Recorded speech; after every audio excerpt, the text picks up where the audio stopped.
When you say crash retrieval, what do you mean? These are retrieving non-human origin technical vehicles, call it spacecraft if you will. Mr. Grusch is quite clear that he's not saying it's necessarily extraterrestrial. Non-human origin. That he's not saying it's necessarily extraterrestrial. Call it spacecraft if you will. That he's not saying it's necessarily extraterrestrial. Then what are you saying? Oh, hey, little space monkey. Non-human origin technical vehicles, call it spacecraft if you will.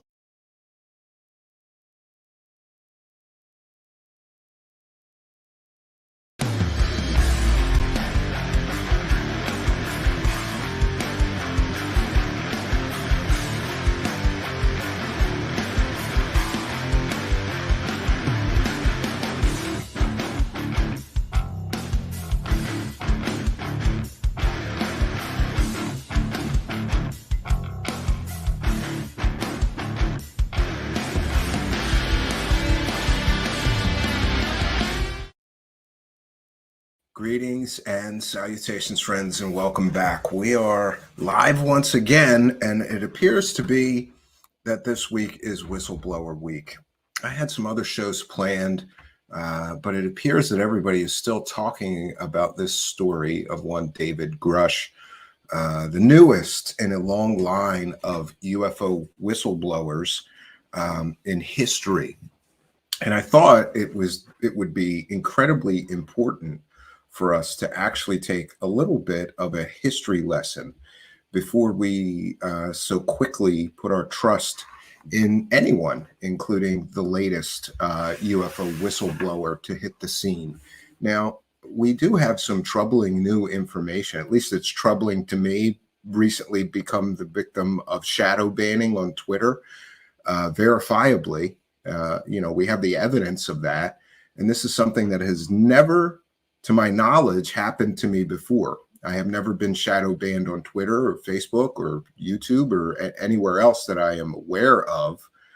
And this recently, it would appear that many people that were very critical of this new UFO whistleblower story put out by the Debrief and Ross Coulthart and the people over at News Nation were apparently shadow banned. I'm still looking into it, so I'm going to do a separate story on that depending on what it is that I find. But verifiably, people who were critical of the UFO whistleblower story found themselves suddenly shadow banned. Now, what does that mean? That means that my tweets were removed from people's feeds, including my shows. I tweet out all the shows. It also means that people had trouble finding me on Twitter. And we have the evidence of that. So there is some troubling new information about this so-called UFO whistleblower that we will be sharing with you. But I thought it would be important for us to first take a trip down memory lane. And this is what we'll be doing tonight. I'm going to be providing you with a very brief actually, history of so-called UFO whistleblowers. So we will, of course, begin our journey with Bob Lazar. Bob Lazar rose to prominence in 1989, telling fantastical tales about being a top secret scientist for the government, working on ultra top secret programs at Area 51, and his story involves him being a MIT and Caltech educated physicist with advanced degrees in physics and electronics technology. His education would all turn out to be fake, and there is ample evidence that this man never attended MIT, not the least of which was the fact that his undergraduate degree was actually from something called a degree mill, a place where you just buy a degree. It was called Pacifica University. And these are in the court filings of one of his criminal cases. So Bob Lazar is not now, nor was he ever, a government scientist. Bob Lazar was never actually a scientist, period. You need degrees to be a scientist. He may have been a self-employed, nerd, techno fan, and there's nothing wrong with that. But Lazar claimed to be a physicist and to have worked in that capacity during his tenure at Los Alamos National Labs. Subsequent investigation by Signals Intelligence and others, people got to his supervisors at Los Alamos National Labs. And what they found out was he was never a scientist at Los Alamos National Labs. He was a low-level technician. I've said this before, I'll say it again. He was the kind of guy where if you were a real scientist working at this lab and you spilled coffee on your keyboard, he would come and bring you a new keyboard and hook it up for you. He was a very low-level technician. He did not have the education to be a real scientist. An inquiry into Lazar's position at that facility revealed that his role had been as a technician for a contractor firm, Kirk Meyer. He did not work directly for the lab. He worked for Kirk Meyer. So the lies of Bob Lazar, and this is what we're going to get into tonight, something that I'm extremely passionate about, which is spotting these layers of deception and peeling them back for all of you. Most of these UFO whistleblowers, their stories are built on layers upon layers upon layers upon layers of deception. And Bob Lazar was no different. The man claimed to be a government scientist, but when you start peeling back the layers of deception, you find out he was never a scientist. But one thing he was a convicted, he got convicted for pandering. Bob Lazar ran a whorehouse. There, I said it. And there is an incredible amount of evidence which would point to the fact that Bob Lazar, not only was he never a scientist, he never stepped foot on Area 51.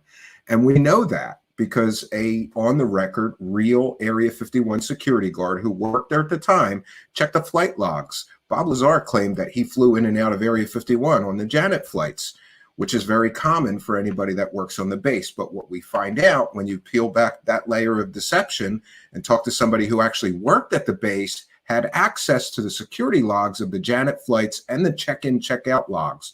Apparently, there's two sets of logs, one for getting on the flight, one for getting off the flight, one for checking into Area 51, one for checking out of Area 51. So this on-the-record source was interviewed by a friend of the show here named Victor Collier.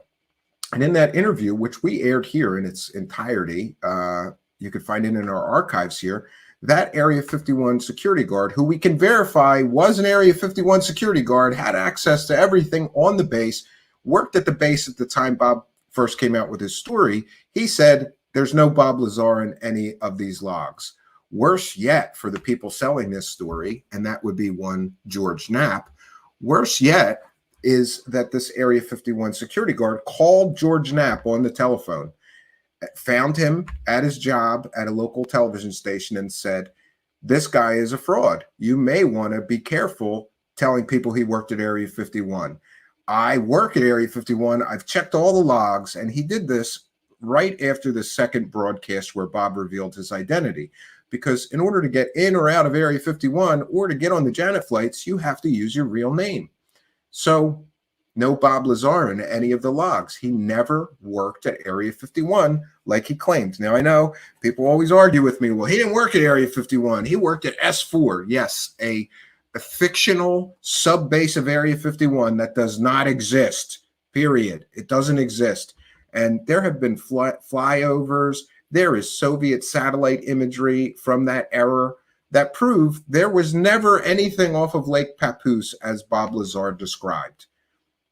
So we've got a fake scientist who was convicted for running a whorehouse. One of the other parts of his story that prove this could never have happened is that Bob Lazar claimed that there was Russian scientists inside Area 51 working on the flying saucer projects, and then there was some kind of breakthrough and they threw the Russian scientists out. This was 1989. It was the height of the Cold War.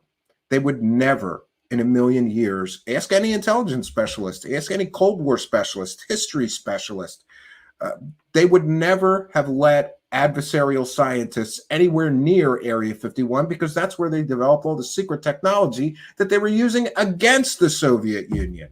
This is another layer of deception. Bob Lazar's story has fallen apart in slow motion. Unfortunately, it's taken decades, right? And we have more and verifiable evidence that Bob Lazar could never have worked at Area 51 or gotten clearance to work on any government project. And that was provided by Signals Intelligence, who did a deep dive into Bob Lazar's wife and found out that Bob Lazar's wife, at the time he claimed to be working on secret projects, was actually a convicted murderer with very, very strong ties to organized crime in the form of the Hells Angels. Additionally, Bob Lazar and his wife declared bankruptcy just 2 years before Bob Lazar claimed to get clearance for the most secret program in human history. Again, a red flag. They do not give people with strong ties to criminal activity clearances. They do not give people with financial problems clearances. That's a security risk. It's a huge security risk. There's so many red flags, but of course, along comes Jeremy Corbell several years ago to, take back the microphone, and he's going to prove Bob Lazar's story is true. And all that Jeremy Corbell proved is that he's very good at doing the lie by omission, because everything that I just told you was available to Jeremy Corbell, or most of it. All of the data or information which would prove that Bob Lazar is not now, nor was he ever a scientist, Jeremy Corbell knew all of this.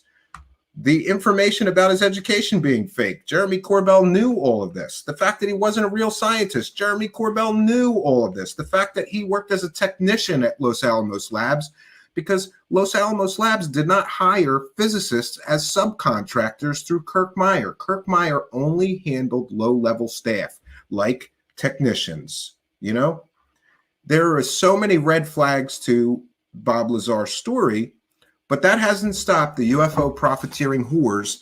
George Knapp sold this story for 30 years, still won't admit that Bob Lazar is a fraud. Jeremy pretended that an FBI raid on Bob Lazar's business had something to do with flying saucer fuel. We talked to the FBI agents. They laughed at Jeremy Corbell using that to sell a documentary. We talked to the local sheriff in the town where Bob Lazar's business is. He laughed that Jeremy Corbell would use that FBI raid to sell a story about flying saucers. Had nothing to do with that. It was part of a murder investigation, apparently, or allegedly. Bob Lazar was selling dangerous chemicals that somebody may have ordered and did something to their wife with. And by the way, that case is still ongoing. I think I haven't checked in several years on it. We'll do that and bring you an update on that case. So the Bob Lazar mythology, it completely and totally falls apart under scrutiny. And let's remember that a lot of this mythology that the subsequent so-called UFO whistleblowers would talk about was created by Bob Lazar. Oh, we're in possession of alien technology. Oh, we're in possession of alien bodies. We're trying to back engineer these alien spaceships. A lot of that originated in 1989 from Bob Lazar. And I know that because I was a nerdy kid. Big surprise. And I was into like building things and model rockets and electronics and computers and science and technology. And I have followed the Bob Lazar story since it originally broke. And I'm one of the people that got scammed by Bob Lazar because as a young man, I sent money off and bought his original VHS tape. Bob Lazar, Government Bible, I believe it was called. And it was all about Bob Lazar explaining his experience working on the spaceship and explaining how the spaceship works. Of course, if you talk to any physicist, it's sci-fi gobbledygook nonsense that he talks about. And I know people always go, oh, he predicted element 115. Element 115 was predicted in chemistry books from the 1970s. I have one. I know that. We can look at the periodic table and go, okay, we're up to this number element. Eventually we'll synthesize the next one and the next one and the next one. I think they're up to element 116 or 17 now. So he didn't predict anything. And isn't it interesting that after 30 years, there's not one corroborating witness that also worked on that top secret program with Bob that could say, yeah, he's telling the truth. I saw the aliens too, or I saw the flying saucers too. And also, I always loved this part of the story. Bob Lazar and Gene Huff, his business partner, went to John Lear's house shortly before he came out with his story. And there they made some kind of a deal, Gene Huff did, to do a real estate appraisal. And in exchange, John Lear gave Gene Huff all of his Billy Meyer material. Look at the Billy Meyer beam ships and look at Bob Lazar's sport model. Looks like the same exact craft to me. I don't think that's a coincidence. I think it was a carefully constructed narrative from a bankrupt loser who needed money desperately. And these stories that he never tried to cash in, then you don't know the story. He cashed in every chance he got. Selling these tapes out of the back of science magazines. He got a deal with Tester's Model Corporation. He's been paid, I've been told, for that anniversary of his story. They got him to a conference and paid him somewhere between $10,000 and $25,000 for one speaking engagement. I'm told he got a six-figure deal for the book deal through TTSA and Tom DeLonge and Tom DeLonge's sister, right? He's been making money off of this story the whole time. The difference is that he never wanted the little pennies. He didn't work all the UFO conferences. He didn't want to do that, apparently, I guess. That's not a lot of money. He was trying to get the big money, like a Hollywood movie deal. He tried to sell his movie to Hollywood several times, him and his business partner, Gene Huff. And unfortunately, nothing ever panned out for Bob Lazar. And you know what else never panned out? Any proof or evidence of his actual claims. There is none. There is no proof or evidence of Bob Lazar's claim. None. Period. Full stop. There's just no proof. There's him telling a story. And people telling a story will become a theme in our history lesson here as we proceed through the history of these whistleblowers. Now, and I also want to make sure that I just state this. There's a lot more of these UFO whistleblowers than we'll be covering tonight. But I decided to focus on the most famous or most well-known so-called UFO whistleblowers, except in one case, which is Pete Peterson. But I decided to include him because I'm intimately familiar with him and his fake stories and his fake background and everything else. But the next whistleblower on our UFO whistleblower, and remember, there's a lot of similarities, and we're going to go over the similarities here of these cases after we go through their claims and what happened with their situation. What I can tell you is that all of the UFO whistleblowers that we are talking about, all their stories fell apart over time. Their stories fell apart. There was no smoking gun evidence, let alone any evidence, if you ask me. But it depends on your standards of evidence. If your standards of evidence include stories and you call that testimony, then okay, they had evidence.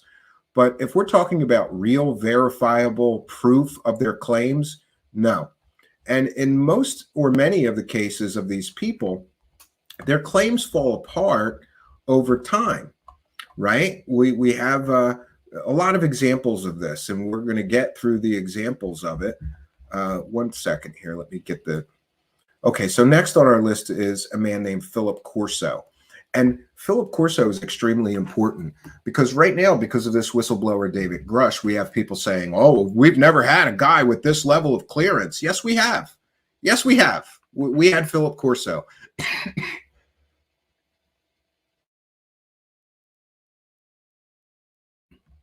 Pardon me. And I have to say that I'm not an expert in who has more classified access than other people,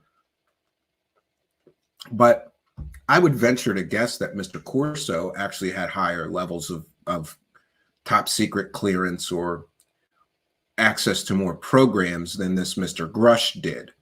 And Philip Corso is an interesting case, and it was one that I truly wanted to believe. Of course, Philip Corso has a famous book called The Day After Roswell. And of course, I bought it when it came out, and I read it, and I was convinced that this guy was telling the truth. I was convinced that this guy was on the level because he was so highly decorated, Philip Corso was, and highly respected, Philip Corso was.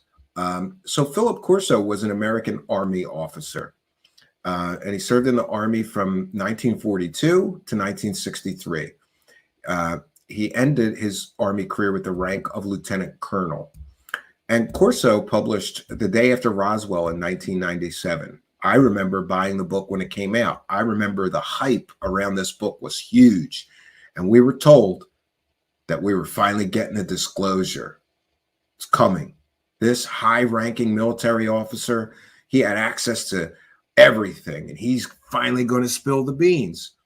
And the book, The Day After Roswell, was about his alleged involvement in the research of extraterrestrial or alien technology that was all recovered from the 1947 Roswell incident.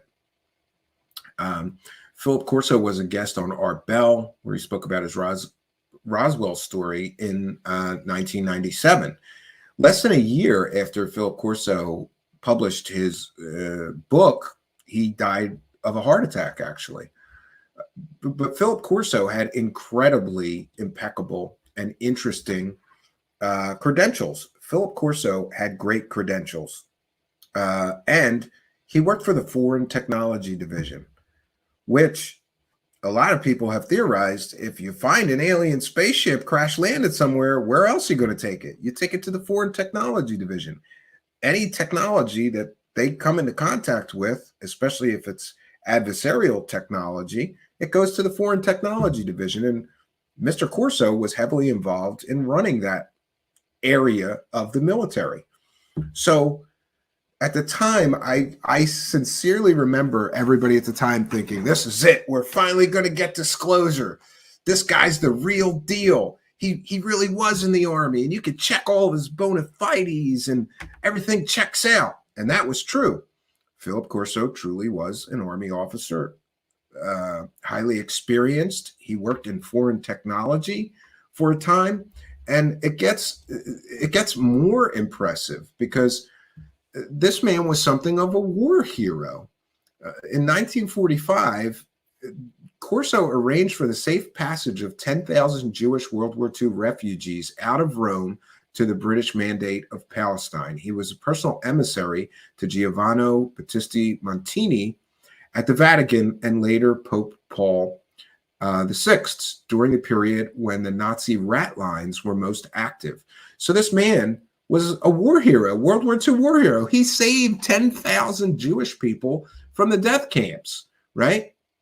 Then it gets better because during the Korean War, Corso performed intelligence duties under General Douglas MacArthur. This man was right at the middle of history, right? He was the chief of special projects branch of the intelligence division. One of his duties was to keep track of enemy prisoners of war camps in North Korea. And there was some controversy because he claimed that hundreds of POWs were left behind. He testified in 1992 to Congress. So here's a man who's testifying before Congress on war issues and intelligence issues. This guy was so respected and decorated and you know, a lot like our new guy, David Grusch, right? Wow, he's high ranking. Everybody really respects him. He's been involved in all these different projects. But when people say we've never had a guy like this before, you don't know the history. Because also, Philip Corso, talk about an impressive resume. Philip Corso was on the staff of President Eisenhower's National Security Council for 4 years, from 1953 to 1957. He was also the chief of the Pentagon's Foreign Technology Desk in Army Research and Development, working under General Arthur Trudeau. So when people say, oh, we've never had a guy that we could verify all of his credentials before, and his credentials are extremely impressive, Philip Corso's were more impressive, if you ask me. This guy worked for a president. he worked at the Foreign Technology Division. So, of course, he had high levels of classification and all of that stuff.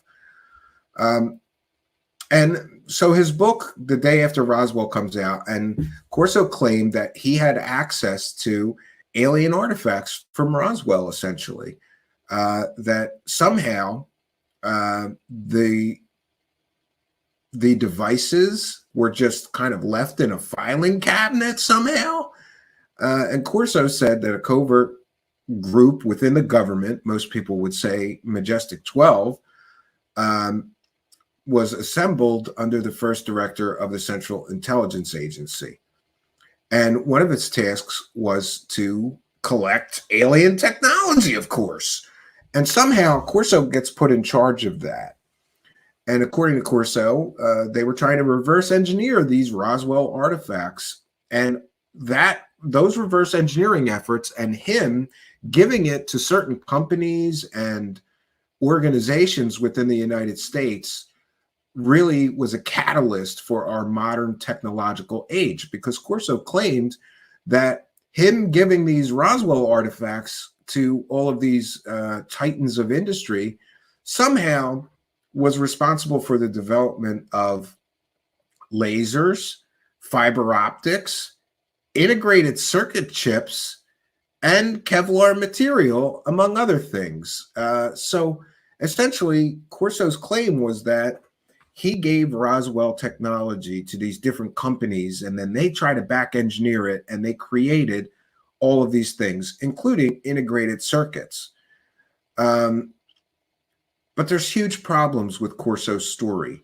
And I think more than any other of these whistleblower story, Corso's story is a cautionary tale when we look to the latest whistleblower, David Grusch.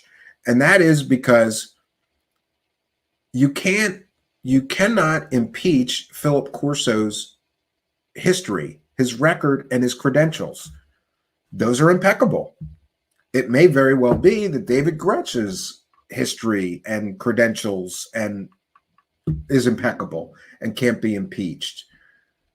But Corso's story completely and totally fell apart after the book was published.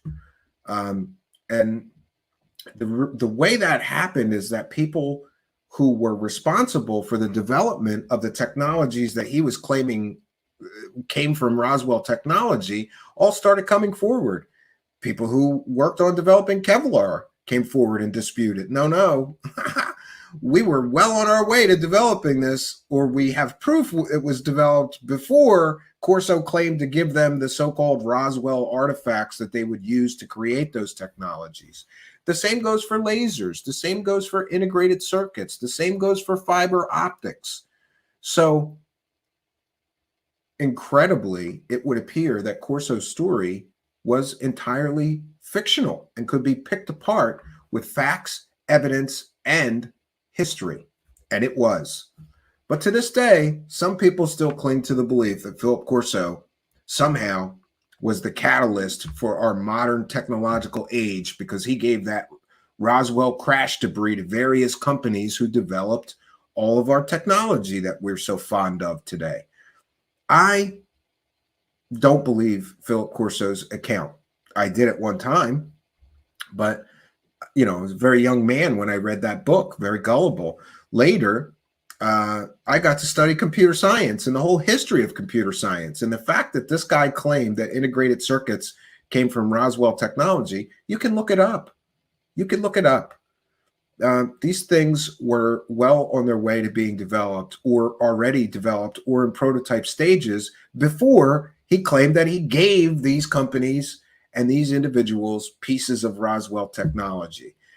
Many people have said, and I agree that maybe it's rumors or speculation, but many people have said that Philip Corso got interested in UFOs. He saw all the money people were making, and he wanted to leave something to his children of a financial nature. And to this day, that book is still sold, and his son still supports his account of things and works UFO conventions, or at least he did several years ago. Haven't heard from him in many years. But the book is still for sale on Amazon. It's still a good seller, believe it or not. And all of the money goes to his family. So maybe those people who say that were correct. This was one big money grab. At the end of his life, he had a very prestigious set of credentials, and he decided to cash them in on a UFO book that was largely filled with complete and total factual inaccuracies. And by the way, he only co-wrote the book. The book was a mess. The book was a mess. It was like misspellings, and nobody proofread it. There was complete and total factual historical inaccuracies all throughout the book. The book was a mess. But that didn't stop all kinds of UFO profiteering whores from making money perpetuating this hoax. And that's what I'm calling it. Philip Corso, the day after Roswell, it's a hoax, friends. It never happened. Now, we get to one of my favorite so-called whistleblowers, and that is one Clifford Stone. Clifford Stone is another person who had real military credentials, but not very impressive ones. Because Philip Corso, Clifford Stone, in the world of UFO research, Clifford Stone is kind of known as the Walter Mitty of UFOs. But I'm going to read you first his official biography from Gaia TV. Yeah, he was on Gaia TV. That's kind of how you know he was a fraud. But in his Gaia TV biography, they say, in the world of UFO research, the name of retired Army Sergeant Clifford Stone is nearly a legend. I don't really think so, but it is what it is. And by the way, just for a visual aid, I'll search for Clifford Stone images and share that here. And he wrote a book, Clifford Stone, Eyes Only. One second here. Let me, yeah. So, and this is his book, Eyes Only. And where have we heard this story before, right? The story of Clifford Stone and UFO crash retrievals. And boy, look who did the foreword for that, Robert Salas, right? I know you people think he's a whistleblower too. Think again. He's a UFO profiteering. All right, I'm not going to say it. All right, so Clifford Stone is an interesting case. And this is one of them that, again, when I first heard his story, I really did want to believe him. But there's a lot of red flags to Clifford Stone's story. So let's get to his biography. He's a legend in the world of UFO research, decorated Vietnam combat veteran who served 22 years. Turns out he wasn't a combat veteran, at least not really. So Stone claims that he led a double life from the late 1960s to his retirement in 1990, while officially assigned to the NBC, Nuclear, Biological, and Chemical Retrieval and Abatement Detail.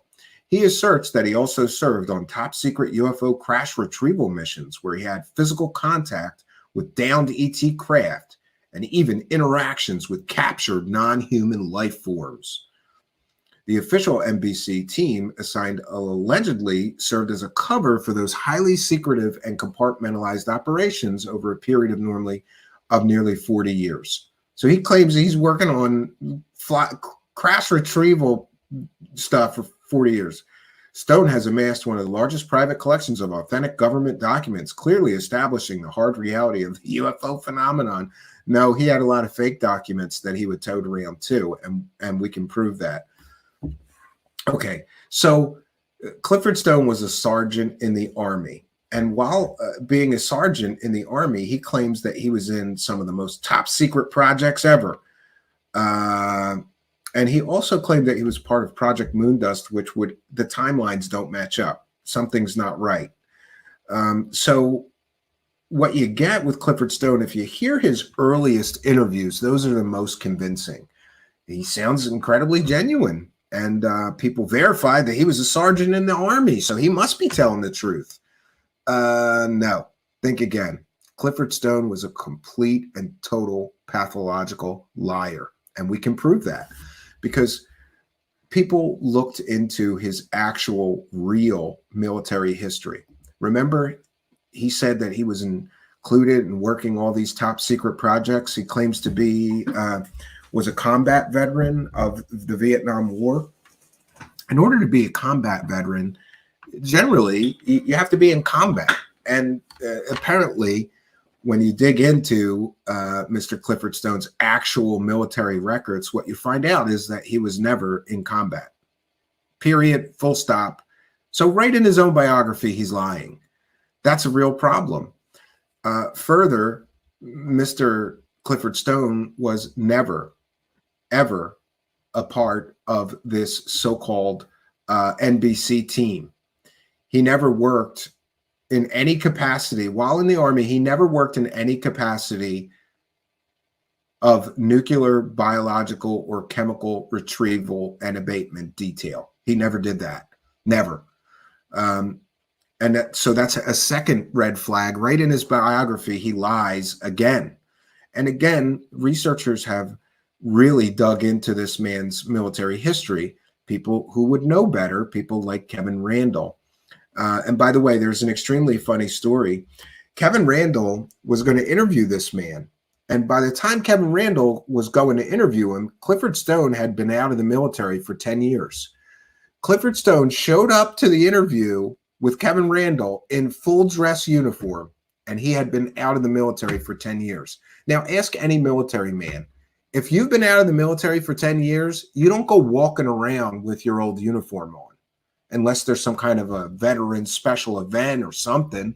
But you don't show up to an interview with a researcher or an author or a journalist in a uniform that you haven't officially worn for 10 years. That could be considered another red flag. Clifford Stone, to me, is one of the Walter Mitty's of the UFO world. He, like I said, though, in his early interviews, he comes across very, very believable. You want to believe him. But the truth about Mr. Clifford Stone is that despite his various claims of being involved in all kinds of top secret Army projects and seeing aliens, and oh, by the way, he also had superpowers. He could telepathically communicate with the aliens that crash landed. That's why he got the job. No, the reality of Clifford Stone is kind of sad, because Clifford Stone spent his entire career in the United States Army being a clerk.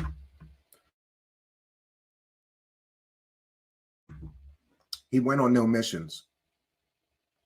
He was not in combat. Clifford Stone was a clerk typist for the large part of his military career. He was a secretary in the Army. He did not recover flying saucers. He did not interface with aliens in the military. He was a typist. Now, Clifford Stone passed away several years ago, but I once got to speak with him in person, and I confronted Clifford Stone with paperwork and documents showing that he was a clerk typist, that he was never in combat, that he never worked in any capacity with nuclear or biological anything. And Clifford Stone got incredibly angry with me, started yelling and screaming at me and telling me, that's the cover story that MJ-12 want you to believe, Stephen, because I'm a whistleblower. And okay, Mr. Stone. And it should be noted also that besides claims of his superpowers, Clifford Stone's stories got more and more grandiose as time went on. His original story was somewhat believable. I worked on a secret program. If a UFO went down, we were notified, we would show up, we would cordon off the area, all the things you've heard. Cordon off the area, right? We get the Army flatbeds in there and we tarp it, cover it, we take it back to the base to be taken elsewhere after we recover it. And occasionally we encounter biological entities, living or dead. He claimed both. If dead, they collect them as specimens and take them back to the base and all this. And that was sort of his original story, which is kind of like believe it or not, it's pretty grounded compared to the stories that he would tell later, because later he suffered from UFO disease. He worked all the UFO conferences. This man lived in Roswell, New Mexico, and he was always at the Roswell Museum for all the special events, and he spoke at them about him recovering crashes and aliens and saving aliens. He even helped an alien escape that was captured by the United States government once. That was one of his later stories. And later, as time went on, people tired of his original, more grounded version of his story. So he just kept expanding on it. And eventually, Clifford Stone would start talking about 57 different alien races. He would tell people that he traveled via wormholes. And he also claimed to be involved in all the UFO major cases. And these were the Tehran case, the Belgian Triangles, the Phoenix Lights, the Bentwaters case. So he says he was a part of a crash retrieval team, but none of those famous UFO incidents involve any kind of crash or retrieval efforts. So none of this made any sense, right? None of those famous UFO cases involved a crash, and none of them at all were under the jurisdiction of the United States Army. So how would he have been involved in those cases? The truth is, many people proved that he wasn't at all involved in any of these cases. So as time went on, Clifford Stone's stories became more and more grandiose. And when I last checked in on him several years ago before he died, Clifford Stone was telling everyone that he was the reincarnated Messiah and that he had been getting more and more psychic superpowers. As time went on, he got more and more grandiose. He started talking about his past lives, and he astrally traveled to Jupiter. Like it got sad. It got sad. The more and more this man needed stories to tell, the more grand and ridiculous this man's stories got. So there's another case of and he was called a UFO whistleblower. And by the way, one second.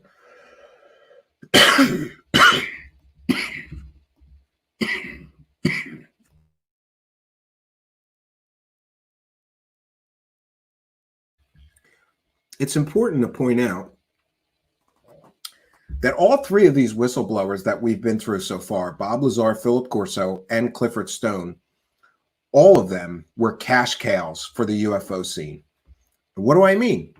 Everybody globbed onto them and their stories and made money with and from them.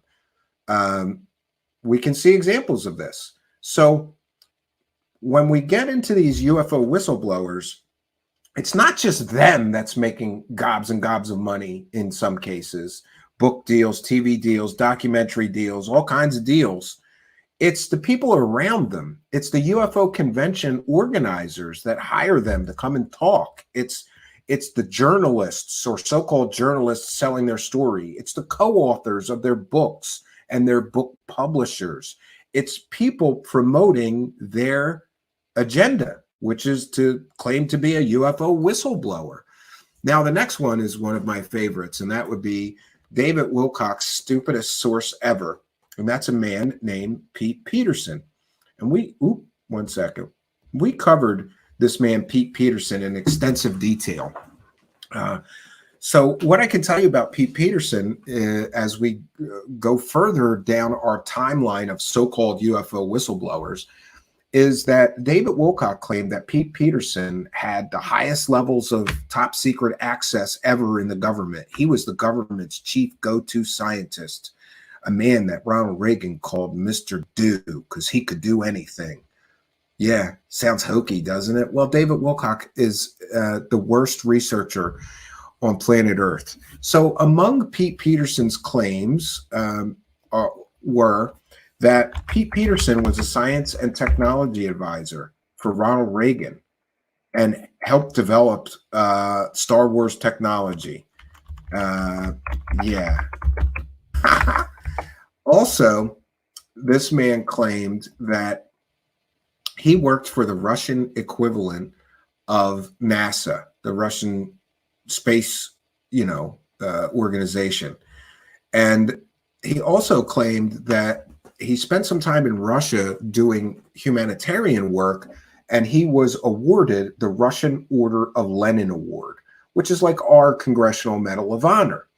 Pete Peterson also claimed that he was an early computer pioneer, and he beat Apple, Commodore, Tandy, Atari, and everyone else to market with the first alphanumeric computer keyboard back in the day. And remember, I've got a background in computer science, and I love old computers and computer history.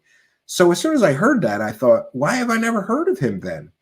We did an extensive investigation into Pete Peterson's claims, and I'm sure I'm forgetting some of his other claims.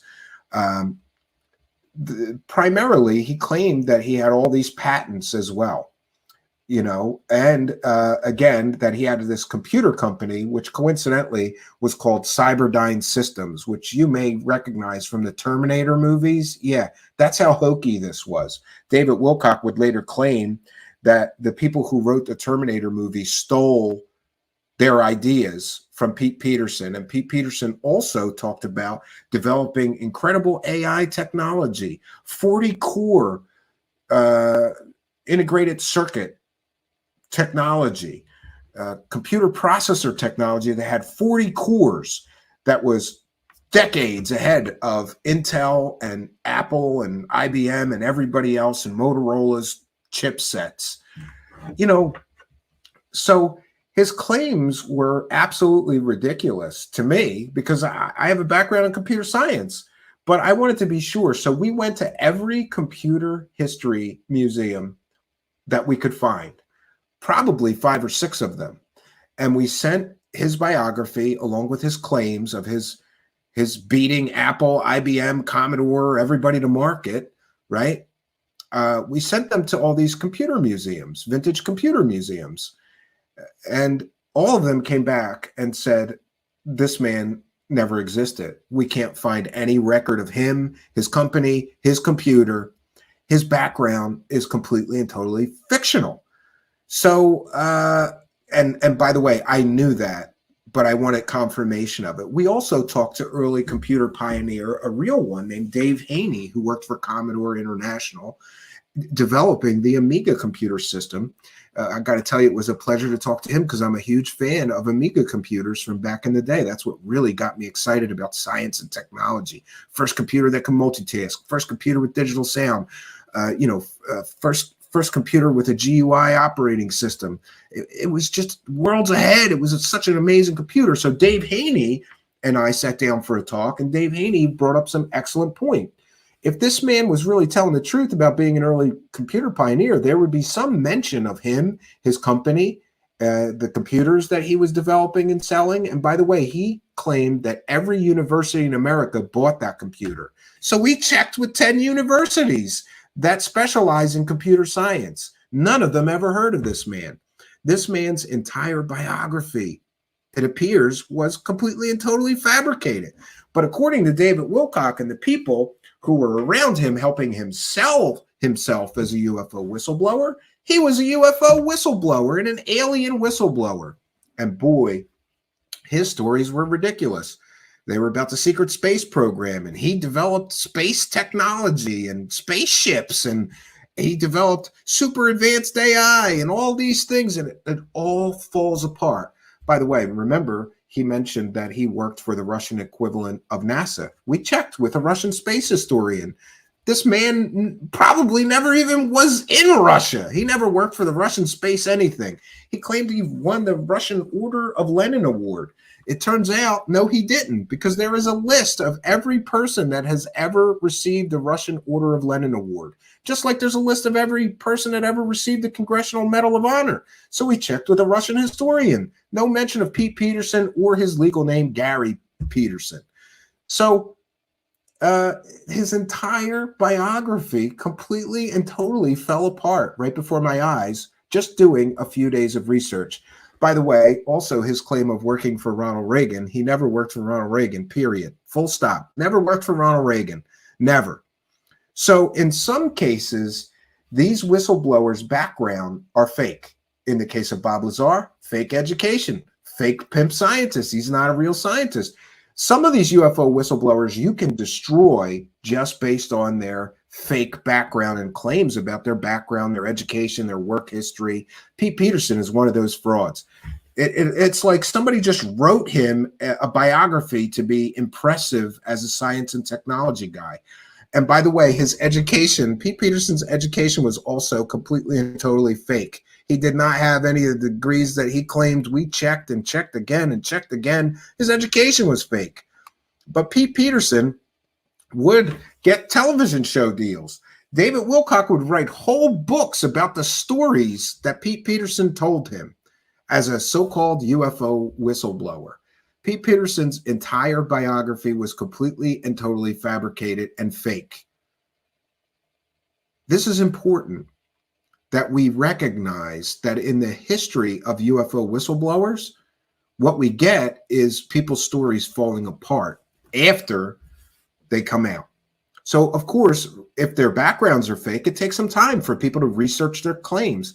I researched Pete Peterson's claims perhaps years after he originally made them. I just wasn't aware of him and his claims. And something did not sit well with me with David Wilcock. David Wilcock's calling this guy his #1 whistleblower. This is David Wilcock's #1 whistleblower, a guy with a completely and totally fake education. And by the way, Pete Peterson would be involved in several scams, including a stock pump and dump scam, where they used his fake history as an early computer pioneer to pump up the price of a startup company that had just gained the capability to sell stock. They pumped up the stock price, and then apparently or allegedly, all the people that were principals of the company, including Pete Peterson, once the stock price was all pumped up by him coming in, claiming, oh, I'm an early computer pioneer, I'm going to be on the board of directors here. Everybody started investing in that company. Oh, we got an early computer pioneer here. He's like a Steve Jobs. The stock price goes up, everybody sells off their stock, and then the stock plummets and the whole company goes out of business. He was involved in pump and dump scams. He was a techno scammer. Then David Wilcock ran a GoFundMe scam for him, claiming that the government had seized his house and they were throwing all his belongings outside, and there was bulldozers outside, and the police were ransacking his house, and they even took his mother's ashes, the urn with his mother's ashes, and they were destroying all of his papers and his important documents. So David Wilcock runs a GoFundMe scam for him. They collect something like $60,000, but David Wilcock forgets to tell everybody. And by the way, they claimed he was a UFO whistleblower in the GoFundMe scam. David Wilcock forgets to tell everybody that this man's entire biography is fictional. He's not a UFO whistleblower. He's not a government insider. He never worked for the government. He's a complete and total fraud. But David Wilcock and him do this GoFundMe scam, raise $60,000. We checked into that. What really happened is that this man's home was foreclosed on years prior to the GoFundMe scam. And it was already sheriff saled, which means no amount of money would have gotten him his home back. But the bank gave him literally years to get his stuff out of the home. And we talked to somebody who was at the site while the cleaning company, or more like a clean out company, was cleaning out that property, and it was a hoarding nightmare mess. And Pete Peterson's home that was foreclosed on, which actually he had no legal right to anyway, because it was his girlfriend's home, not his home. His name wasn't on the deed when it was foreclosed on and sold at sheriff's auction. It turns out David Wilcock and this guy claimed there was millions of dollars worth of scientific equipment in that home. According to the people cleaning out the home, that home was a hoarding rat's nest nightmare mess. And it was filled with, get this, dead cats and bottles of piss. There were saved bottles of urine, human urine, all over the house. So not only was this guy a complete and total fraud, he was some kind of wackadoo that was saving his own piss and filled up an entire house full of bottles of piss. There was no expensive scientific equipment in the home. There was no secret documents. And by the way, David Wilcock and him lied to everybody. There was no bulldozers. There was no police. The police never even entered the home. I talked to them. Pete Peterson's entire story falls apart. He's not a UFO whistleblower. He was a mentally sick, I believe he was a mentally sick, ill man. But even his death did not stop David Wilcock from trying to profit from this guy. David Wilcock profited from this fake whistleblower for years.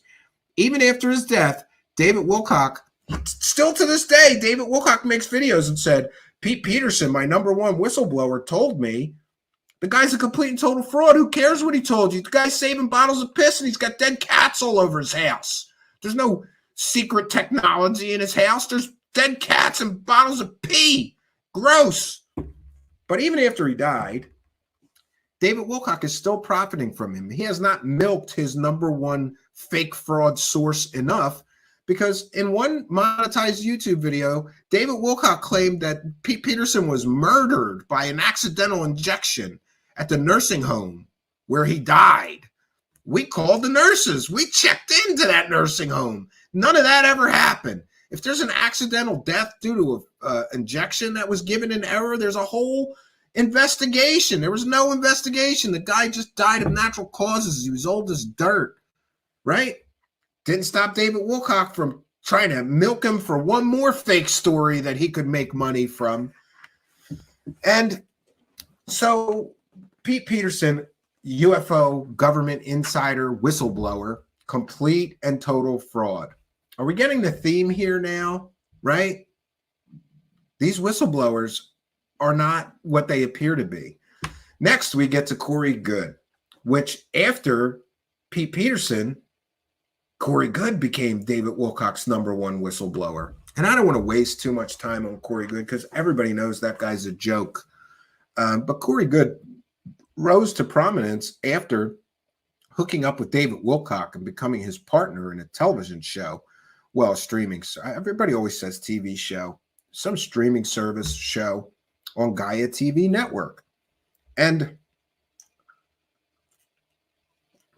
Gaia TV, a lot of people forget this, but before Lou Elizondo, the big guy that everybody was talking about that dominated every conversation in UFO land for years was Corey Goode. Essentially, Corey Goode told a fantastical story about being kidnapped as a child from school and trained in a secret program because he was an intuitive empath. Yeah, he had superpowers. Eventually, Corey Goode recovered memories of being part of a secret space program. And it got wilder and wilder from there. Corey Goode went on this television show and told stories of his Buck Rogers science fiction fantasy time travel adventures for literally, I think, 5 years. Interestingly, Corey Goode never provided a single shred of evidence, but he told people he time traveled, he met multiple species of aliens in space, he went to the moon, he went to Mars, and he built a base on Mars. He talked to the inner Earth anchovy people, Anchar, and they were future Earth species that somehow contacted him. And oh, it gets really ridiculous the longer that you listen to Corey Goode, the more ridiculous his stories got, because he constantly needed material to sell stupid people for the Gaia television show. And eventually he left Gaia TV because they started bringing in other so-called whistleblowers like Emery Smith, who's another fraud that didn't make this list but is a fake UFO whistleblower. So Corey Goode leaves Gaia TV. Then he creates these documentaries with David Wilcock, and all of that is the subject of all of these lawsuits that we've talked about. But interestingly, Corey Goode, he made the most fantastical claims you've ever heard. He's going on secret space missions. He's Earth's ambassador. The aliens picked him out of everybody else to represent the human race in some galactic garbage federation. It sounds like the guy was watching too much Star Trek. And I have noticed that he stole a lot of stories, in my opinion, from other even lesser known science fiction fantasy shows like Stargate SG-1 and Babylon 5 and Deep Space Nine. And yeah. And interestingly, also, there is some episodes of Star Trek that you can tell he stole, in my opinion. You can tell he took his stories from them. Somebody just pointed me out that one of Corey Goode's stories directly corresponds to a series of 3 episodes on Star Trek Enterprise, which is a lesser known Star Trek show, but it's still out there. Interestingly, also, all of Corey Goode's stories were in a book, essentially. Most of his stories, the 20 and Back and the Recovered Memories and Going to Mars and all this stuff, was in a free ebook called The Mars Chronicles, I believe, that was out several years before Corey Goode. And nothing that Corey Goode ever said was original. It was like cobbled together from all over conspiracy land. So Corey Goode's stories were worthless because they did not include a single shred of any evidence. If you're going to tell people you're going to space, this guy sent spaceships, landed in his backyard to take him to a secret moon base on the moon. And nobody else saw that but him. And of course, there was the stuff about the moon. Corey Goode claimed that he built Mars bases while he was living on Mars. It gets more and more stupid and ridiculous as time goes on. But what happened is Corey Goode sued all of his business partners in those documentaries, claiming they were embezzling from him, and he took control of these accounts, and then he sued the people, and nobody's gotten paid in 2 years, and Corey Goode's keeping all the money, allegedly. It's a big mess. But during those court cases, Corey Goode was forced to give depositions, and he had to admit, and he did admit under oath, that he's never even been to space. So some alien UFO whistleblower, right? He's a secret space program whistleblower, and he's telling us the truth about the secret space program. The guy spent years of his life telling secret space stories of him being a secret astronaut. And anyway, under oath, he had to admit that he'd never been to Mars, he'd never been to the moon, he's never been to space. Here's one of my favorites, where he says he never said that he lived on Mars. He never said that he's been to Mars. But then we see that he did say those things. Never lived on Mars. No, never said that. You never said that you lived on Mars? No. They would ship, everything was prefabricated. Everything had been put together on Earth, designed to go together like a puzzle, puzzle by numbers. And I helped actually to build out an outpost on Mars. And we used a lot of the local materials on the surface after they had built below ground. And it was very much like this. It was much lower tech than you would expect. Never lived on Mars. No, never said that. You never said that you lived on Mars? No.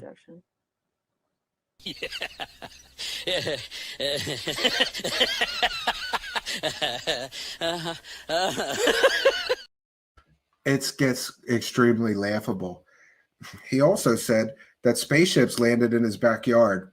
His neighbors, nobody saw the spaceships. So here is another so-called whistleblower who spent, you know, I always think it's interesting too to see how long does it take from the time a whistleblower or so-called whistleblower first comes out until their entire story is shot to crap, right? You know, sometimes it takes years, and the whole time that their story is being investigated and scrutinized and debunked, they're making lots of money. Corey Goode has made millions of dollars in some people's estimates, honestly, including mine. He made $750,000 gross from one online course. That's in the court deposition. Hundreds of thousands of dollars on these documentaries, perhaps hundreds of thousands of dollars from Gaia TV. They redacted how much they paid him to be a so-called performer for them, right? Right?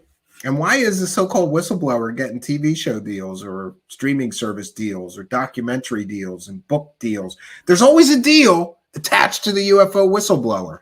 And I predict something right now. This new whistleblower is going to be in either a television show or a documentary. Guarantee it. I absolutely guarantee that this so-called new whistleblower, David Grusch, is going to be in documentaries, television shows, something. So we've come to Corey Goode, when it comes to Corey Goode, he is laughable. And I'm not sure if it's true, but I've heard rumors that he went to Contact in the Desert and he was the laughing stock of that whole convention. Like people were just whispering and pointing and like, there's the guy who just got caught. He punked himself. And the interesting part of Corey Goode is that he brought his own downfall on himself. Pride, they say, does come before the fall. And this guy was so arrogant, he starts suing everybody, blaming everybody for his problems. And because he started suing all his business partners, he was forced to give these depositions in which we get the stunning revelation that this so-called secret space program insider who spent 8 years of his life telling his stories about going to space never went to space physically. He might have went there astrally, though. It's totally, Corey Goode is a joke, totally ridiculous, right? But important history lesson for not just believing people's claims. Next, we get, in our timeline of UFO whistleblowers, we get to Lou Elizondo. Lou Elizondo shot to instant fame because of a New York Times article written by the same people who wrote this article about the new guy, right? Same people, Leslie Kean and Blumenthal. Leslie Kane, all right? I'll say it right. The lady spells her name Kean. That's Keen to me. But no, she wants people to say Kane because she wants to be different.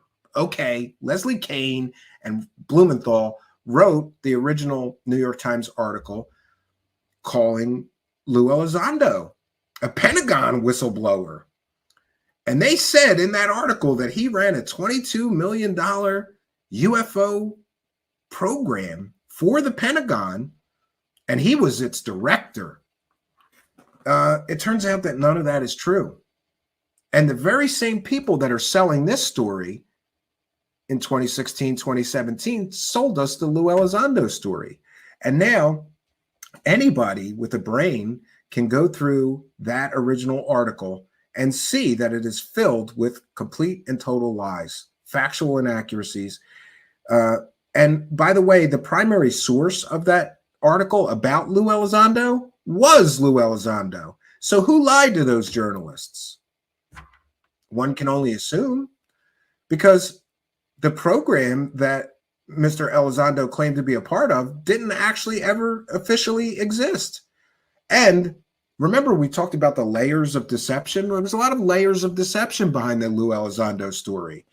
He purposefully conflated two different things, OSAP and AATIP. And why would he do that? Why would he purposefully mislead journalists? And you could call it misleading them, or you could call it lying to them. He said he was the director of a $22 million program, but it turns out the $22 million was for a program years before his involvement. And they spent all that money, and then the program went under. No more funding. But Lou Elizondo created an imaginary, I'm assuming, an imaginary Pentagon program in his head in the land of make-believe that he was the director of, that had all this funding, but it didn't have any funding. So the same people who were bringing us this story brought us a completely and totally factually inaccurate fake story. Lou Elizondo is a fake story. And I don't care how many times he gets the GQ Hero of the Year award. He never ran any Pentagon UFO program. He was not the director of, he was the director of the land of make-believe UFO program. And everybody called Lou Elizondo a whistleblower. And it took years, but his entire story came crashing down. The Pentagon denied that he ran a program several times. Oh, but he did get a letter from Harry Reid saying that he did, but that guy's dead. And I don't trust him because he was part of the original scam to give $22 million to his longtime campaign contributor, Bob Bigelow, so that they could study the ranch that Bob Bigelow owned. And Leslie Kean purposefully misled everyone in that story because she left out all the stuff about, Bob Bigelow and the 22 million and where it really went. It went to study poltergeists and demons and werewolves and dog-headed people, man. and dino beavers, dude. Lou Elizondo had nothing to do with that $22 million. He should not have misled journalists. Did he mislead them, or did they help him carefully craft his story to sell a narrative? Because that's what we were sold.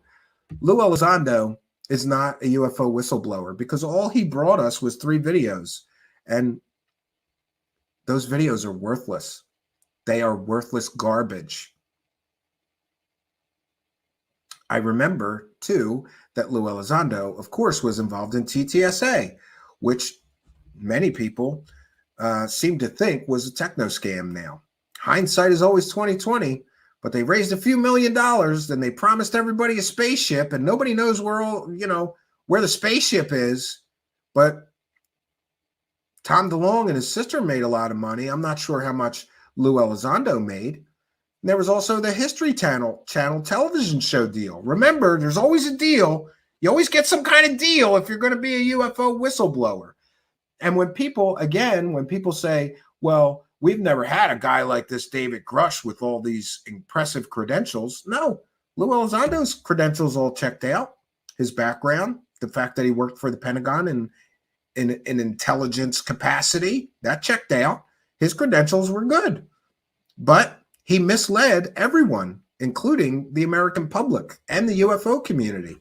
Later, Mr. Elizondo would even admit that he was sent into the UFO community to use his counterintelligence skills. And I find that incredibly disturbing, that he actually just basically admitted it. He basically just admitted it. I was a counterintelligence guy, and I was sent into the UFO community. And this is a clip from that.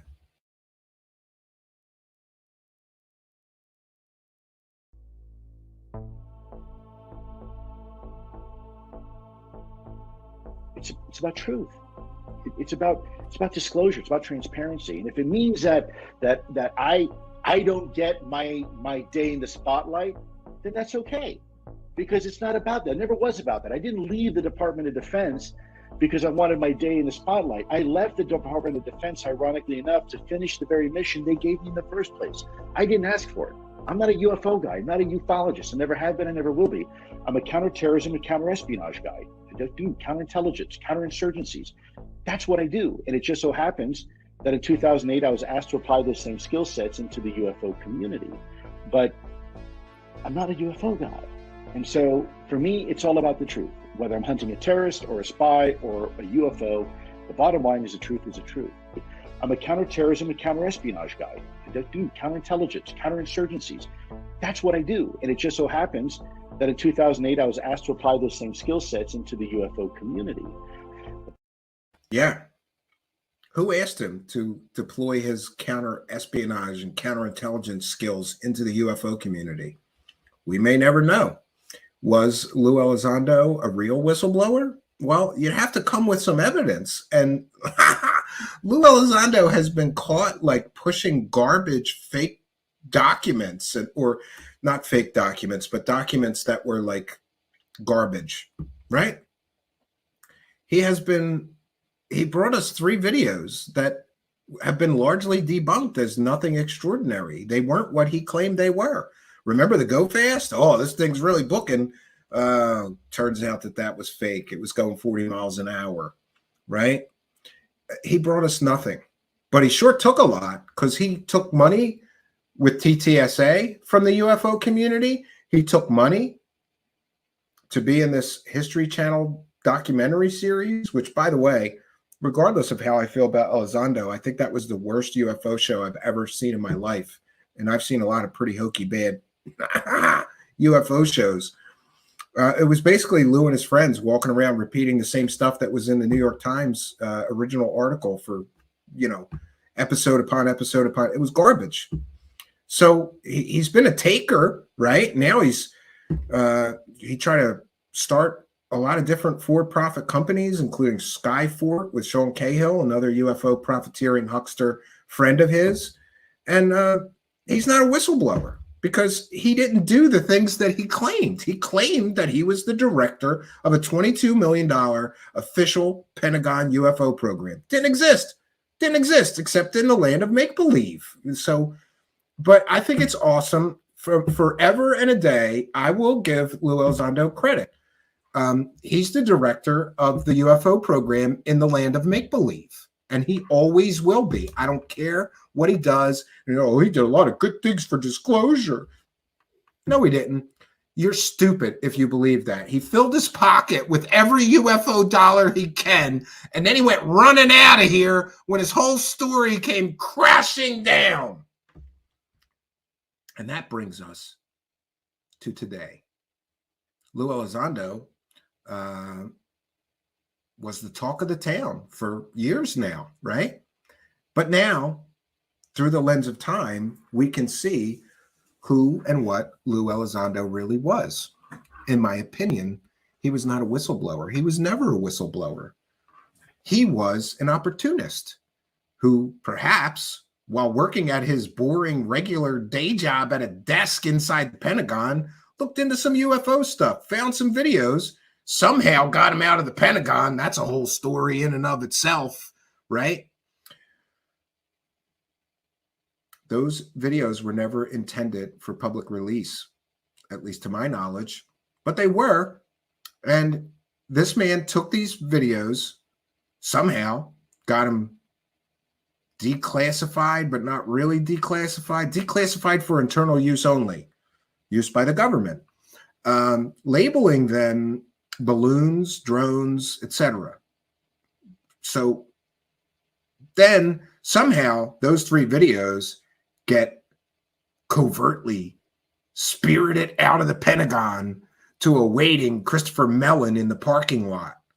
So Lou Elizondo is the one who declassified them for internal use only. And then somehow those videos get put in the hands of Christopher Mellon, who's waiting in the Pentagon parking lot for them.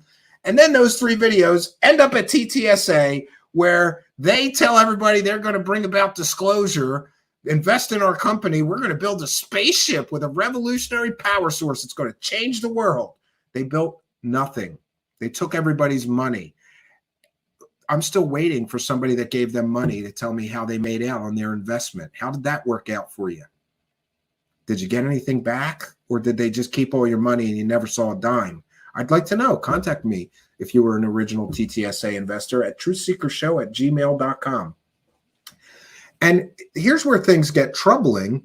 There are substantial, apparently, ties between Mr. Lou Elizondo and this new whistleblower, David Grusch. Brian Bender, who was one of the original journalists who covered Lou's story and later, I believe, became a critic of Lou Elizondo, claims that Lou Elizondo groomed this latest whistleblower for several years.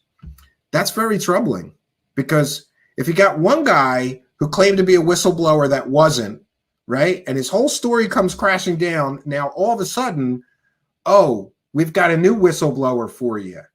And he has close associations or ties to Lou Elizondo, as well as many other people that you may be familiar with, like Dr. Gary Nolan, who he's going on trips to Canada with to talk to Canadian Parliament members. We covered that exclusive story here. See our previous coverage of that.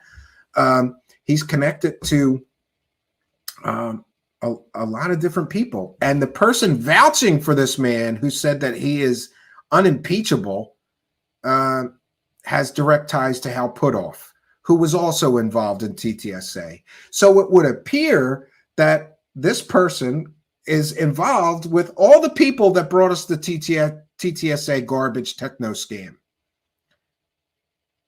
That is very, very troubling. That, to me, should be a huge red flag. Oh, this guy's in with all the people who brought us the TTSA lies and the Lou Elizondo fake AATIP lies. And apparently the director of the UFO program in the land of make-believe, Lou Elizondo, is directly tied to this guy, the new whistleblower. And that's very, very troubling to me. So David Grusch is just the latest, my friends, in a long line of so-called UFO whistleblowers. And I wanted to take a moment, of course, here to try to try to be, I suppose, try to be diplomatic about something. Many of you true believers, and by the way, there's nothing wrong with being like that, but many of you true believers are very angry and upset with me for my coverage of this new whistleblower. I've had people telling me things like, Stephen, we haven't had anything this good in years. Just let us have this one, sit it out, this and that. No, I can't and I won't. I'm sorry. And some of these true believers do not know the history that I have laid out for you tonight of these so-called UFO whistleblowers. Now, I want to be the first to say that I hope I'm wrong about this David Grusch, and I hope we get the proof of alien technology and bodies next week or next month. And I, for one, would celebrate that. However, we have just gone over some history of UFO whistleblowers. We've gone over Bob Lazar, Philip Corso, Clifford Stone, Pete Peterson, Goode, and Lou Elizondo. And we can talk for a moment about the similarities. Here are the similarities. Every one of those people sought to, and indeed did, make lots of money by claiming to be a so-called UFO whistleblower. All of them made some pretty fantastical claims, and none of them ever proved their fantastical claims. So we have only, by the way, presented to you a brief history tonight of 6 so-called UFO whistleblowers. The 6 most famous, I believe, except for Pete Peterson, but I wanted to include him because I'm intimately knowledgeable of him. 5 of the most famous so-called UFO whistleblowers. All 5 and 6, if you count Pete Peterson, were not what they pretended to be. They pushed forth a narrative, a story about them that they were a whistleblower. And all 6 of them, their stories fell apart. It took time. It took research and dedication of people that were really interested in the real truth, not the manufactured, built upon layers and layers of deception truth that they're selling, but the real truth. But in each of these cases of these 6 so-called whistleblowers before Dave Grusch, their stories fell apart. They never proved their original claims. They never provided any smoking gun proof or evidence of alien technology, alien crash retrievals, alien bodies, or back engineering. Full stop. Done. All 6 of them claimed all these things, and they never proved it. Bob Lazar's had 30 plus years to prove his claims. All that we have, all Bob Lazar really proved is that every once in a while he likes to come back to the UFO world to get a shot of money, right? And on it goes. We've got these 6 whistleblowers who have produced documentaries, films, books, television shows. In Lou Elizondo's cases, thousands of monetized interviews on YouTube, right? And there's no evidence. There's no proof of their claims. All 6 of them, so-called UFO whistleblowers that came before this David Grusch, all their stories fell apart in time. All their stories were not what they pretended them to actually be. So when people get upset with me for being too cynical or critical or skeptical, I've been here through all 6 of those people. I've been on the fence on some of them that I desperately wanted to believe were telling me the truth. And all 6 of them all did the same thing. Overpromise, they underdelivered, and then comes the inevitable big letdown when their stories come crashing down. I should specify, I never believed a thing Goode said, but I followed him because I thought it was funny that this guy told secret space stories for years with no evidence and was making huge amounts of money. So now we get to one of the other similarities. They all overpromise, they all underdeliver, and none of them ever come through with the evidence that they originally promised that they will have, or that they do have, or that they could get, or that will come out soon. It's always kick the can, chase that UFO carrot. But the proof, the evidence, they never come through. Never. And it should also be noted that there's at least 10 more. I made a list of 16. But for the purposes of time, I decided to focus just on these tonight. I can do another show with another 10 of these so-called UFO whistleblowers, all of which talked about alien crash retrievals, flying saucers being back engineered, recovery of exotic technologies, and back engineering efforts to create weapon systems out of these things and this advanced technology, alien bodies, either alive or dead, that were recovered. All 16 on the list. I've only shared 6 of them with you tonight, but all 16 are on my list of so-called whistleblowers, insiders. None of them ever deliver. They promise, but they don't deliver. And by the way, while they're promising you that eventually they'll deliver, they are all filling their pockets with every dollar from you dumb people they can. Well, not dumb people, maybe gullible people, maybe vulnerable people who desperately want to believe them. Look, I'm one of you on that list of 6. There's a lot of those guys I desperately wanted to believe that this was true. Desperately. But through the lens of time and the wisdom of actually learning how to research and investigate things on my own, I learned that these people are not who they claim to be. They were all, that's another similarity. They all use layers of deception to carefully create an illusion of them being somebody important. I'm sorry, Lou Elizondo is not now, nor was he ever important, period. Full stop. I don't care. Say what you're going to say. He sat at a desk in the Pentagon. That's what he did. He was a desk jockey. All of these people use layers of deception to create a narrative of them as some sort of disclosure savior, insider, whistleblower. But then they overpromise.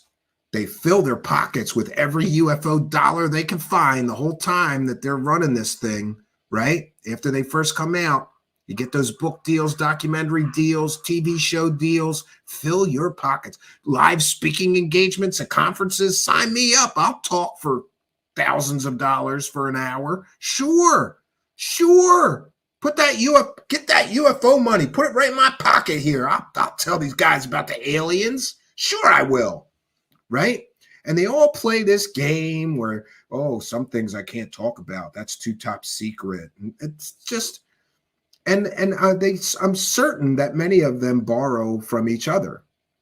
Is Dave Grusch borrowing from UFO whistleblowers of the past? Well, I don't know, but many of his so-called claims are exactly the same as Bob Lazar's from 1989. And by the way, there are stories of alien and UFO and crash retrievals and all this other stuff that go back decades. In the 60s, people started this stuff and saying this stuff. And the people from the 60s still haven't proven their claims. It's 2023. We're 60 plus years into people making these same exact claims, but never proving them. But that doesn't stop them. Not having evidence and not proving anything doesn't stop them from filling up their pockets with as many UFO dollars as they can. It's like a sickness to these guys. And one thing that I have experienced or seen myself is a great deal of greed. These guys are all greedy for every UFO dollar they could get. I think because they know that they have a limited time frame in which to work the grift before it comes crashing down and there's no more money available. Look at Corey Goode. He screwed up good, and his entire, story comes crashing down because he admitted he'd never been to space. And now, what's he going to do? How are you going to get a real job? What have you been doing? They're going to ask you in an interview. Well, I've been telling secret space stories for 10 years on the internet and telling people I went to space. It's ridiculous. We're going to take a moment to thank everybody for the super chats. This is not the end of the presentation, however, so don't go anywhere because I have some new startling information about this latest whistleblower, Dave Grusch. You're going to want to hear this. I'll just add Rick Doty. Great show idea. I agree, John Chow. And thank you very much for the kindness, generosity, and support of the show. We want to thank Real Steel Rumblehead. Says, what are your true feelings for Bigfoot beliefs on Bigfoot and UFOs? I'm a huge fan of Bigfoot. Ask anybody that's ever been to my cabin. I got little Bigfoot things around. I got a Bigfoot face on my door of my cabin. I love Sasquatch and Bigfoot. But do I believe that there is a real living, breathing, biological primate creature out in the woods? No. It won't stop me from looking for him, though. And on UFOs, you know, I've been down this rabbit hole for decades now, and I'm still no closer to the truth. But if I had to guess, most of me believes that most of the things that, especially the things that are strange that people see or can't explain, are secret government. I believe that these things were aliens, but years of research has changed my opinion substantially to thinking that these are top secret government projects or secret technologies. But thank you for your kindness, generosity, and support. Real Steel Rumblehead says, I am the next door neighbor to David Adair. He lives in a double wide in Black Mountain, North Carolina. He's a brilliant scientific story spinner, but like L. Ron Hubbard, has a brilliant mind misdirected. Yeah, you know what, Real Steel Rumblehead, and thank you for your kindness, generosity, and support. I did one show on him. People are still commenting on it and arguing with me. I think that guy is a fantastic storyteller, but he has no evidence of any of his claims. Estimate of the situation is here with the kind of generous $10. Says macro shot of a line of stuff being snorted off a book through a $100 bill revealing David Wilcock on the cover. The Ascension Mysteries, a channeling by David Wilcock. Yeah, I think that's how he does his channeling too. And we want to thank Banana for a kind and generous 99-cent super sticker. Thank you for your kindness, generosity, and support. And we're going to be getting to this startling new revelation about the new UFO whistleblower, which is extremely troubling if you ask me. We're almost through here. We'll get to the end of the chat. We have Chase Davenport with the kind and generous $9.99. Steve just saw this video released from Vegas police body cam and 911 call saying a 9-foot creature's in the backyard right after cops saw the thing fly from the sky just before. Oh, you got to send me that video. Send me that video, Chase Davenport. And thank you, longtime show supporter, for your kindness, generosity, and support. We have Popular Front Libertarian of Bougainville with a kind and generous £3 super sticker. Thank you for your kindness, generosity, and support. And all right, we are all caught up here. So now we're going to get into the startling new information that I found on David Grusch, the latest UFO whistleblower, who is telling fantastical stories of alien technology. One second.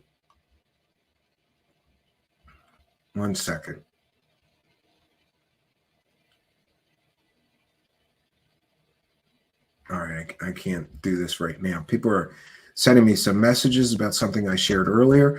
So we're going to talk about this new revelation, which actually I'd love to take the credit for, but it wasn't me. It was UFO Info Ops, and you can follow them on Twitter.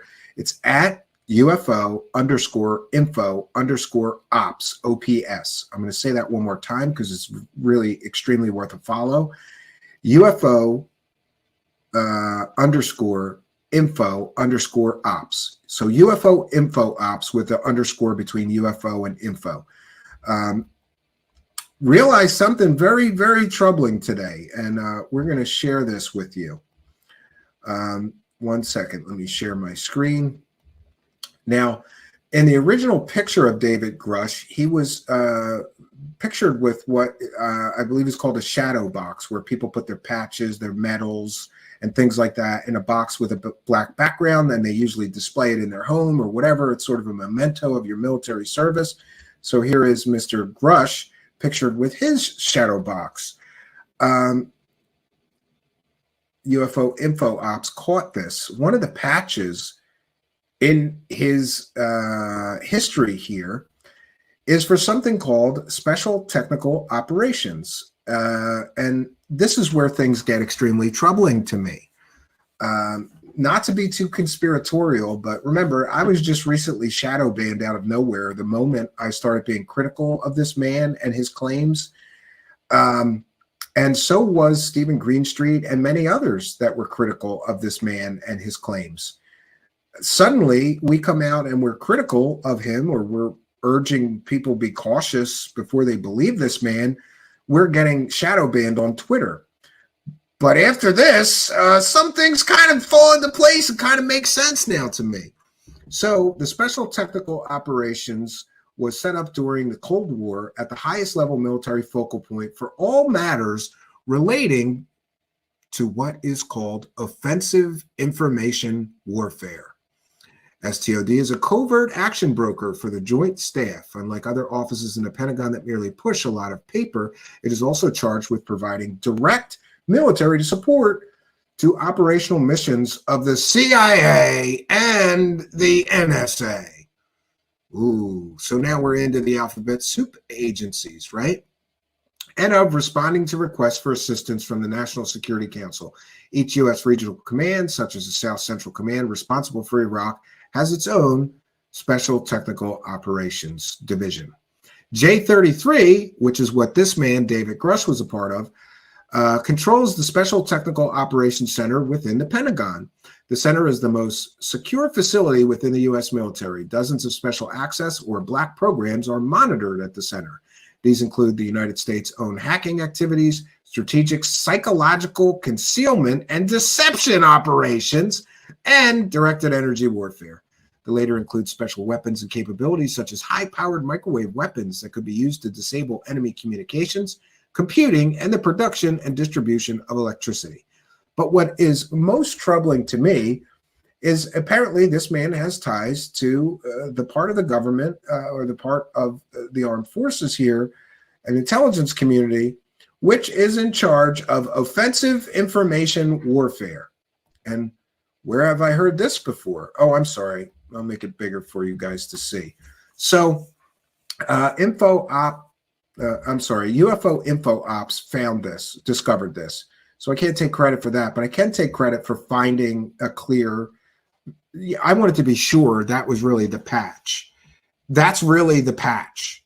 So this man was part of that unit. Verifiably 100%, David Grusch was part of the Special Technical Operations. And I got to tell you, a part of me is not surprised here. And why am I not surprised? Because, my friends, this is not the first time that someone from the intelligence community who was specially trained and maybe responsible for information warfare suddenly infiltrated the UFO community with fantastic stories about aliens and UFOs.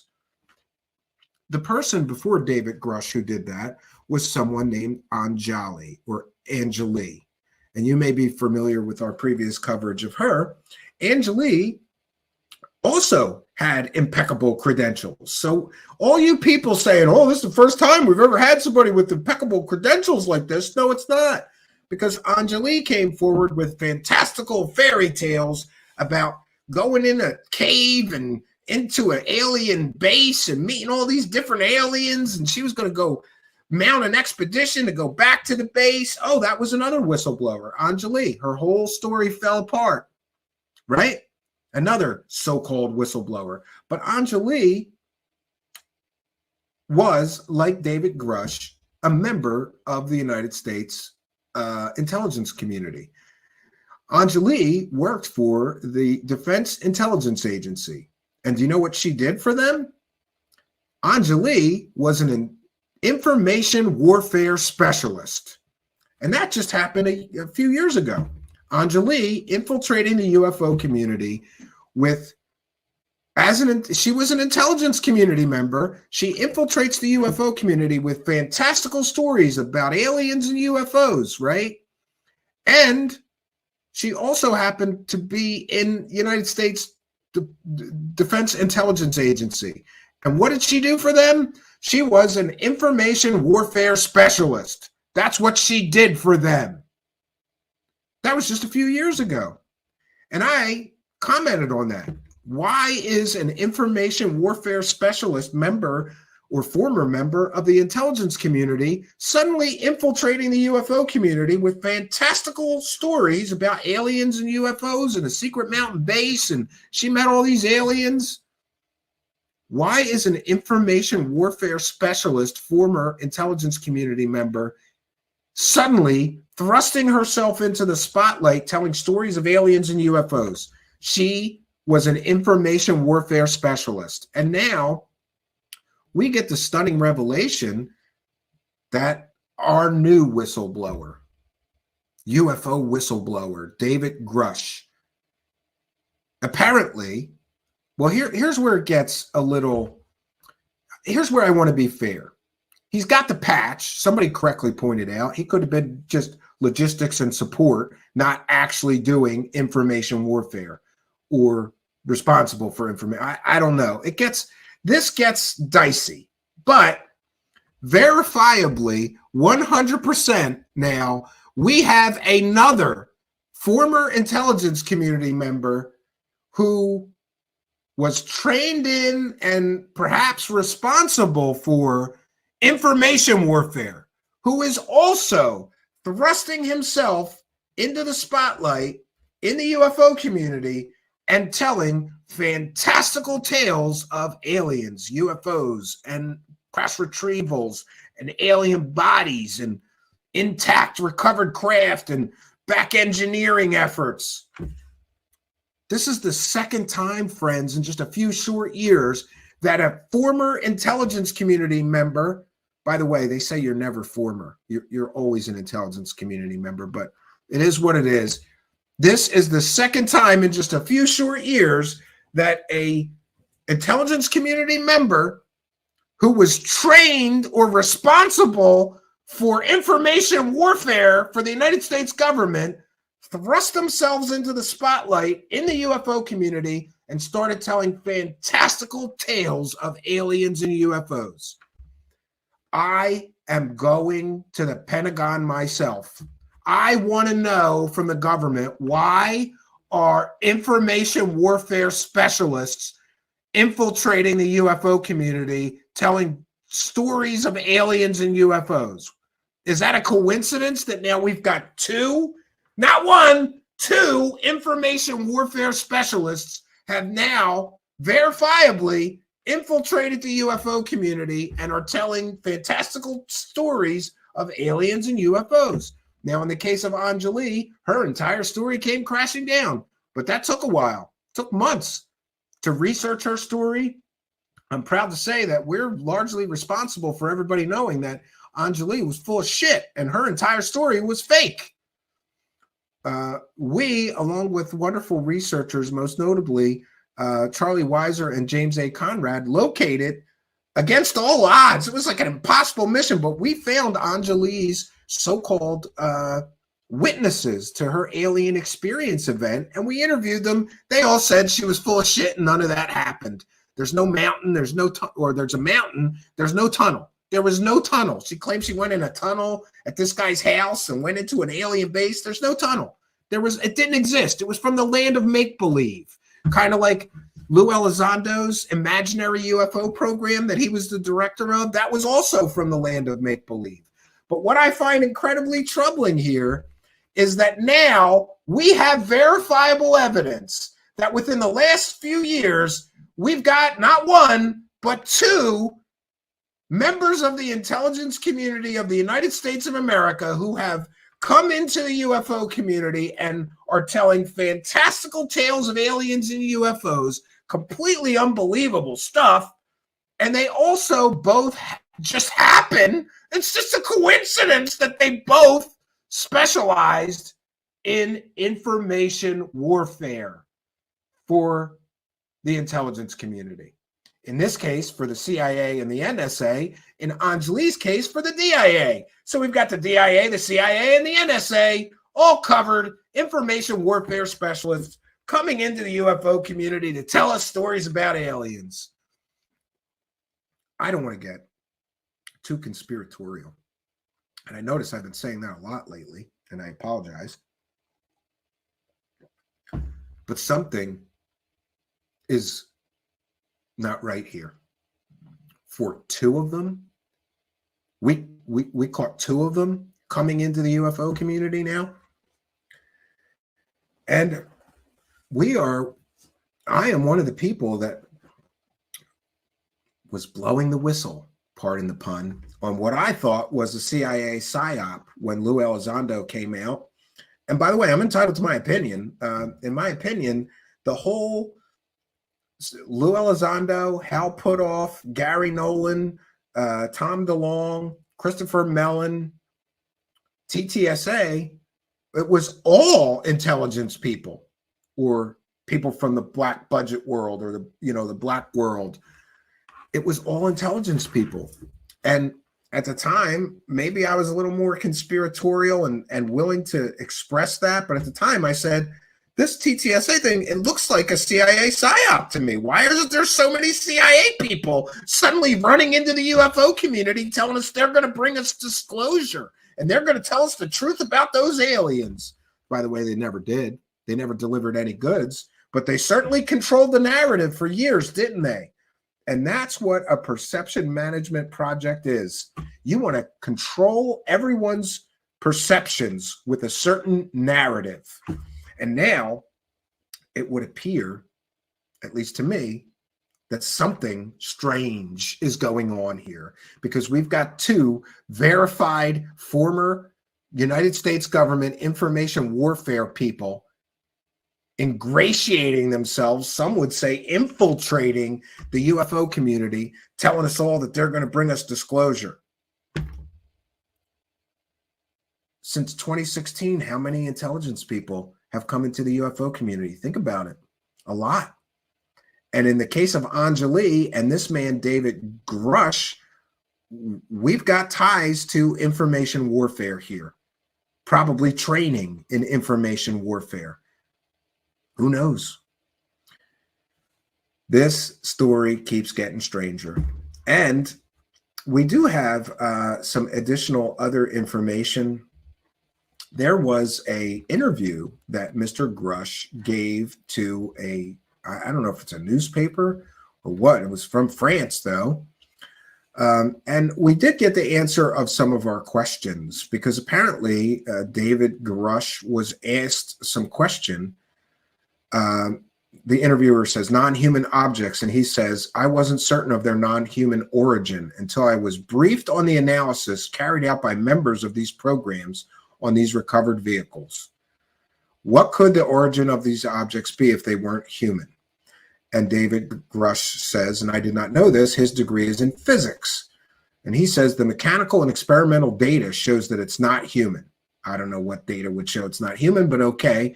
He says it could be extraterrestrials or it could be something else coming from other dimensions as described by quantum physics.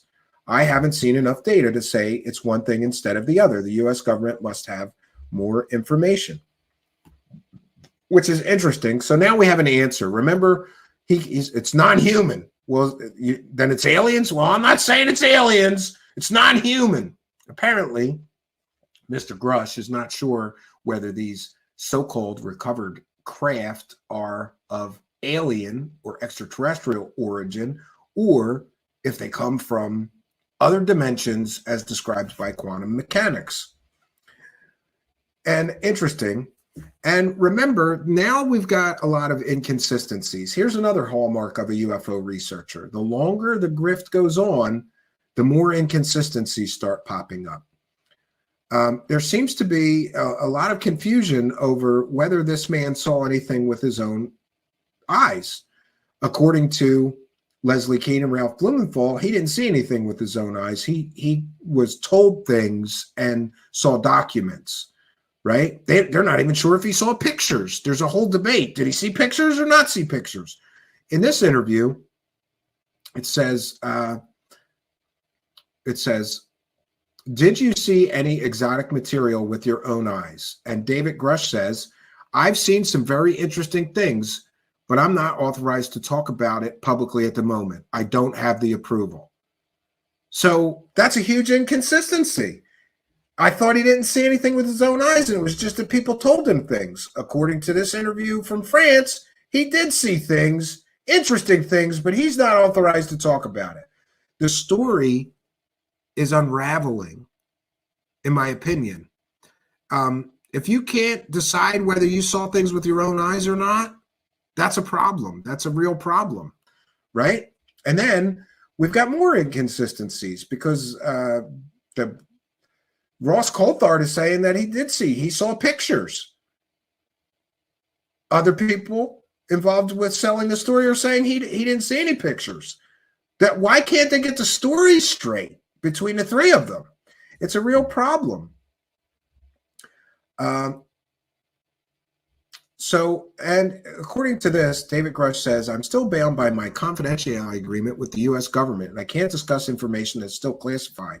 So I could speak publicly in general terms, but details of material recoveries are very limited until they are declassified. But again, the government would not have approved him to talk about this stuff if he was going to be talking about classified projects.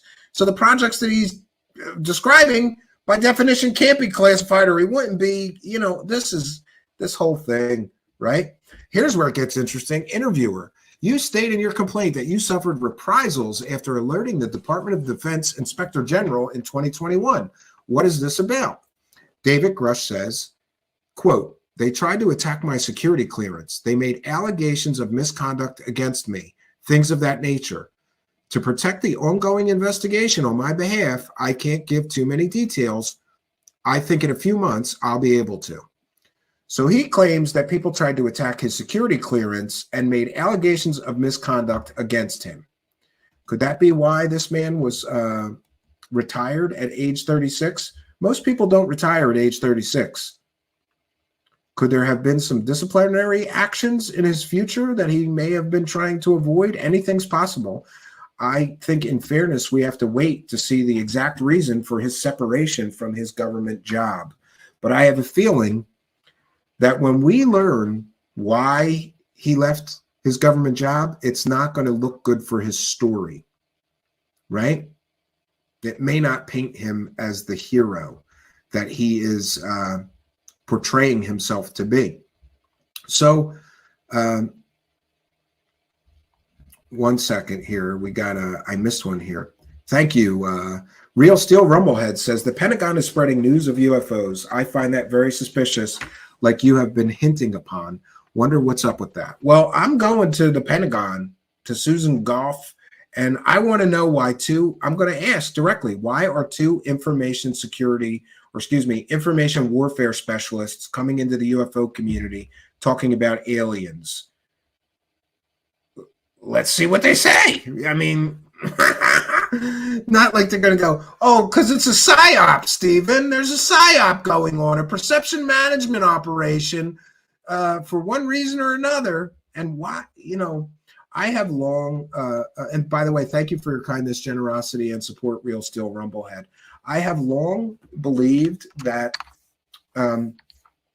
actually there is a substantial amount of evidence that can prove that the United States government actively encouraged stories of aliens and UFOs as cover for their black projects. They did it for the U-2 spy plane. They did it for the SR-71 Blackbird. They did it for the stealth aircraft and more.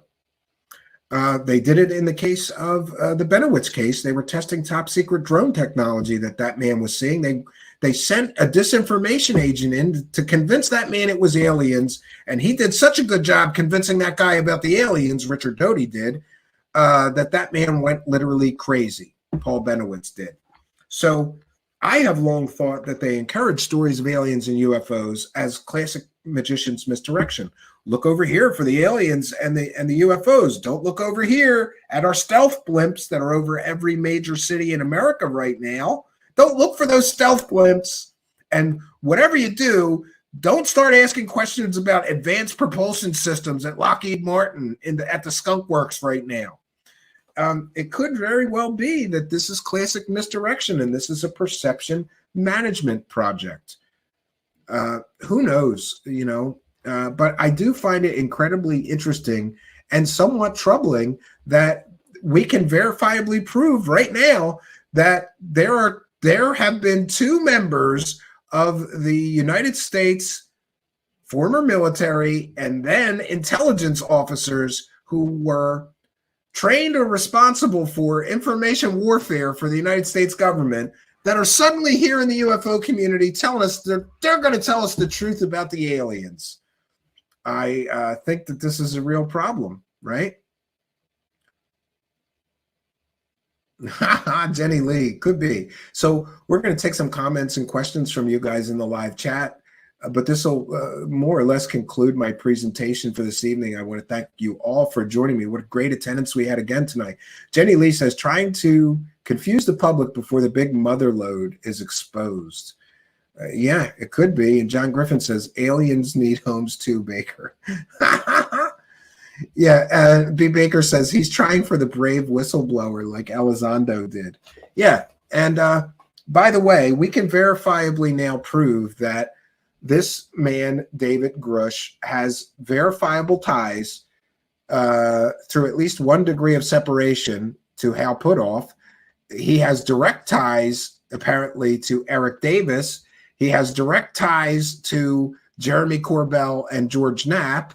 Apparently, Lou Elizondo called him a friend and colleague, so he has direct ties to Lou Elizondo.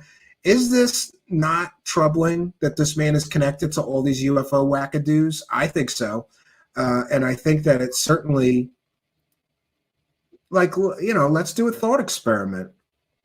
If this guy had no ties to any of the people I just mentioned, Hal Puthoff, Eric Davis, Gary Nolan, Lou Elizondo, Jeremy Corbell, George Knapp. Oh, and let's not forget Stephen Greer. Apparently has ties to all these people. Stephen Greer, Lou Elizondo, Hal Puthoff, Eric Davis, Gary Nolan.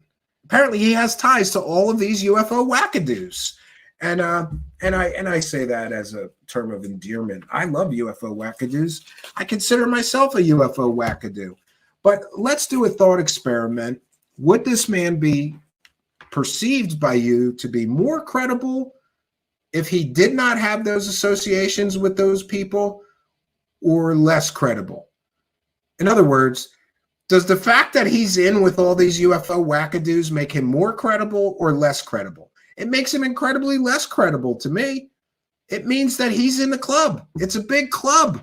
And we've heard from Brian Bender and apparently others. I heard from one source that I'll just say is close to the matter, who told me that Lou Elizondo groomed this guy and got him ready for his media appearances, right? Maybe he did the same thing to this guy that he did to, Jeremy from UAPX, Osiris, Oh, we're going to take your vehicle and we're going to get a TV show deal and you're going to be a hero, right? Who knows what this man was told? But I'm starting to feel sorry for him, because if it turns out that this man was, manipulated, deceived, and sort of encouraged to do this by those people I mentioned, Stephen Greer, Lou Elizondo, George Knapp, Jeremy Corbell, Hal Puthoff, and Eric Davis, and Gary Nolan, that means this guy already knows 7 big UFO people who have all been involved in selling fake UFO stories before. And let's not forget Ross Coulthard has been caught selling fake UFO stories. And Leslie Keane and Ralph Blumenthal have been caught selling completely, totally, factually inaccurate story to the New York Times. So that's 7, 8, 9. He knows 10 people all involved in the UFO world, all of which have been caught selling fake stories. Or let's just say being involved in the grift, right? He knows 10 of them already. He just quit his job in April and he just come out June 5th, right? But we know he was in Canada the week of May 15th talking to Canadian Parliament members. So I don't think that him knowing all of those people or having any association with all those people at all makes him credible. I think that shows he's just a UFO nutter like the rest of those people I mentioned. And maybe he has a problem with, cognitive bias. And also, it should be noted that it's funny, Stephen Greer claimed that he met with this man and provided him with information and mentored him. Stephen Greer claimed that, and then David Grusch put out a statement claiming that that wasn't true and nobody mentored him, and here's where it gets interesting. He said, "Don't use my name to further your own agenda, Stephen Greer." And just today, Stephen Greer posted that again, that he mentored him. And so who's telling the truth? Stephen Greer is a pathological liar. Remember, that's the guy that briefed every sitting UFO president since Ronald Reagan. And he goes on secret missions with Billy Gibbons of ZZ Top fame to see alien medical technology. And he was offered $5 billion to stop talking about UFOs, and people on his staff got murdered because they were talking about UFO. It's so ridiculous. That guy's so ridiculous. If I had to choose one of them that's telling the truth, I would say that Greer's full of crap and he's just trying to hitch his wagon to this big story everybody's talking about. But let me know what you think in the comments. Does this guy knowing all these people and having associations with them make him more credible as a so-called whistleblower, or not at all credible because he knows them? To me, him knowing all those people is a huge red flag, because, and I will freely admit that this is speculation, what if it's those 10 people that are feeding him the stories about the UFOs and the aliens and the secret projects? What if it's those 10 people giving him documents? Greer's been known to give people fake UFO documents that he claims were from the U.S. government that turned out to be completely and totally fake. Greer's such a super genius UFO expert, he once gave a completely and totally fake so-called classified document to a decorated admiral. So what if this guy is being manipulated by all these people? What if they're Hal Puthoff, Eric Davis are the people telling him about these crash retrieval programs? Hal Puthoff's a Scientologist and a wackadoo that believed Uri Geller had real superpowers, wasted tens of thousands of taxpayer dollars studying Uri Geller. Uri Geller used magic tricks. There, I said it. And I can say that with some degree of confidence. So it is what it is. This is our brief history of UFO whistleblowers, leading up to some startling revelations about the newest whistleblower, Mr. Dave Grusch.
Greetings and salutations, friends. Welcome back. I am so glad to be here today. You have no idea. Have you ever had one of those days where the entire day was incredibly hectic, but you got through it, and then you realize that you have one more really big task to complete for today? Well, tonight's live show is my one more really big task to complete for today. But not really just for today, more like for the week here. It's a very short week for us here due to the holiday last week. We covered a part one of this series that is just an overview of UFO whistleblowers throughout history, because I think it's very important to view things through the lens of history and find out what is it that history teaches us that we can learn from history and apply to current events. Well, it would appear that our first foray into the world of UFO whistleblowers, we covered some 7 different alleged UFO whistleblowers.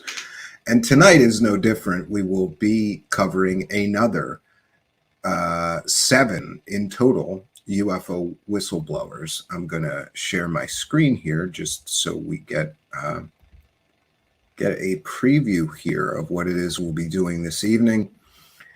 Tonight on Truth Seekers, a not so brief history of UFO whistleblowers. This will be part 2.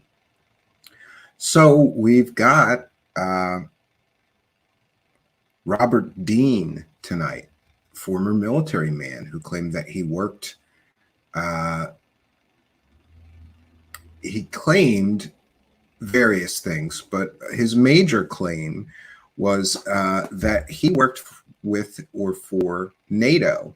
And while working with and for NATO, for the United States government, he saw something called the assessment, which told the truth about aliens interacting with Earthlings and visiting Earth and more. Then there was Dan Burish, who was a so-called biologist who claimed that he worked at Area 51, but not just Area 51. He worked at S4, the alleged subbase off of Area 51 that Bob Lazar had previously described before him. And Dan Burish basically came after Bob Lazar and expanded on all of Bob Lazar's stories. Alex Collier was I believe, an abduction.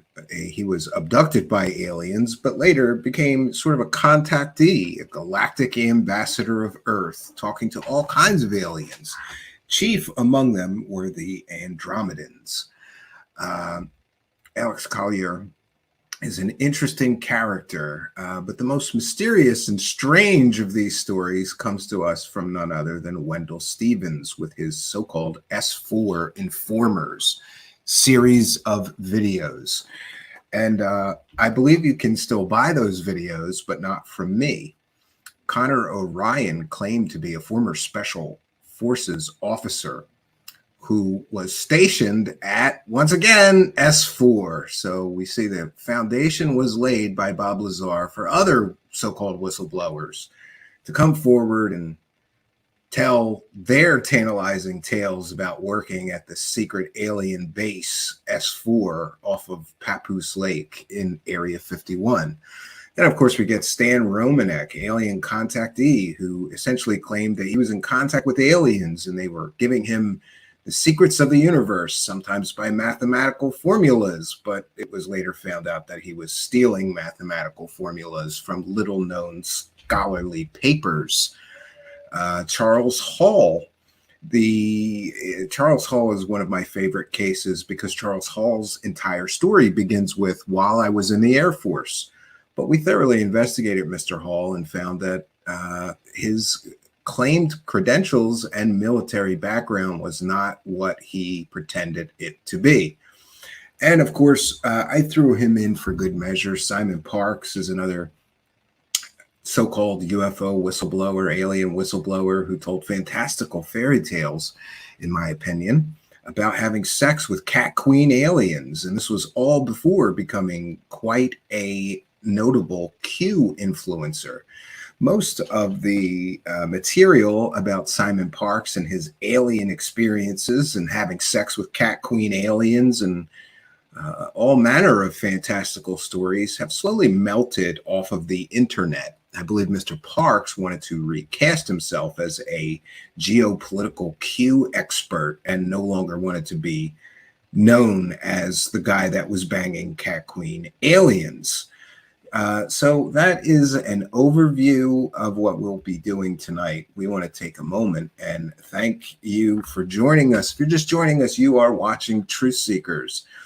And we are going to be doing a not so brief history of UFO whistleblowers. This will be a deep, deep dive. You will learn more about UFO whistleblowers, especially these are kind of the second tier. I got to be honest, okay? This is the B squad of UFO whistleblowers. We did the A squad first, you know, Goode and Bob Lazar, Philip Corso, and a few other notables.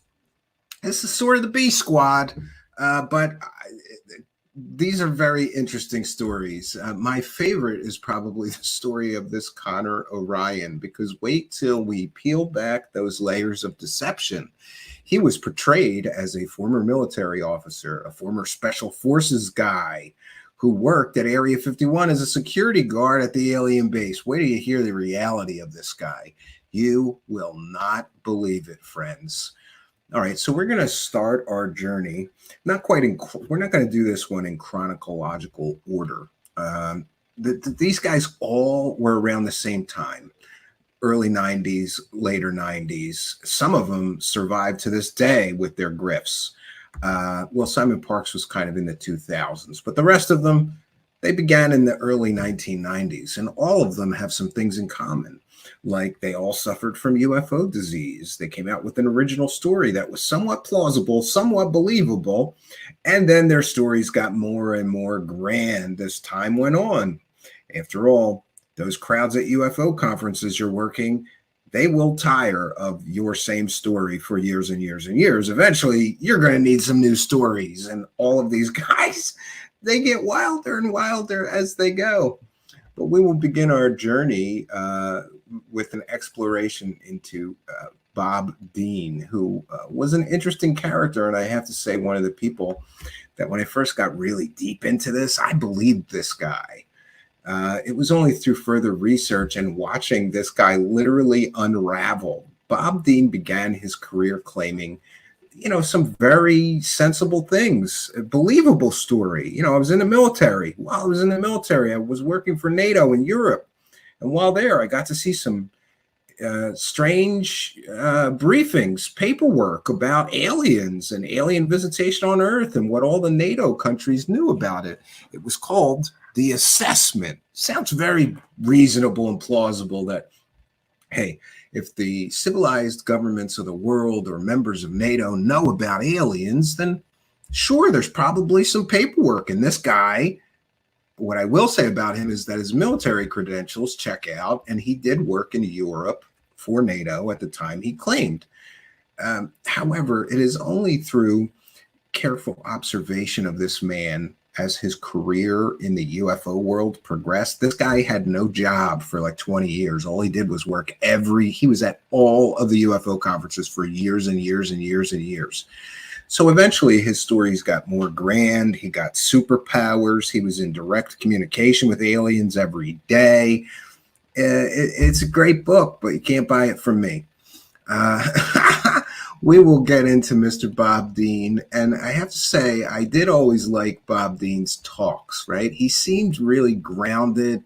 And if you want to believe in aliens, I don't know, Bob Dean just seemed, you know, he seemed very likable and believable to me.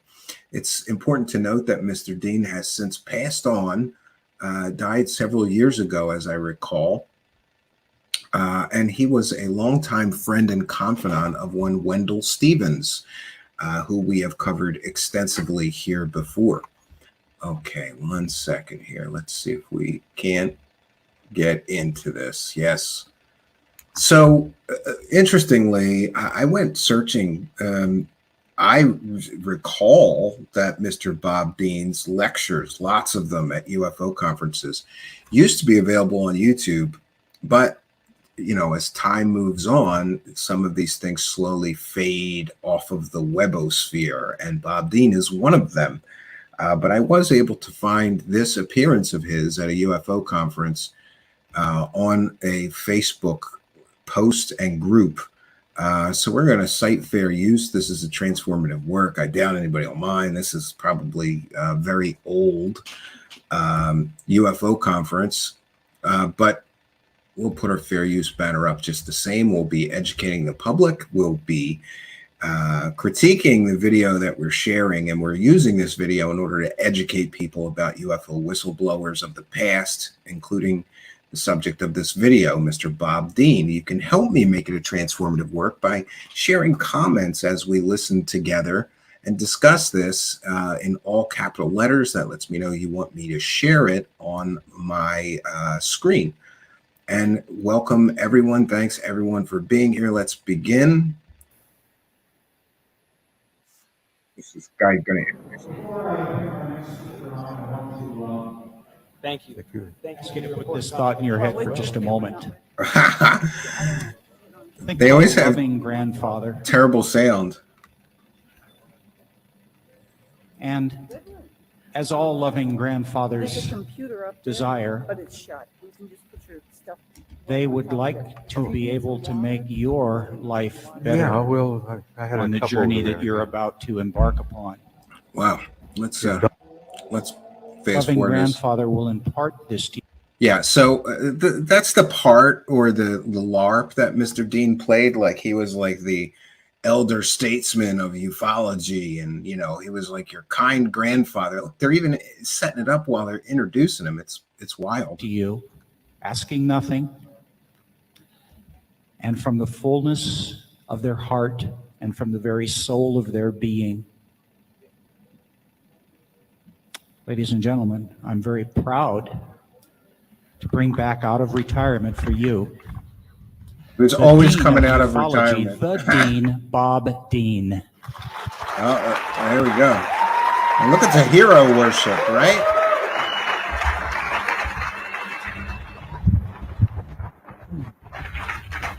My good friend.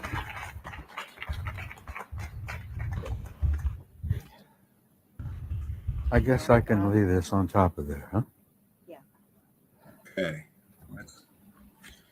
So this is at These are my International notes. UFO Congress, probably in the I got early 4 hours 2000s. here.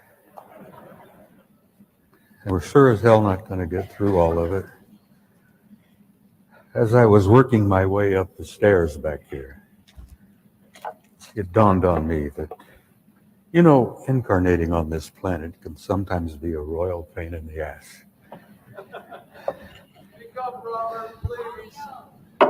Yeah, and by the way, just to be clear, Mr. Dean used to give, like, he would give 4 or 5 hour talks. This guy had the gift of gab, man. He could just tell stories for like 5 hours straight. I've seen him do it in previous videos. This video is only an hour. We're only going to go a little bit into it just so we get sort of a taste of what he's selling, or what he used to sell. I keep thinking they're going to call me back to the factory for some retooling and some major parts replacement. And I prepared a list of the major parts I want replaced. And there's an old friend in the audience, and I know damn well what he's thinking. And yes, that is at the top of my list.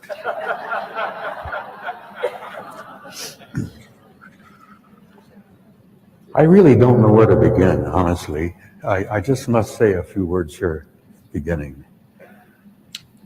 I just wanted to mention that when he started his career, Mr. Robert Dean was a very charismatic and good public speaker.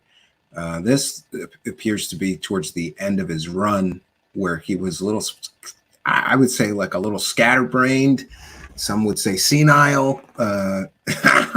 He just would ramble for like the whole talk that he gave, he was not very coherent, but I'm hopeful we'll get some coherence here so you can get a sample of what he used to talk about.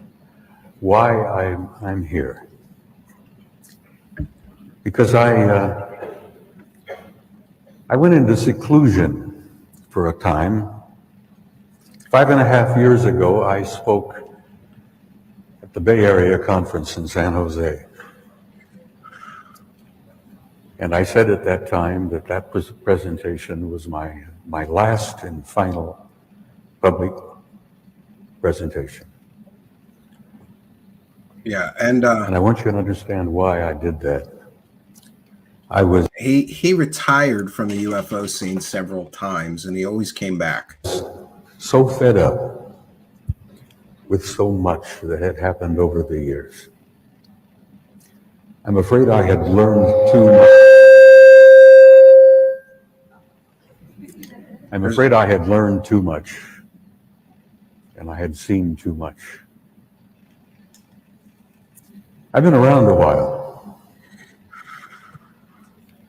A week from tomorrow, I celebrate 80 years.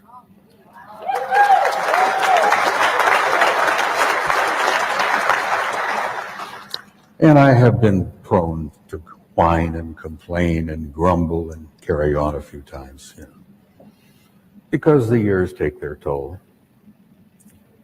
And every time I start whining and complaining, I look at Wendell Stevens, who celebrated 86 last month. Yeah, and we mentioned that those two were like always together. They did many documentaries together. For those unaware, Wendell Stevens was a twice convicted, let's just say he was twice convicted for problems with children. And you know what I mean. YouTube doesn't like that term. Yeah, it's a whole story. He claimed the CIA framed him, but read the court documents and you'll think differently. Yeah, and this is a typical UFO conference. Let's all applaud, somebody convicted for that kind of thing. It's great who the UFO community choose to make a hero out of, regardless of, their problems, let's just say problems with morality and ethics. So when I see Wendell, and he's farting around, pretty vigorous old coot, I shut up because, I have no idea where I'm going to be around another 6, but I take my hat off to Wendell. Not only is he a dear friend, but he's a bit of a hero in my book. A hero, sure. But I wanted you to know why I became a recluse for some time. I spoke at San Jose and I said, yeah, I mean, the guy looked good for his age. I'm not doing this anymore. As I said, I'd seen too much, been too many places, and learned too much. And I'll be honest with you by telling you Kevin. that Absolutely. Some of the things I had learned brought my old worldview crumbling around my knees. You talk about the old paradigm and the idea that many people aren't ready for the new paradigm. Well, I You're wasn't right, ready. Wave Drummer, he does. When I Yes, first he began does. this thing, over 40 years ago, serving in Europe at the time, SHAPE headquarters in Paris. There we go. And I got introduced to the reality of the phenomenon, and from that moment on, I could never put it down. I could never step away from it. The more I learned, the more I wanted to know, and the more I ended up knowing.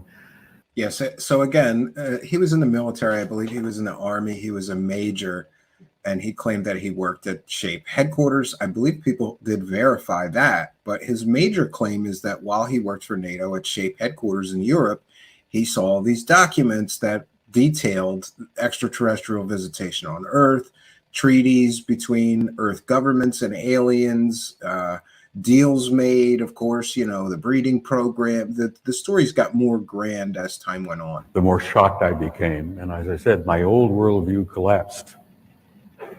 You talk about the word alienated. I was alienated completely because my old concepts were just down the toilet. And I walked away, went back to Phoenix, turned myself into a recluse, and as my son said, I was proceeding to commit suicide slowly.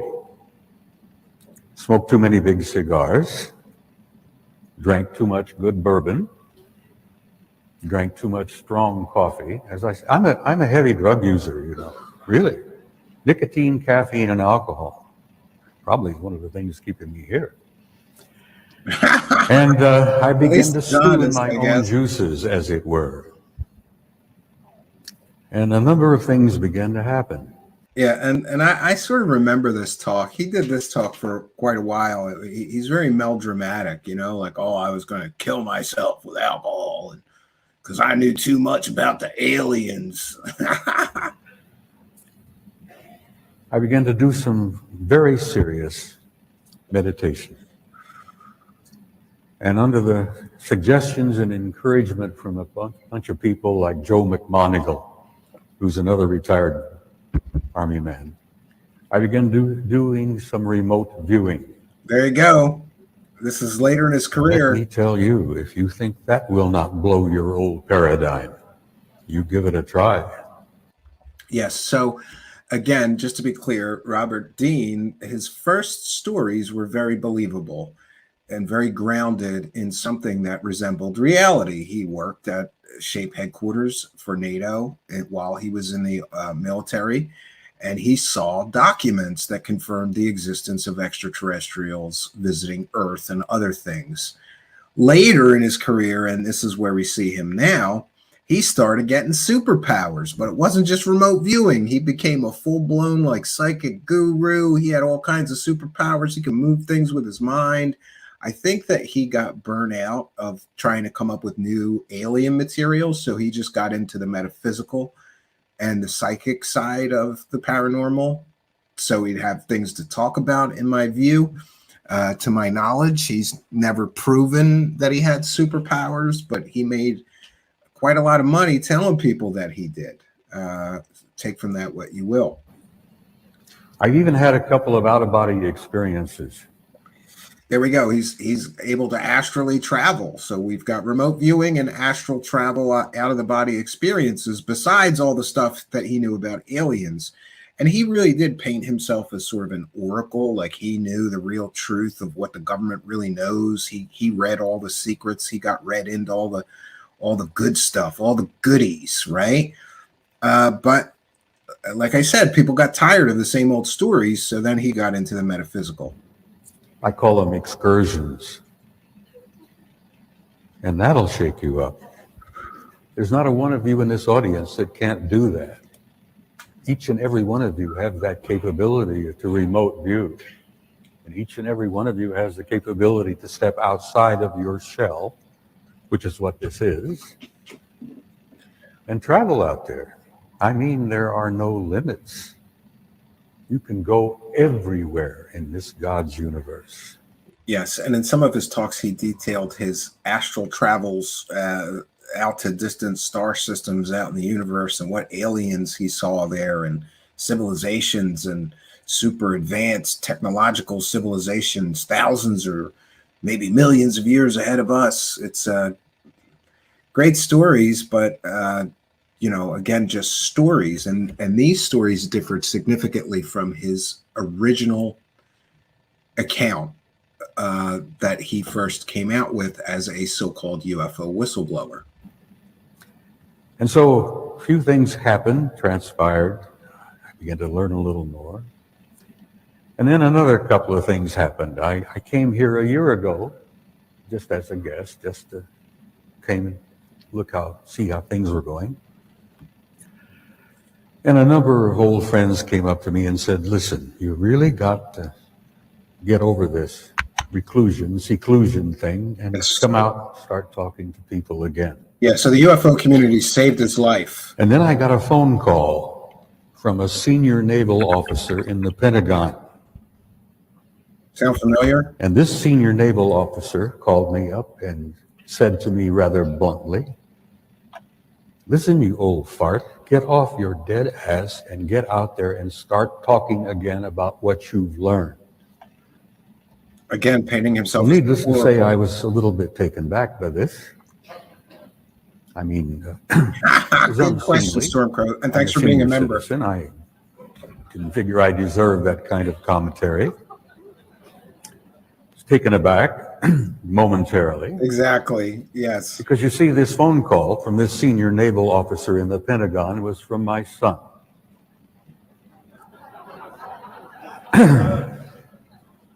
And he's had the privilege over the years to call me an old fart and get away with it.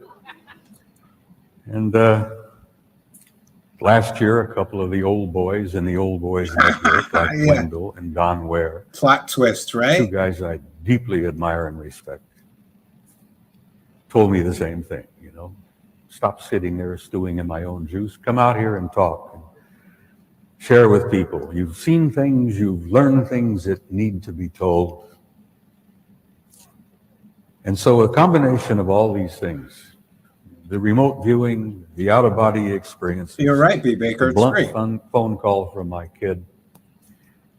I'm here. And I'm going to stay out here in the public again as long as I'm around. Oh, it's so melodramatic. Thank you very much. I've also had some encouragement from a couple of friends. I jokingly refer to friends in high places. Well, let me try to get here. I was in the gentleman's lounge just before I came up here, and I had a flash of illumination. Now, a lot of people have those flashes of illumination while they're in the shower, you know? I tend to have them when I visit the gentleman's lounge. I think it's the sound of running water that does it for me. And at my age, I make a number of trips to the gentleman's lounge, and you would think I might be one of the most enlightened, illuminated people on the planet. Yeah, interesting, Ganja. You're But right. essentially, my illumination was this. Howdy, What the hell are we doing here? Why do we come here every February? Why do we go up to San Jose at the Bay Area Conference every September? Why do we even bother doing what we do? And it hit me. It's because you people You're correct, B. Baker. know You never proved any of how his important claims. this is. But we're jumping ahead. It's you people that, in my heart and my view, are the most important parts of this whole program. Yeah, I'm here for Each and you. every one of you. Empty your We pockets. come because we know that we're dealing with the greatest story in human history. Yes, he definitely was a I good kid you not, public it speaker. is simply the I'll give him greatest that. He was a story good in public human speaker. history. It's about us, the human race, this human species that we're all a part of. How did we come to be here? Where are we from? Why are we here? And where are we going? That's why it's so damned important. And we are at a transition moment in time. We are making a transition, and I call it a transcendent transformation into another species. And it's happening right this moment as you sit here in the audience. You're changing right in front of all of us. You're changing in every way. Your genetics, your genes are changing. You're not the same person you were 5 years ago, 10 years ago. It's a transformation that's underway, and when it's finished, if it ever finishes, which I doubt, you're going to be almost like gods. Yes, he gave sort of a talk that was reminiscent of later David Wilcock talks. So we see that there's a lot of connections here.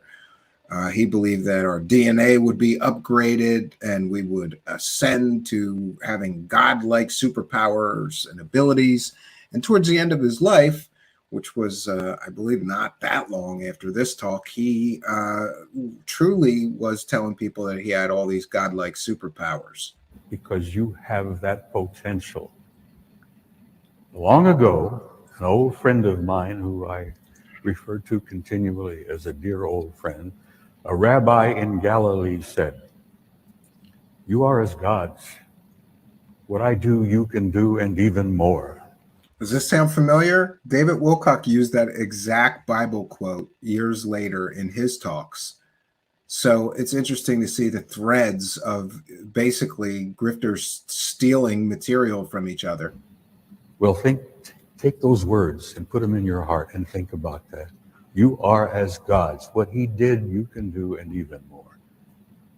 You're not there yet, but you're getting there. And Yes, this process working is towards underway, ascension. and it cannot be stopped. It's Yes, ascension is inevitable after all. fate. It's destiny. You're turning into a new species, and that transcendent transformation. That's why I love to look at the young people like today. You know, you talk about these kids that are showing up. You look deep into their eyes and you see things. You see a depth of an understanding and an insight in those little eyes today. Yeah, and so, he would talk about transcendence, also known as ascension. It's basically the same New Age garbage that David Wilcock, Corey Goode, and others would push some 20 years after Bob Dean did. So I guess he was a bit of a trailblazer. They're the new world. And you've laid the transformation for it. You've laid the groundwork for that. But that's why we're here. You know, you get a little depressed now and then. We all do. Remember, this is a talk he's giving at a UFO convention. People are here to hear about aliens and UFOs, and this is what you would get. He would just, talk about New Age stuff for half of his talk. So I think we have given you a good sample of what Bob Dean was about. I wish that I had found an earlier talk where he just talked about the aliens and the UFOs. Remember, originally, when he first hit the scene, he was a so-called UFO whistleblower or alien whistleblower. He was former government, had high security clearances, and he was going to tell us the truth about those aliens. Does that sound familiar to anyone else? I believe it sounds very familiar to me. So here is what I can tell you about Mr. Bob Dean. His military credentials turn out to be mostly true. Let's leave it at mostly true. He was in the military. He did work for a time at that SHAPE NATO headquarters in Europe. But what we later determine is that other researchers try to find these so-called documents that Mr. Bob Dean talked about in virtually every talk that he gave. And not a single researcher or person was ever able to substantiate his claims about there being a document or briefing document, which he described in great detail, called the assessment. And in this assessment, Mr. Dean asserted that the truth about extraterrestrial intelligence visitation on Earth and their communication with even Earth leaders of different countries. There were treaties made. And of course, we get that line about the gray aliens making some kind of a deal where they were allowed to abduct so many people a year in exchange for some kind of information or technology given to the countries allowing the abductions. But no one had ever laid eyes on these so-called documents that Mr. Dean claimed to have seen, which is extremely suspicious, because if he, as a military person stationed there, saw those documents, it would stand to reason that others would have also seen those documents or be able to corroborate his testimony. To the best of my knowledge and recollection, no one ever confirmed Mr. Dean's claims of alien visitation on Earth, or that the military actually knew about these things.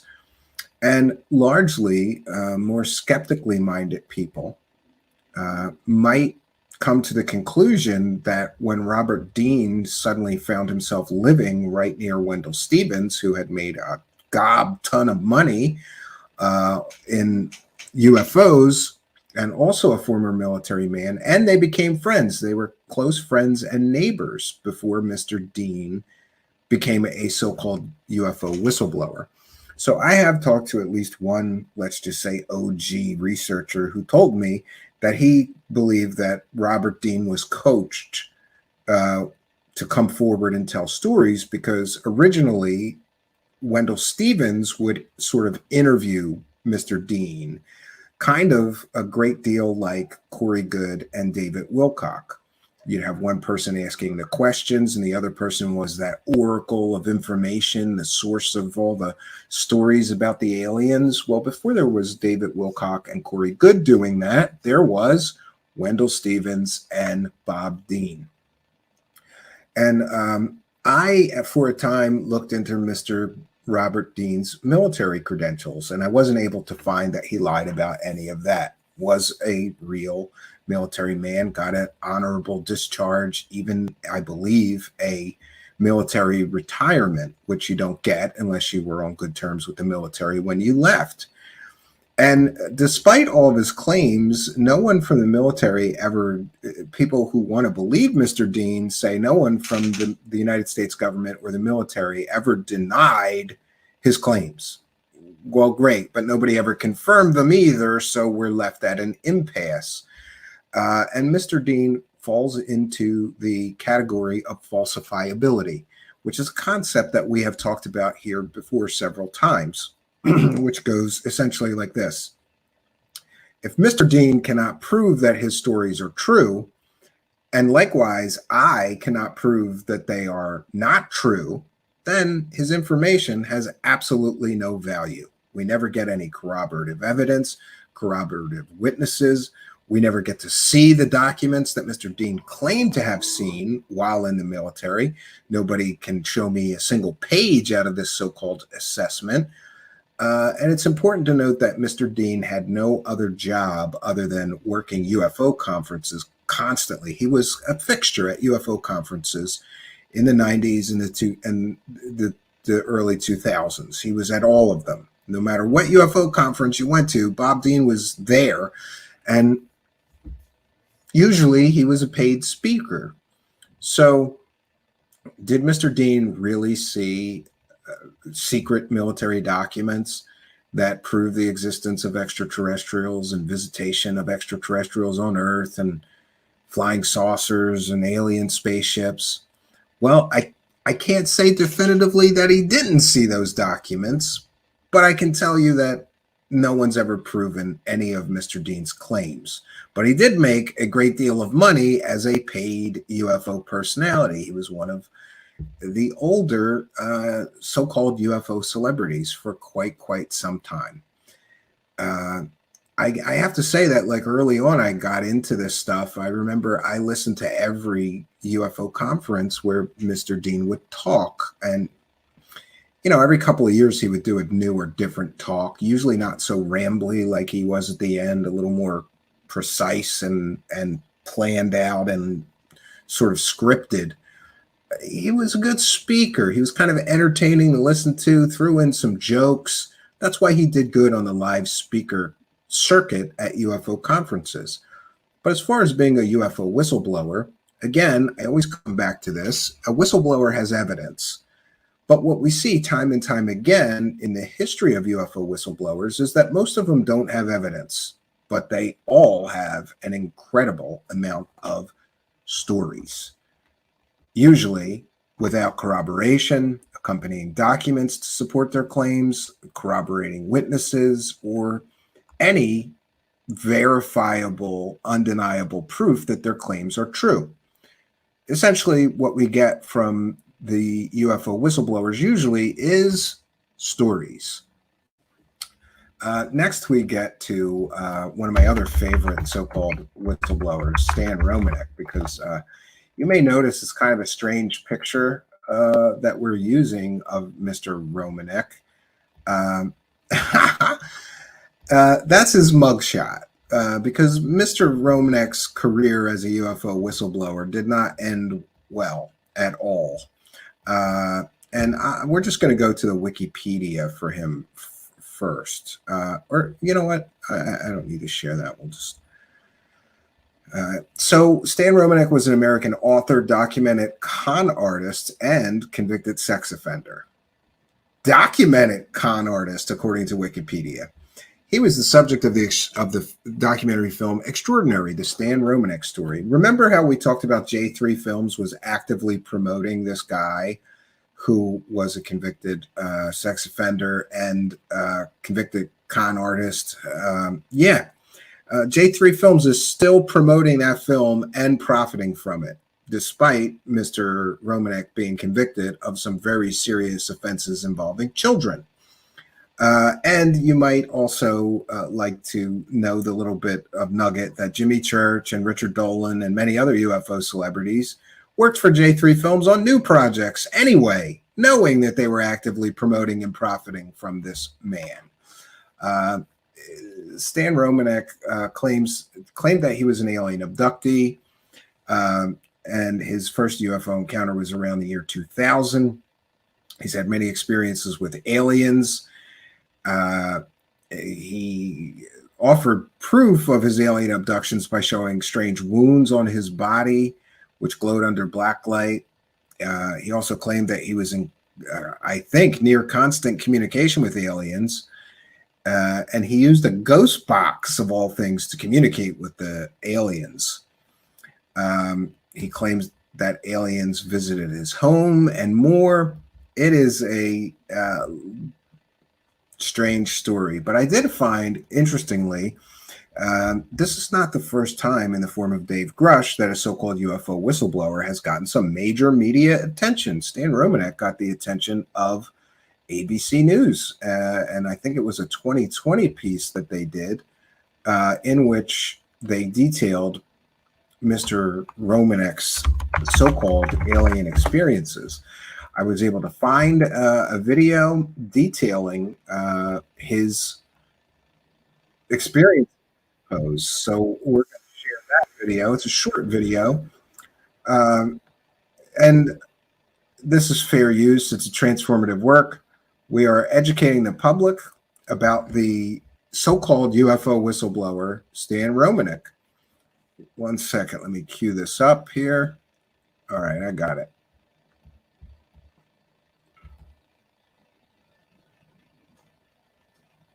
One second. I just want to cue it up to the part about him. Okay.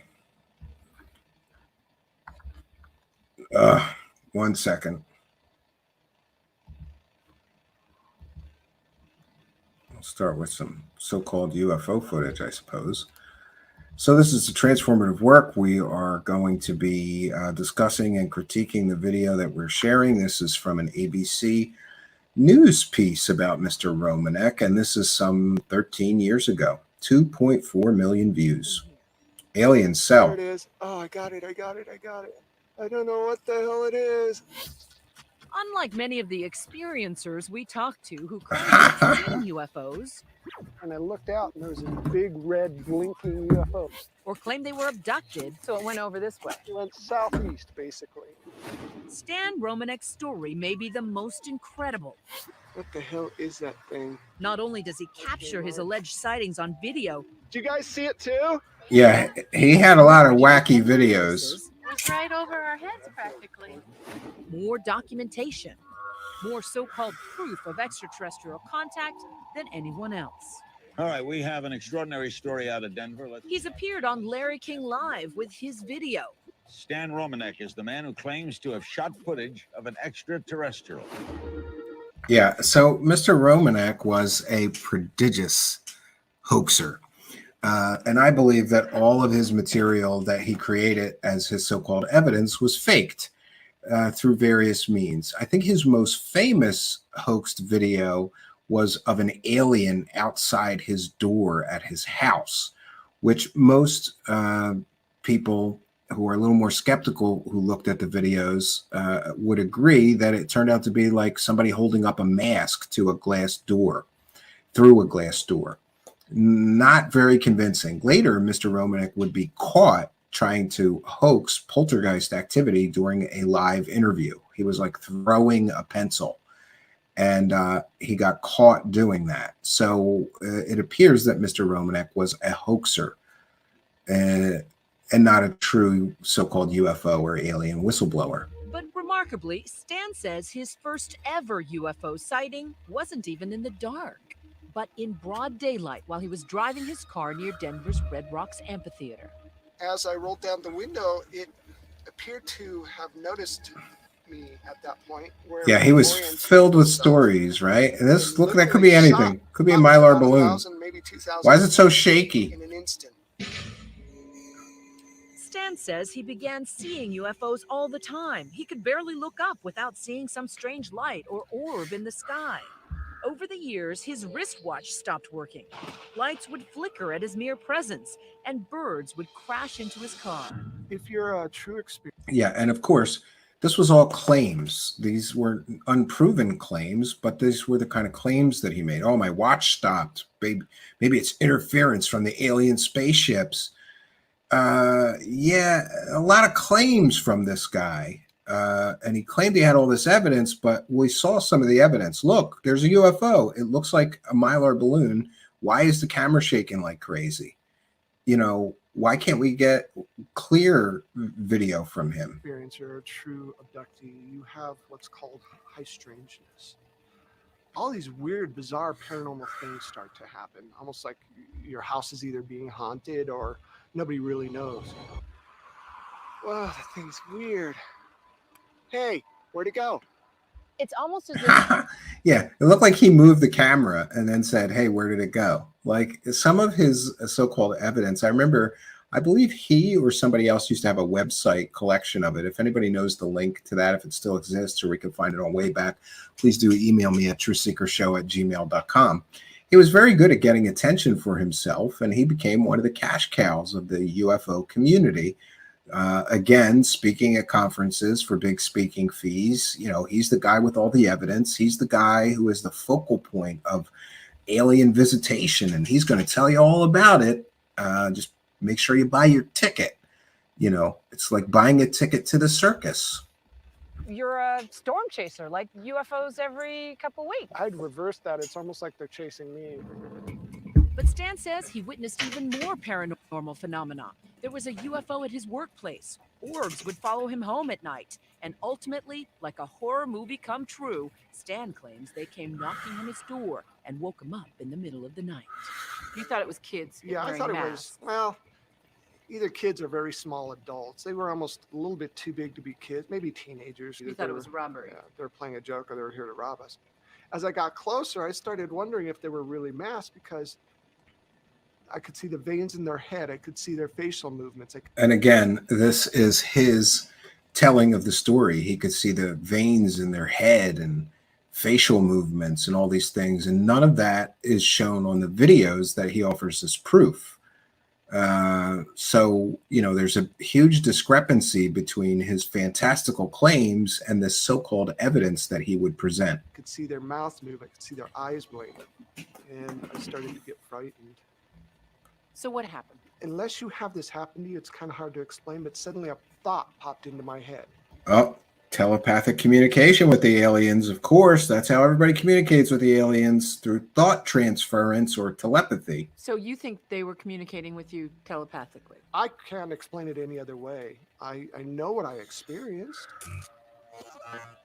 Suddenly, Stan says his mind was filled telepathically with unexplained images. Does this sound familiar? We've heard this story before, I think. Bam, bam, bam. Oh, he's getting downloads. Images, thoughts, images. And what were the images? I had images of this horrible catastrophe, you know, winds so strong it's scouring the pavement off the earth, forests burning, devastation to the planet. Yes, and these scenes of Earth destruction, usually attributed to some sort of humans meddling with our environment or not taking care of our environment, is a common feature of alien contactee stories. You might recall that Betty and Barney Hill experienced just such a event during their alien abduction experience. So you were seeing scenes from an apocalypse. From some kind of apocalyptic thing. And when it was over, I'm going, when's this going to happen? Is this going to happen? Is this really going to happen? Because I was pretty much in tears by this point. I was so terrified. That the aliens were trying to send you a message. Yes, you guys have to take care of the Earth, and we're your space brothers, and we care about your biosphere and your home, and you guys got to start taking care of it. Again, a very common theme among alien contactees. That's what this is all about. And yet, Stan, from somebody who's listening to your story, it sounds like just that. It sounds like something you made up. If you're a skeptic like I was, and trust me, I was in the same boat you were, it's like, oh, you guys are crazy.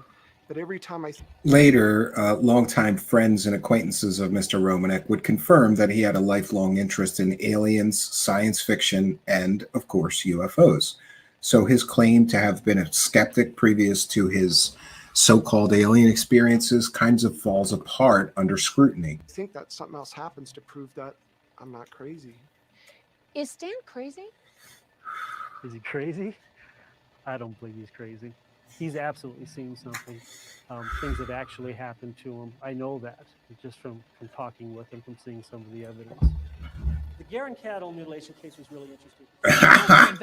And then we get MUFON to confirm that Mr. Romanek was the real deal. And interestingly, the international director of MUFON would also be arrested for child-related offenses, just like Mr. Romanek.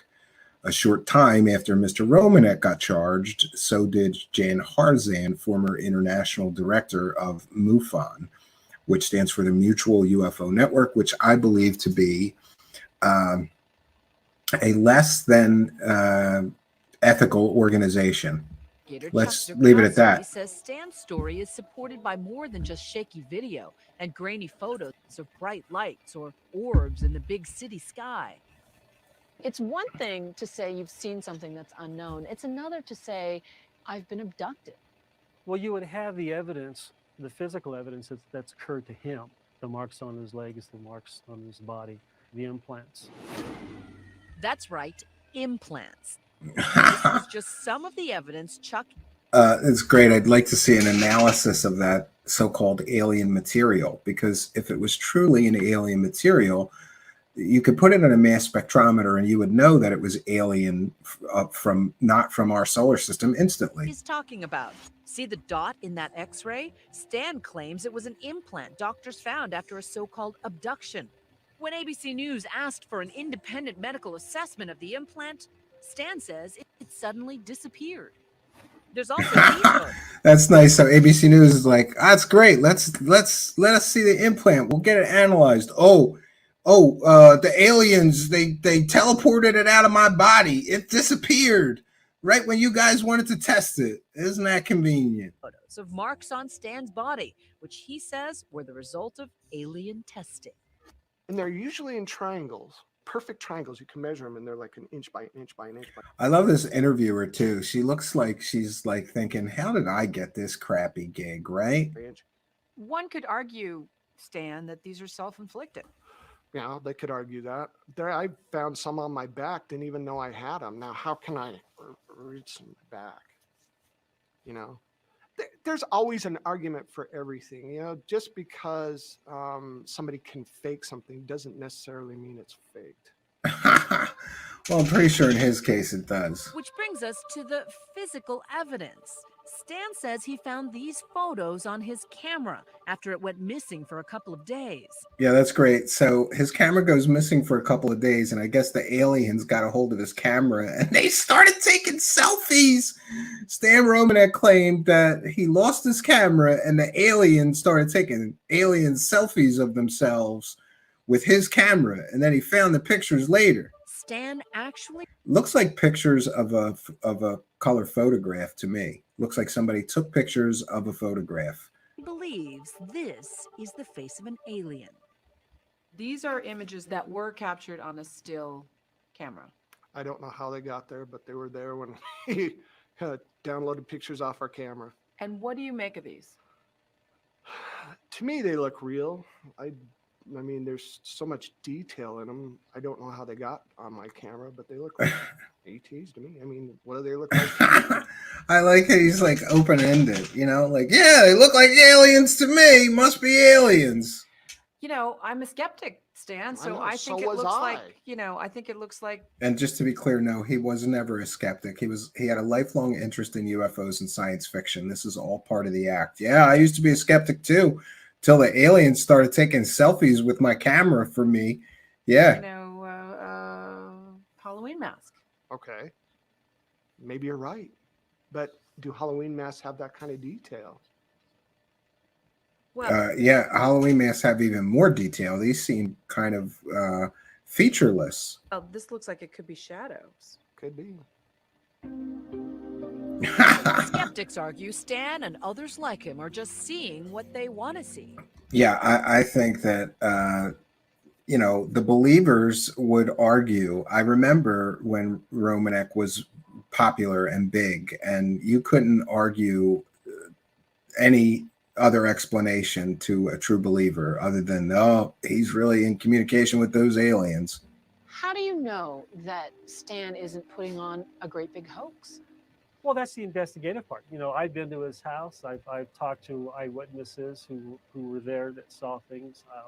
Yeah, and this is a MUFON investigator. I'd like to contact him now and ask him, what do you think of Mr. Romanek now after he got popped for collecting child-related images? Let's leave it at that. I've seen some of his physical evidence, and that's where you start. All right, so we've reached the end of the video, and here's what I can tell you about Mr. Romanek. After a fairly lengthy career working UFO conferences, getting lots and lots of attention in the media, including a documentary film deal, which is still available, by the way. Mr. Romanek got popped, arrested in a sting operation.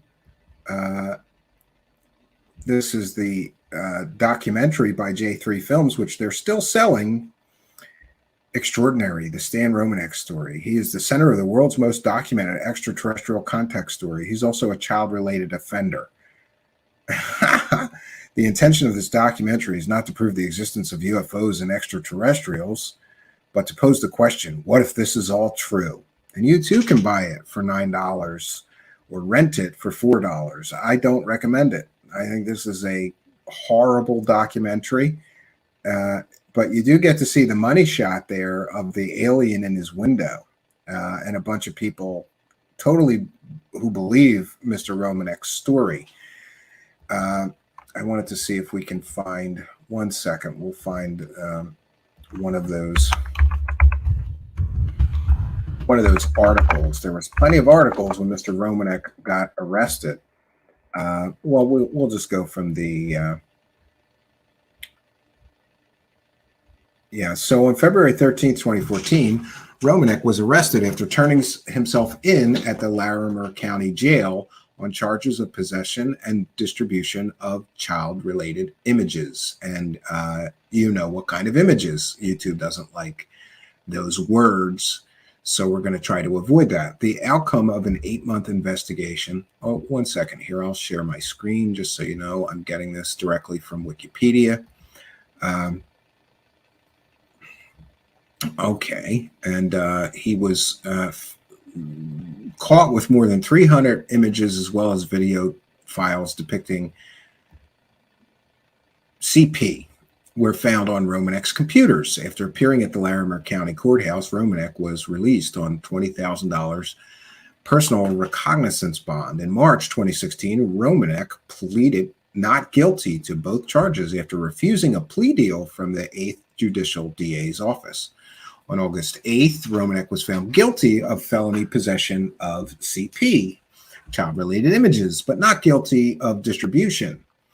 His sentencing was held December 14th, 2017, where he was sentenced to serve 2 years in the Larimer County Community Corrections halfway house and to register as a sex offender. He reported immediately to jail to wait for space to become available at that facility in February 2014.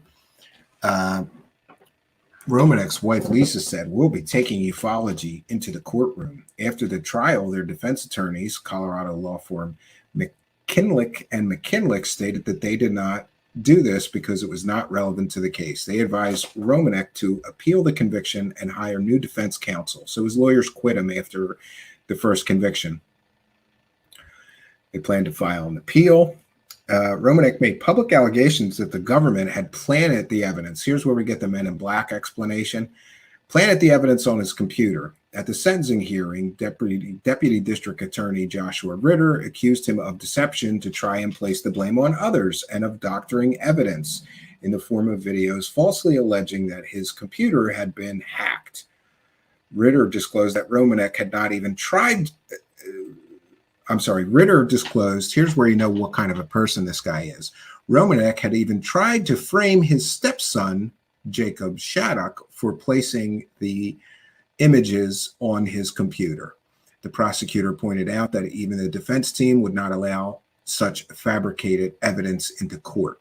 In 2017, Romanek's attorney, Ted McClintock, stated that the client plans to appeal the conviction. To date, no appeal has been filed. The implementation of Romanek's mandatory registration program had been delayed several times and dragged out, with him making unverified claims that physical illness was keeping him from completely complying with the court orders. After claims of illness caused him to miss several court dates during his original sentence, Romanek was resentenced on November 30th, 2020 to 10 more years of intense supervised probation. And let me just tell you, they don't give 10 years of intense supervised probation to somebody who's not a danger to children or society. The judge expressed concern that Romanek was not taking responsibility for his crimes. So there we see a crazy end to this UFO whistleblower story. Got popped for child-related images, convicted, and sentenced to several years in jail, and then 10 years of probation, supervised probation. We want to thank Wild Ascension, who became a YouTube channel member. Thank you for your kindness, generosity, and support. For those that are unaware, if you become a YouTube channel member during our live broadcast, we give you a shout out and a big thank you. Wild Ascension has been a member before and a longtime show supporter. Good to see you back, Wild Ascension. Thank you for your kindness, generosity, and support of the show. It is much, much appreciated. Storm Crow is here, also a member, asking, did Orbs visit him in jail? Not that I'm aware of. Yes, he did. He used the Men in Black defense, David Bucky. He tried to say because he's into aliens, the government planted that stuff on him. And he also did, during the trial, where he was planning on trying to blame his stepson for how those images got onto his computers. Yes, and M. Stone correctly pointing out he should be supervised for the rest of his life, at least. Yeah, he had 300 very questionable images of children and videos on his computer. The most interesting part of this is that J3 Films continues to promote and profit from the documentary about him, even knowing that he's in jail. Last I checked, he's still in jail. I don't know if he got out. He should have gotten out by now. He was originally sentenced to 2 years. And Randy 1979 says Stan is one of the nastiest grifters so far. Yeah. I was never impressed with Mr. Romanek. I thought he was a grifter and a hoaxer from the get-go. But it is interesting that he made quite a lot of money. Documentary film deals. He got, deals to be on television shows and more. But we are going to continue our journey. If you're just joining us, you are watching Truth Seekers, and we are giving you a history of UFO and alien whistleblowers. And we will be continuing our journey. Next up is Mr. Dan Burish, who, by the way, I have to say, I really, at one point, I don't know that I believed him, but there was a great deal of Dan Burish material. This is another guy that would talk for hours and hours and hours. I'm going to give you a synopsis of Mr. Burish from this book by Ronald Gardner. And you may know that Ronald Gardner also wrote a book about that fake anonymous whistleblower. Yeah, that's another person that we should have put on our list, but we've only got time for so many. So this is Mr. Ronald Gardner's book on a complete and total fake UFO whistleblower. Dr. Dan Burish reveals the truth about ETs, UFOs, and MJ-12. For those unaware, Dan Burish sort of weaved a lot of UFO mythology together, including material originally talked about by one Bob Lazar, previous to his becoming a whistleblower, Mr. Burish, that is. He also claimed that he was a member of the famous MJ-12 group, the group that deals with extraterrestrials for the United States government and keeps everything secret. This is a blurb from the book.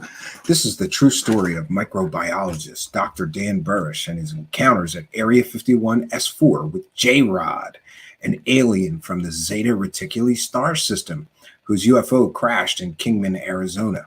With the implicit consent of the most powerful, this is where it gets good. He claimed that he had permission from Majestic 12 to become a whistleblower. You know, that group that had been murdering people up to and including presidents, if you believe some people, for disclosing stuff about aliens. They just gave him permission with the implicit consent of the most powerful and secretive organization in the United States government, Majestic 12. Dan reveals for the first time why Dan was taken aboard a UFO as a child. The actual procedures used to extract tissue from an ET at Area 51. The real reason the U.S. went to war in Iraq, hint, it wasn't about oil. Yeah, he said it was because of the Stargates. Remember that? The Stargates in Iraq came from Dan Burish. One of the people that it came from was Dan Burish. The cause of global warming, it's not man-made. And who the winged angels mentioned in the ancient scriptures actually were. Special bonuses, the anatomy of aliens, images and descriptions of alien anatomy verified by Dr. Dan Burish, and actual members of MJ-12 in the layout of their living quarters at Area 51, and a letter from Admiral John Mike McConnell, head of MJ-12, authorizing the disclosure of certain information.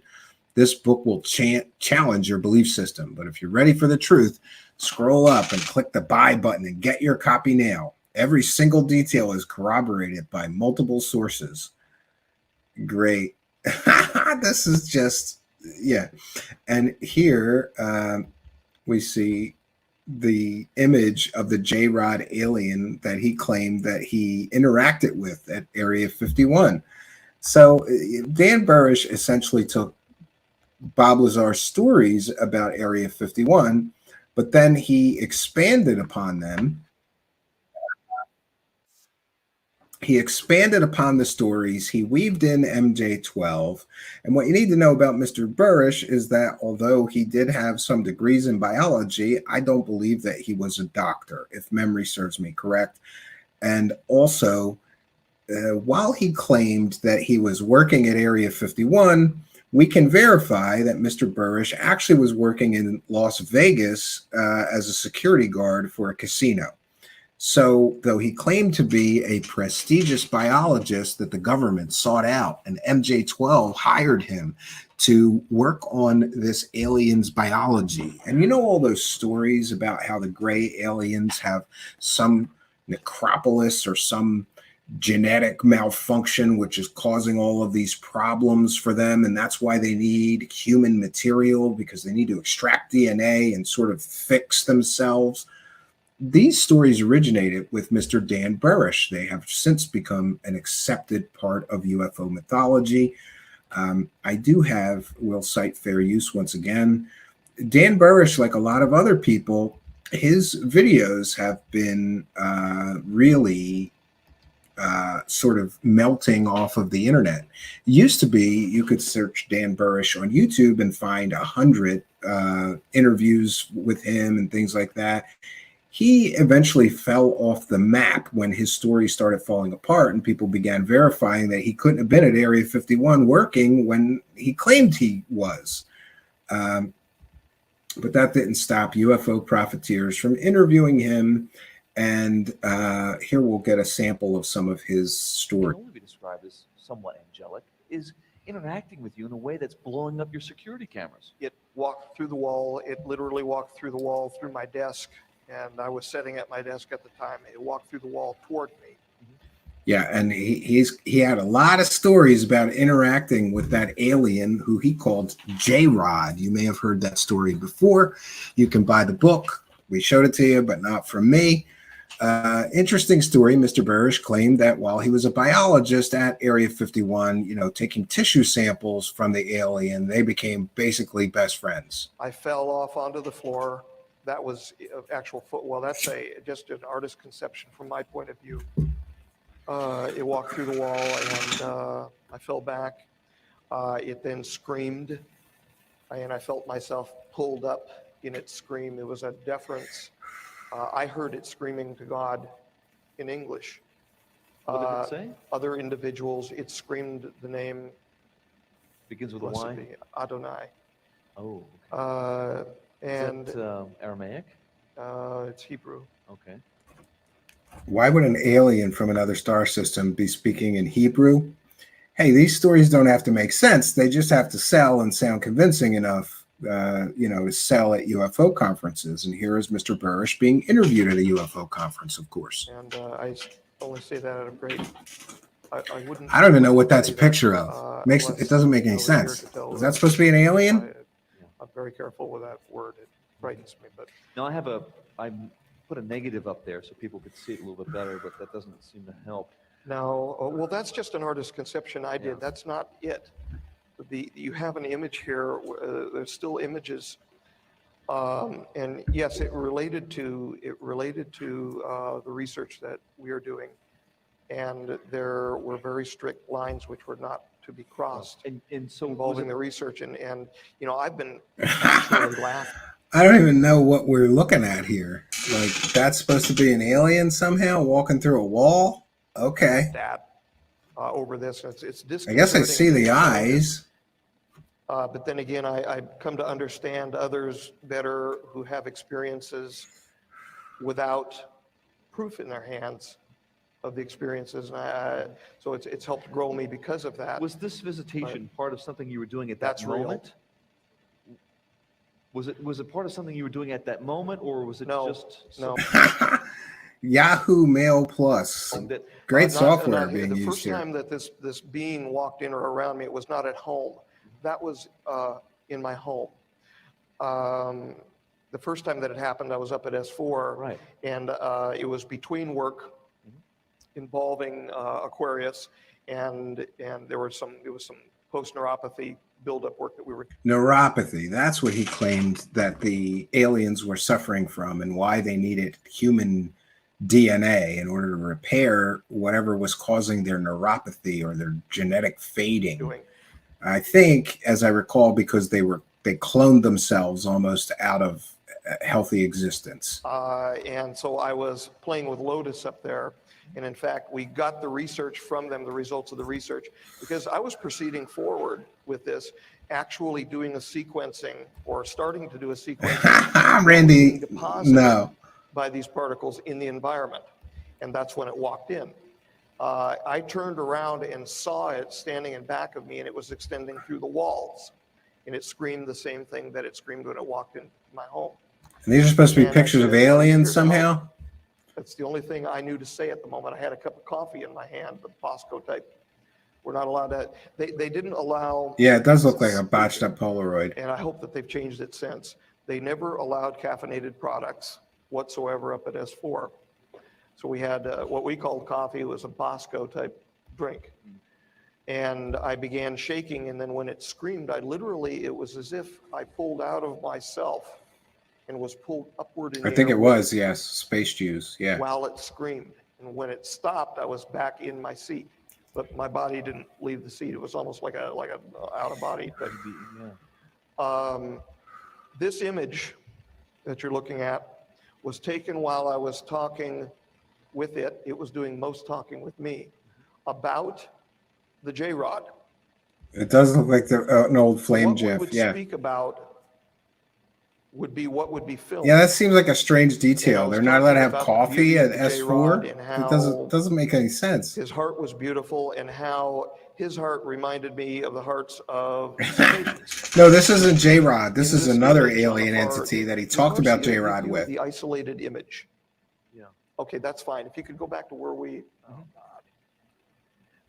on the right-hand side, you see what looks like about halfway up the light. That's interesting. I didn't know where that. the Mormons can't drink indentation is coffee, something really. that looks like a ball.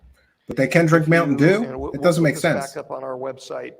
I don't Well, want it to market our seems website, that way, Los eaglesummit.net. Zaludos. But yes, we'll put it up on our website again on our forum. Looks like there's two there. Yeah. Something.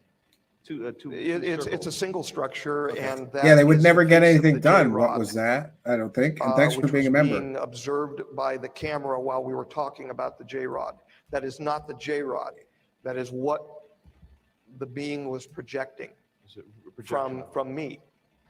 Yeah, he's Jewish and the alien bottom speaks right-hand Hebrew. corner, Very convenient. Yeah. you might see just a little, okay, just below the dot. Yeah, I get that they're not good pictures. This was his evidence. It's always this grainy, nonsensical. Okay. We never get a clear picture of the aliens. You'll see the dorsal fin of a cetacean. That is a cetacean we were talking about. What's a cetacean? A whale. We were talking about a whale. In fact, we were talking about an orca. Okay. And that showed up in the image as well. She's got several images. The as well being as film, projected as as well J-Rod at as him. it Yes, Storm turning Bro. And its- thanks for its being a member. face. And you can actually see its face pointing the other direction as well here, with a large mouth looking to the left. Any direction this being I agree, Los would Alados. turn, it would be looking at you. In other words, it would turn and walk away from you, and it would It's be a looking space at you. whale. Yeah. The eyes were literally everywhere, and they appeared like burning embers. What was the nature of this conversation? The nature of the conversation was a teaching. The aliens came to teach him about the other As aliens. to what we were allowed to do now that we stumbled into what we stumbled into, When and you, what we when were you say not. stumbled into, what do you mean? Meaning the discovery of Yeah, she's got a lot of them. Lotus is- Fake. All of them fake. The scientist in me says that Lotus is a peculiar plasma phenomenon from silicate oxides. And the average Joe in you says it's... The human being in me says that it may relate to the origins. Yeah, yeah. So these are kind of stories that we get Something from you and I both Mr. would probably agree that Burish. should not be tinkered or... He had endless stories of his interaction with all these different alien beings. Chief among them was the J-Rod, which I think we'll hear more about. Well, it's not only something that should not be tinkered or tampered with, it's something that if one begins tinkering and tampering with, they go a little wacko or worse. We've had a number of people around us who promised. They would have promised on a stack of Bibles. And one did promise on a Bible, actually as a joke in front of me, to not try to do this on their own. Not try to grab, not try to imitate what they were seeing from the optics train, because they knew that we were not playing games with them. I disassembled the optics train in front of them, so they knew there was not a motion picture camera or anything like that in it. Yeah, apparently the aliens were very camera shy, according to Mr. Burish. They knew that it was just a series of optics. What I did is I pulled it apart and spread the optics out, so they couldn't tell the order and they couldn't tell the distances, the magnifications. Well, are etc. you the only one that has the protocols to investigate this? Who else does? There's one other person, and she's seated in front of me. So they're not working on Yep, this? she's right there. Yeah. Marcia. Well, I'm saying there's not... Yeah.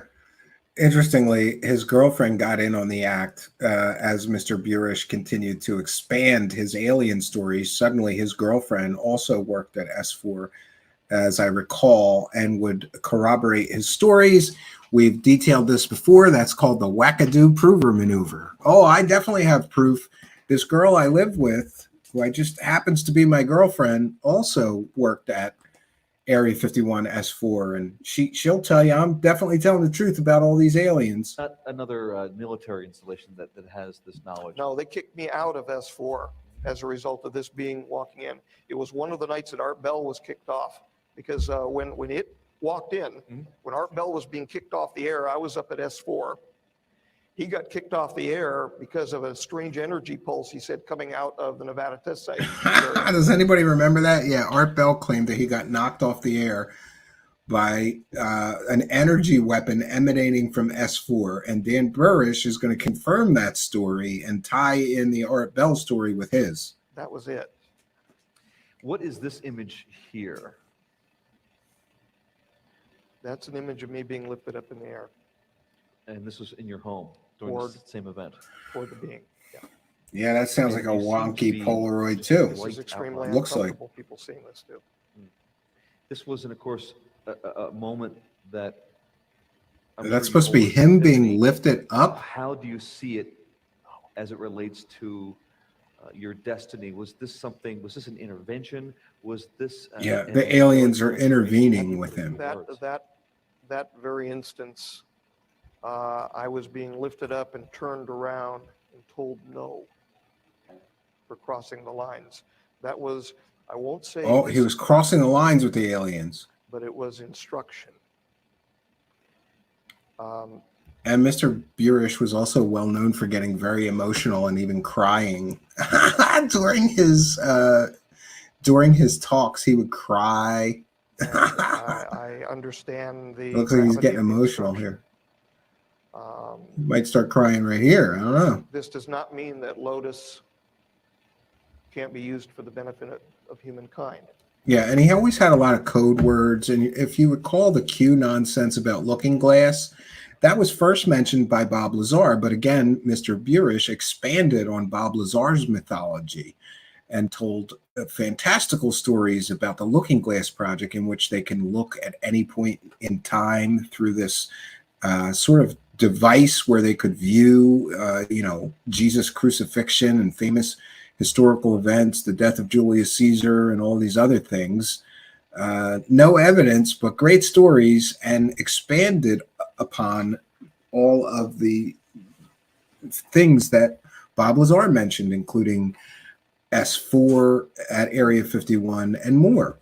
Interestingly, Mr. Burish would even gain the interest of a young researcher at the time, Michael Schratt, who spent a great deal of time making a lot of pretty pictures for Mr. Burish that he would later use in all of his presentations, kind of a lot like he's doing for Dr. Stephen Greer right now. And in fact, we've been told that it will be, but in ways different than what people may think. Are we getting near me talking about? Yes, we are. All right. Yes, and it's a perfect lead-in because we gotta. I had some water here. I just Yeah. want to fill up a little bit. Shall we? Yeah. All right. So what we're coming up to now is an interesting sort of revelation, in the sense that all this research up to this point you were doing more or less research on your own with the help of other colleagues.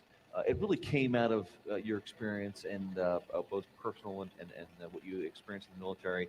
And it's now being set against a larger backdrop, one of a more academic backdrop, which is exciting news. What happened was this. Yes, Mr. Burish claimed to be a very distinguished biological scientist. However, you won't find a single paper ever published by Mr. Burish on anything, to the best of my knowledge and recollection. On January the 2nd of 2001. Though, also to the best of my recollection, he did have a degree in biology, but an undergraduate degree. The Looking Glass was employed to. Here we go, Looking Glass technology. The future involving Lotus. It was employed by order of MJ1. During the course of that year, that's right where we want to start. During the course of that year, a quid pro quo deal was struck that I could learn about the DCTP, the separation of timelines, and the true nature of the J-rods. Yes, and interestingly, later Mr. Burish would claim that the J-rods weren't actually aliens. They were future humans that super evolved themselves and tinkered with their genetic profile, which resulted in their almost destruction of the human race. So they had to come back in time and then get DNA from humans from this time to somehow repair their biological damage that they did tinkering with their own genomes, as best I recall. Well, it's safe to say, because I don't want to reveal anything too much from John, I was informed that depending upon the movement of timelines, whether we would go to the T1 to T2 catastrophic timeline, or stay on T1, that Lotus would be discovered in either 2091 or it would be discovered in the 3400s and have to be decoded. Obviously, if it was the T2 timeline, it would be the 3400s. Yes, so this gets where things get wonky. He starts talking about alternate timelines, and yeah, it gets crazier from here. Not only do they have alien technology at S4, but they have future human technology up to and including the ability to view different timelines on this so-called looking glass technology. I understand that it's going to be found now in 2091. I was told that two associates from the California Institute of Technology would find it in their archives, in Caltech's archives, and an afterthought, nothing to do with Lotus itself, an afterthought due to the brilliance of the people finding it. And after being exposed to the material, that they would have an afterthought which would result in the treatment of multiple carcinomas, an effective treatment. So essentially they're going to cure cancer with these secret government projects involving alien or future human species that they're studying. And you noticed I still didn't say cure. Oh, he didn't say cure, sorry. Treatments. In 2002, near the end of 2002, Marcia McDowell, Bill Hamilton, and a third party engaged in a conversation.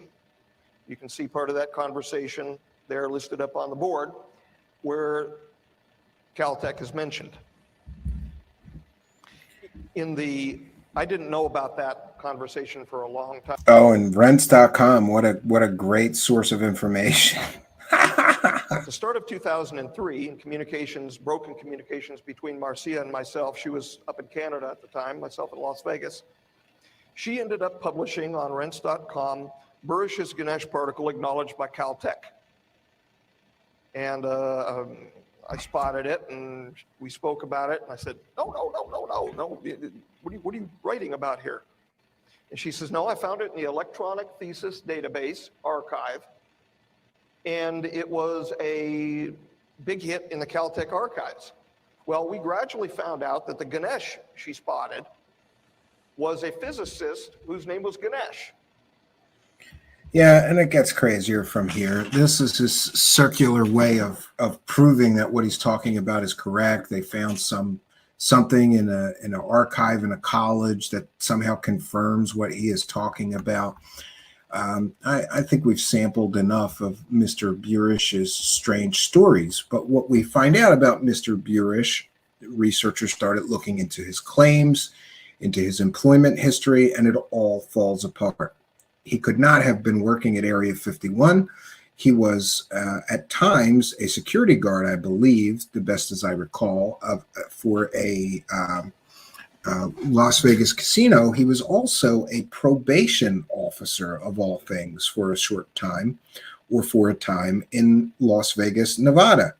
And he was meeting with probationers on a daily basis at the very same time that he was supposedly at Area 51 hanging out with this J-Rod alien. So his entire story fell apart. And interestingly, when his story fell apart, Mr. Burish went from being at a ton of different UFO conferences, being a big speaker, to suddenly sort of disappearing from the scene.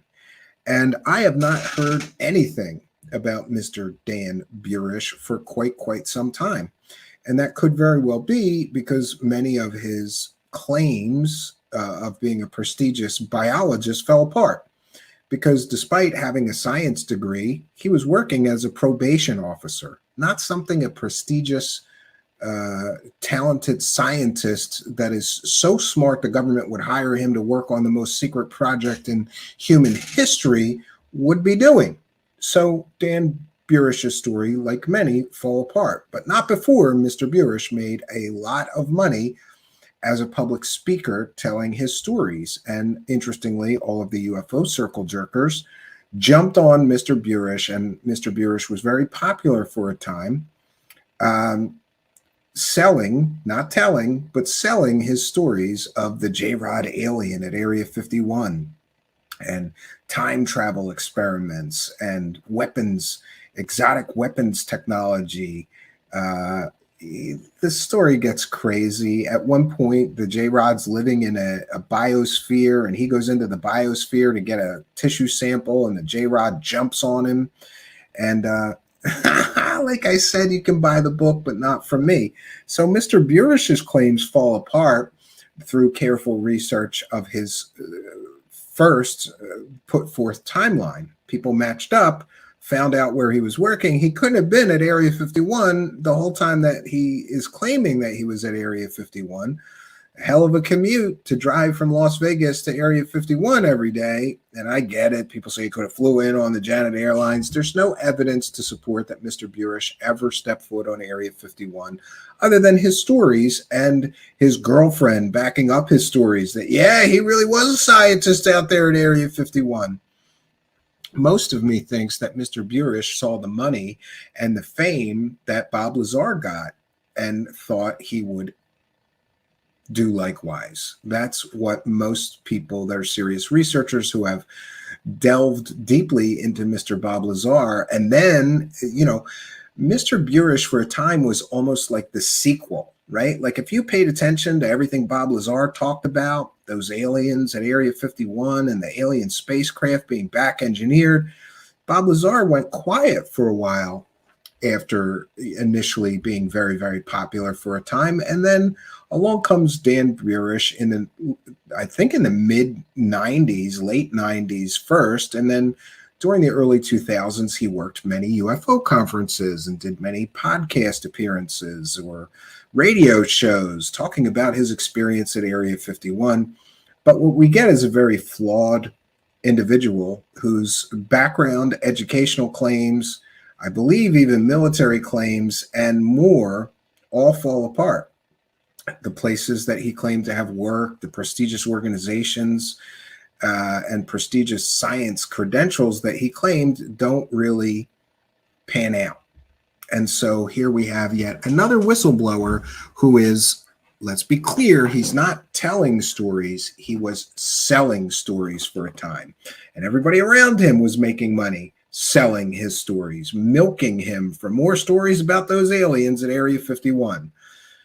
But after years and years of this, we never got any proof, no verifiable evidence to support any of his aliens or future humans or non-humans. We never get any evidence. We are left with just Mr. Burish's fantastical stories. And so we are sensing a theme here. Now, we will try to continue with Mr. Charles Hall. And again, the books are still available. You can still buy the book. Mr. Ronald Gardner, who also wrote the book on that fake anonymous Area 51 whistleblower. I have that book. Don't have this one, but it's got, I believe that this has a bunch of illustrations from Michael Schratt. Michael Schratt spent a great deal of time interviewing Mr. Burish and sort of making him pretty pictures. So we got to see inside S4 where they kept the aliens, where the biosphere was, where the flying saucers Bob Lazar talked about. Again, Mr. Burish came out and sort of became the sequel to Bob Lazar's stories. And to some, Mr. Burish confirmed that Bob Lazar was telling the truth, because here's another guy that worked there and saw the aliens and the alien technology. But again, Mr. Burish would later claim that those weren't aliens, those were future humans. We never get any proof from Mr. Dan Burish, and I haven't heard from him in quite some time. The last thing that I ever saw of him was somebody hidden camered him backstage at a UFO conference, and he was yelling and screaming at his girlfriend about MJ-12 or something, like having a meltdown. It was pretty comical. And eventually Mr. Burish sort of dropped the suit and tie sort of serious scientist thing, and he would just show up to these UFO conferences in like tie-dyed hippie clothes and stuff. It was pretty interesting. So do I believe Mr. Burish was a real whistleblower? No, I believe he was just another UFO profiteer who never proved any of his stories, though he did profit greatly from them. So we're going on to Mr. Charles Hall. Mr. Charles Hall was the originator of the tall white aliens. You may have heard many different people talk about aliens, or excuse me, tall white aliens. And if you trace it, however, the first person to talk about tall white aliens was Mr. Charles Hall. I do have a video about him to share before we get into. I did a previous piece where we investigated Mr. Charles Hall's claims. And spoiler alert, his claims fall apart as well. But one second, let me get to my notes here. Where is Charles Hall? I'm going to be playing you a trailer from Mr. Charles Hall's documentary, so we can see that if you want to get a documentary deal, you got to tell stories about aliens and become a UFO alien whistleblower. And you too, I'm telling you, can get a documentary film deal. You just need some great stories about aliens. It helps to have some sort of credentials or claims about being in the military when you saw the aliens or whatever. That helps really sell the story. Let's get into this. And again, we're citing fair use. If you're just joining us, welcome. You are watching Truth Seekers, and we're doing a deep dive on the history of some UFO whistleblowers and alien whistleblowers of the past. History is, after all, our greatest teacher, and examining UFO and alien whistleblowers of the past may inform us about what is happening in modern current times. I came into the computer room and he shut the screen real fast. And I said, "What are you doing?" And he said, "Oh no, I'm just writing my memoirs for our grandchildren," for the past 18 years without telling me about it. There's so many ways that you can be caught unawares and be afraid, you know. And it comes down to a showdown of how many different types of psychological defenses do you have. You probably don't realize how much humans depend on each other to validate their experience. Do you see what I see? And many humans base their version of reality, their emotions, and so on that type of interaction. And when you see an alien scout craft intentionally blocking the road, making sure that I didn't go any further, and it was now necessary for me to turn my pickup truck around, and to do it, I'm going to have to make like a 13-point turn, you know, up and back, up and back. And then as you're driving back, the 10 miles or so, I was too afraid to even look in the mirror to see if they were following me. Then, now you ask the question, were they for real? Yeah, so Mr. Charles Hall claims that he was in the Air Force, and while in the Air Force, he went to weather observer, I believe it was Air Force, went to weather school, and he was stationed at a military base where he came face to face with tall white aliens that the United States government was hosting and allowing to use the base for their operations on Earth, refueling, supplies, repairs, things of that nature. Parked on the road in front of me. Once you become afraid, see your brain, it will do anything to protect you, including give you tunnel vision and not let you see what's off to the side.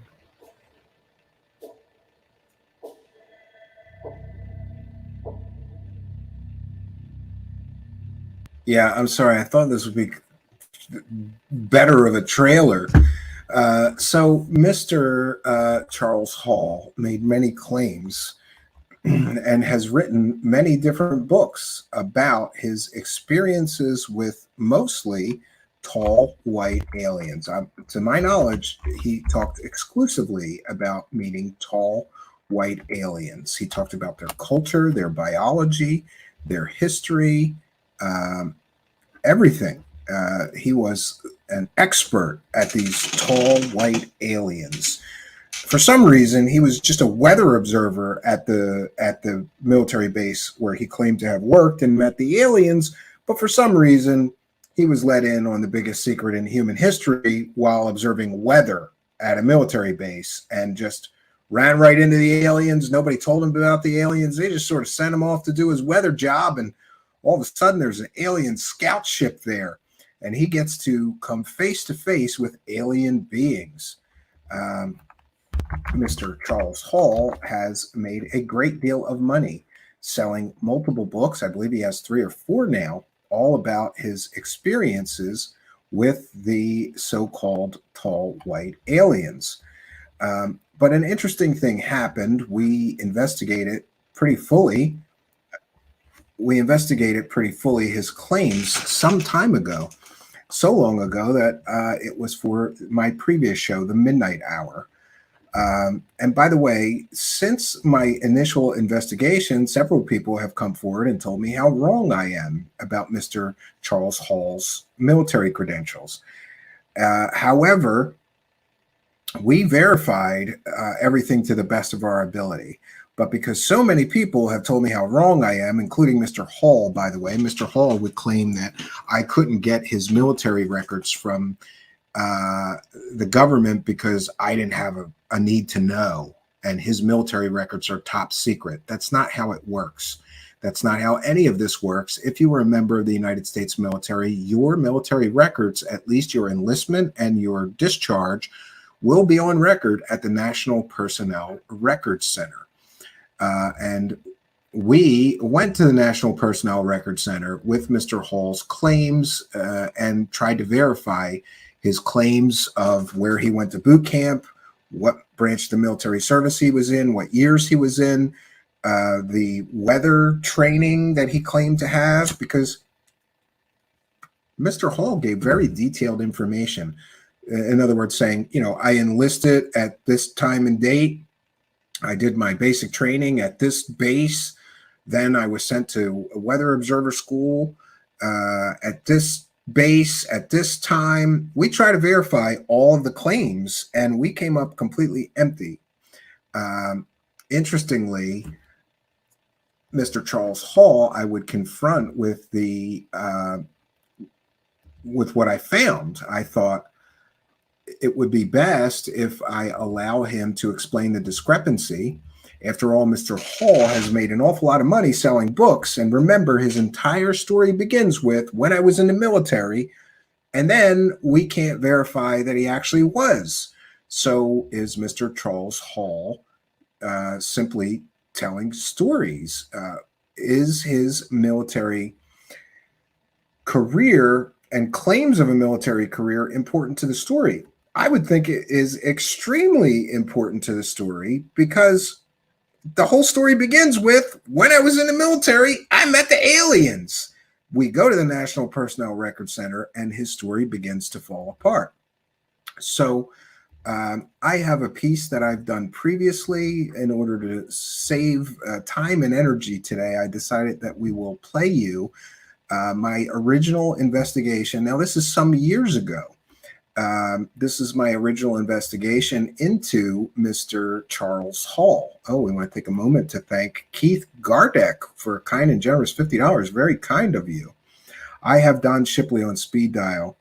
Bruv, love you, Stephen. Hey, Keith, yeah, message me, because I am actually going to redo the Charles Hall case, because so many people, including at least one person I trust, is like, you're not right about that guy, Stephen. He really did see the alien. And I'm like, but his whole military claims are fake.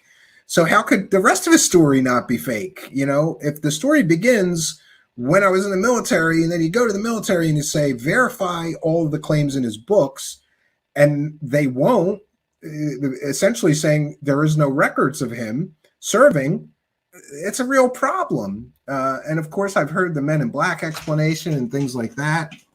But we want to thank you, Mr. Keith Gardeck, for a kind and generous $50 super chat. Very, very kind of you. Email me at truthseekershow@gmail.com. I'd still like an interview of Mr. Don Shipley. I believe that I've sent several requests for one, but I haven't been able to get through to him. I realize that he's not the most technical person, so maybe they're going to a spam folder, or he never got my messages. We played some of Mr. Shipley busting Linda Moulton Howe's fake SEAL whistleblowers before, which is always fun. So thank you very much for helping us to praise the cash. I've got the right shirt on today. Praise the cash, friends. Thank you very much. Very kind of you, Keith Gardeck, big time show supporter. So I'm going to play you my original investigation. And it's important to note that I once would just listen to these people tell their stories. And when they said, when I was in the military and I was at this base and then I was at this base, I went to, basic training here. I thought that the people at the UFO conferences verified that the guy wasn't fake, at least verified his military. No, they don't verify anything. They just let anybody get up and say anything at these UFO conferences. Nobody fact checks. Nobody does anything. So I thought it important, and the Charles Hall case was one of the first cases that I really dug in and learned how to find government documents and verification of people's claims and do real fact-checking work. So, I thought it would be beneficial if I play you my original investigation into him. And on the other side, we'll have some more information for you. This is from my original show. Some of you may or may not be aware, but before Truth Seekers, I did an audio-only podcast, which I really loved. It was kind of like, it was much different. The same kind of material, but different format than Truth Seekers. And, audio only. So there's a lot of mystery. And this was the midnight hour. I was the mystery man, and we investigated the paranormal and the same kind of stuff we do now. But I have to say that when I started the Midnight Hour, I was a full-on Kool-Aid drinking believer that aliens were here and everybody was telling the truth. Mr. Hall's case is one of them that really woke me up to the reality. I could not believe that this guy is just getting up at UFO conferences, making the claims that he is making, selling books publicly on the internet, claiming to be a military veteran. Wait till you hear, friends.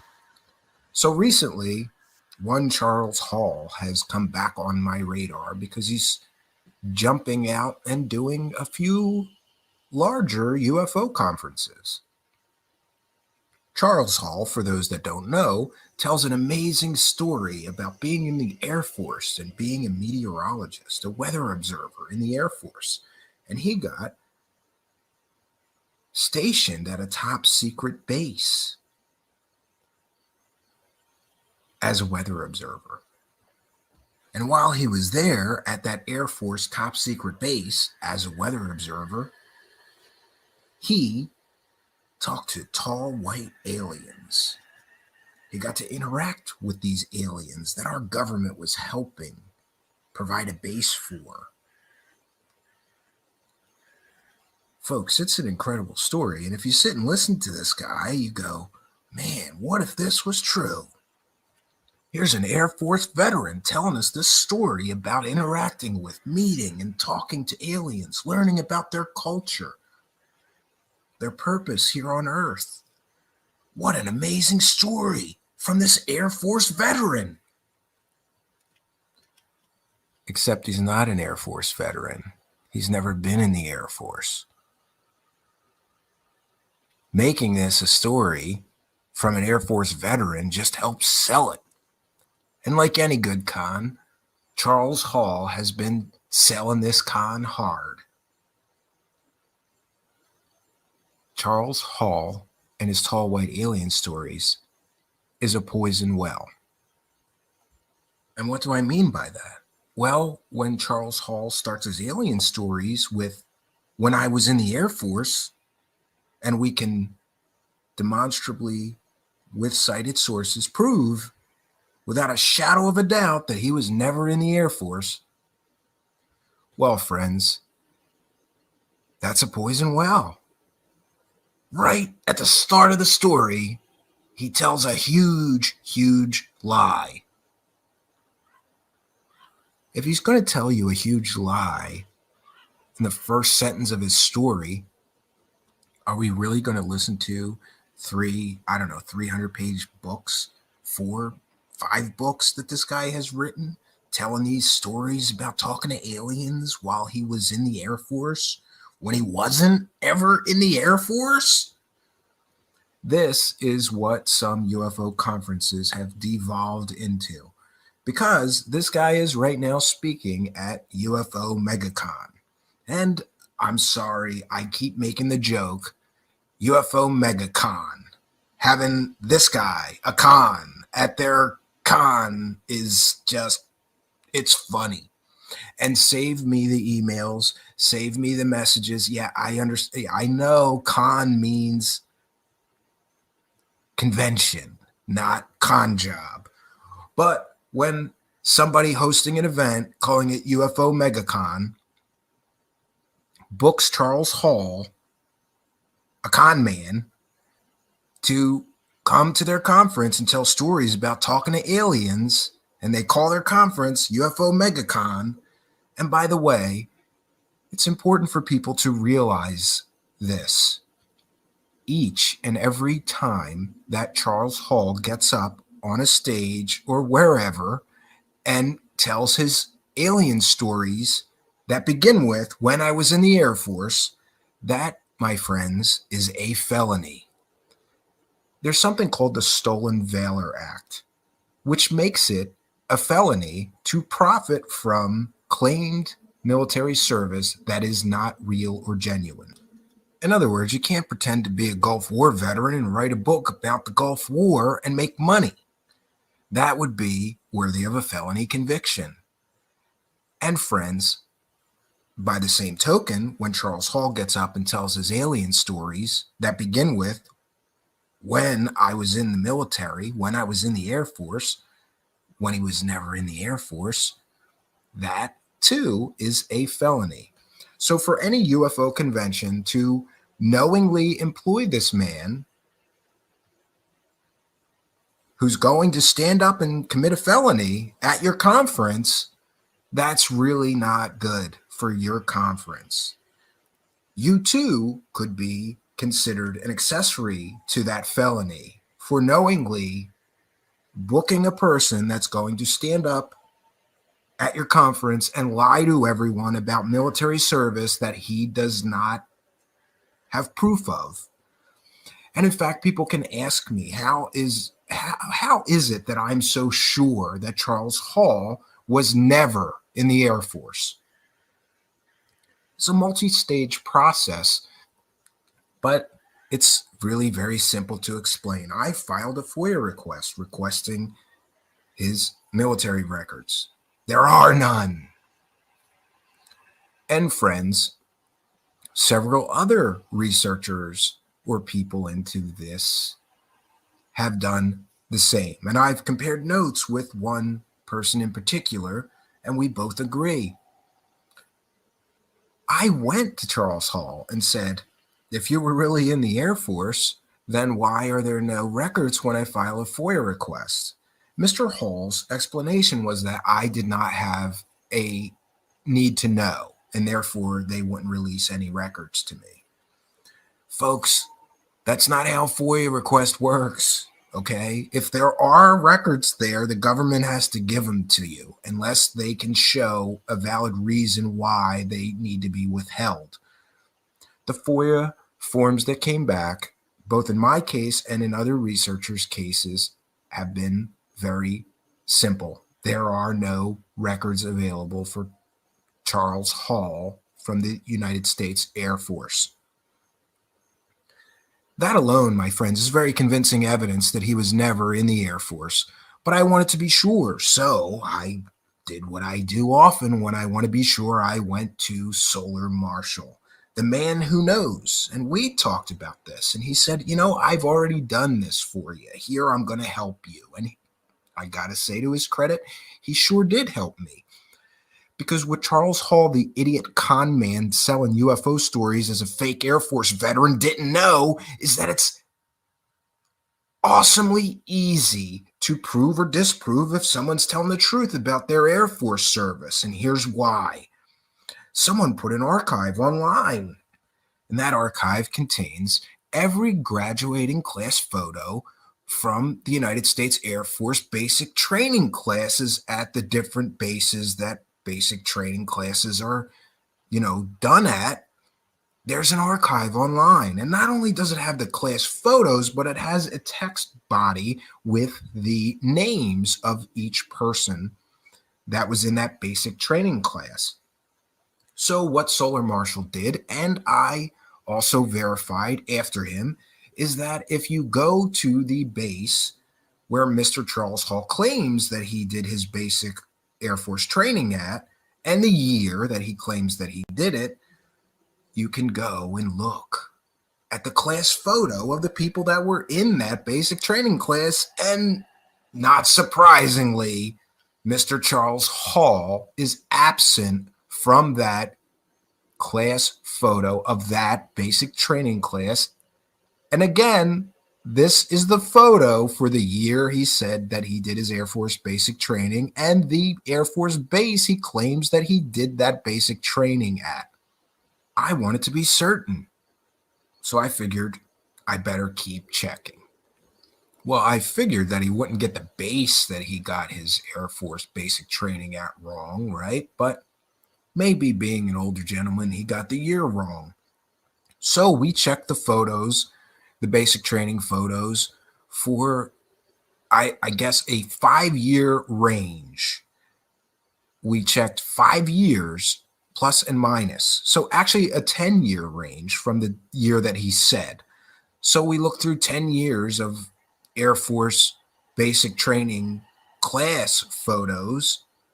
And again, each of these photos has a text body that gives the names of the, each recruit or whatever you want to call them, basic training candidate, whatever.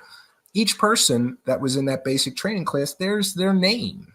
So we looked through a ton of these photos, plus or minus 5 years from the year he said that he did his basic training there, just to be sure. Friends, he's not in any of the photos. So at this point, Charles Hall is still answering my questions on Facebook. This is quite some time ago. I go back to Mr. Hall and I present this to him and say, why aren't you in the basic training photo for the class that you said that you did your basic training at this base? Charles Hall tells me that he was sick that day, so he couldn't be in the photo. And I said, oh, okay, well, why is your name not listed? Charles Hall, what do you mean my name's not listed? He doesn't even know how the photos work for these Air Force basic training classes. So I told him, well, your name would still be there even if you were sick and couldn't get to the class photo, they'd still list your name. He's like, oh, no, my name's there. And no, I sent it to him. Here you go, Mr. Charles Hall, your name's not there. And your face is certainly not there. You're not in this picture. He comes back to me and he says, you don't have a need to know. Wait a minute. You're going to do the same shtick that you did for the FOIA request? I don't have the need to know to look at your photo that's in a public database. Oh, I'm sorry. Your photo that's missing from that public database, which shows the class that you said that you took your basic training in. But you're not in the photo and you're not listed. And just to be clear, I went through that database enough to find some photos where there was 1 or 2 more names listed in the graduating class than people that were in the photo. So I'm sure that if he was in that class, they would have written his name based on examples I've seen. But now he's going to tell me I don't have a need to know, so I can't get the picture. That's what he said. You don't have a need to know. You can't get the real picture. I believe I was surprised. So he's implying there's a fake picture up in that database.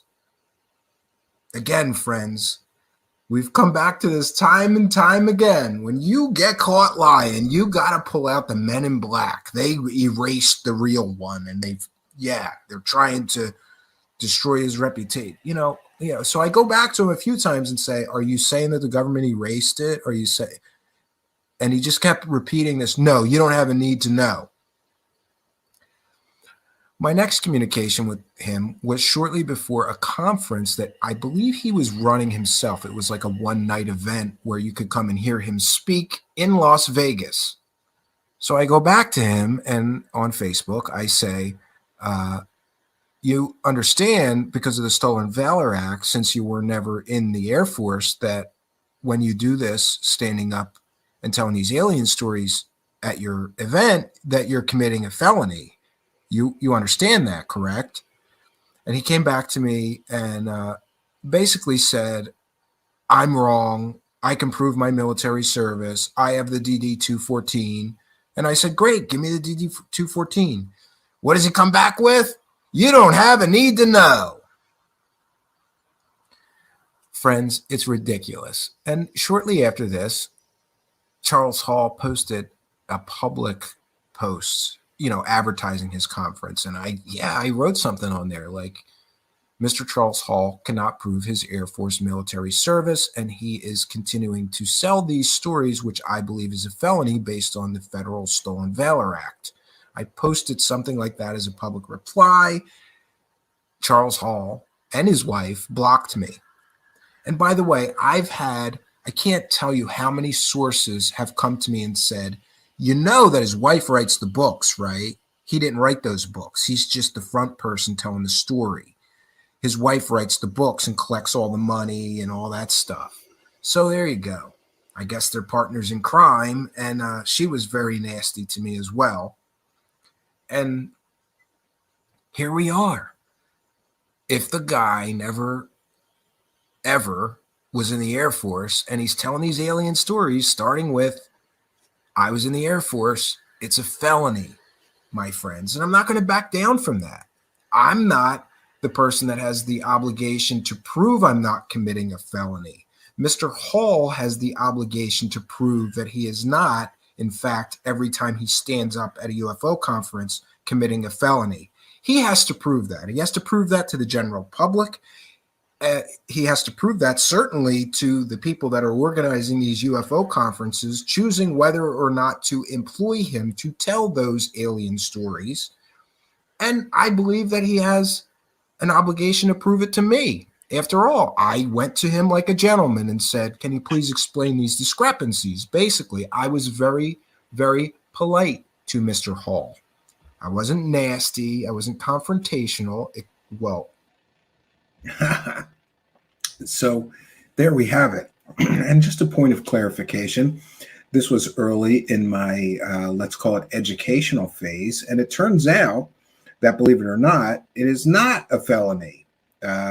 A JAG officer, which is a military lawyer, contacted me and educated me after this broadcast. And we did post a correction somewhere along the lines of the midnight hour. But just to be very clear on the legal side of things, it is not a felony, or maybe technically it is. It depends on how you read the statutes. No one is prosecuted for pretending to be a military officer and profiting.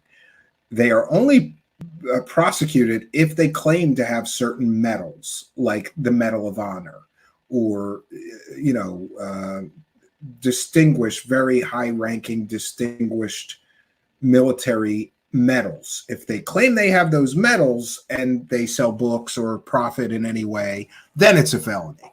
But to just simply pretend that you were in the Air Force and sell books and tell stories and get up at UFO conferences doing the stolen valor swindle, it is certainly not moral. It's certainly not ethical, but it may not be illegal. And in fact, I'm told that no one's prosecuted for that. They're only prosecuted if they claim to have certain medals, like the Medal of Honor or the Purple Heart. It's a strange statute. I think it should be illegal. It's an offense to real military veterans around the world to claim, and one might also argue that it is a form of theft by deception to claim that you're telling true stories based on your military experience that doesn't exist. So, but just to be clear on the legal front, apparently it's only a felony if you claim you had certain medals, like the Medal of Honor or the Purple Heart, and you do these things. But just claiming that you were in the military, you can claim you were a military SEAL, you can claim you were, a Marine like Randy Kramer, the fake space Marine does, and there's no legal consequences. You will not be prosecuted for pretending that you were in the Marines and profiting, or pretending that you were in the Air Force like Mr. Charles Hall. Now, just an update. There was a time where I had all of the documents pursuant to my requests, the FOIA requests, the letters sent to the National Personnel Records Center, which, by the way, there's no such thing as need to know. When it comes to military service, the military has to at least acknowledge your enlistment date and the date that you left the military from the National Personnel Records Center. They don't have to give you detailed records, which is generally something called a DD-214. Only a family member or the service member themselves can get the detailed record, which shows where you were stationed and when, and what your assigned responsibilities were at every stage of your military career. Those detailed records are not public record, but what is public record is your enlistment and your leaving the military dates. And it is the responsibility of the National Personnel Records Center to verify someone's military claims. If they claimed, hey, I enlisted on this date and I left the military on this date, the National Personnel Records Center would have those records, and they are required by law to give those to any member of the public who requests. We requested. We got back no Charles Hall. We did that additional checking because he's very detailed in one of his books. I believe the first one, which I have, he writes down, I was at this base from this date to this date. I did my basic training at this base from this date to this date. So we checked in with the graduating pictures. There's an online database, which is public records. Anybody can access, no Charles Hall. So, but just out of an overabundance of caution, because a few people have asked me, having sampled the larger or the longer version of that investigation, people said, hey, can you give me copies of those records? I write a blog. I went looking for them not long ago and wasn't able to locate them. But I'm quite adamant, and you have my word that I did this. But just to be sure, I am going to employ some help in the form of two other researchers, and all three of us are going to do this again. And then I will make public on our Google Drive here for Truth Seeker Show, which we do very often. We share our research because it is a hallmark of a good researcher that I can research this issue, publish my results, and then other people can repeat the research and come to the same or nearly the same conclusion. So some of you are familiar with Gunner, who was a longtime show supporter. He is an expert at working with the National Personnel Records Center. He is a former Marine himself who has busted many stolen valor frauds. We'll also be reaching out to Mr. Don Shipley, former Navy SEAL, and one other researcher. So there's going to be four of us, and I'm going to send everybody out. Come back to me with the results. Here's the claims. We're going to write them all down, and we'll do a future update on Mr. Charles Hall. But Mr. Charles Hall has made an awful lot of money, and I believe that he is basing all of his stories on stolen valor.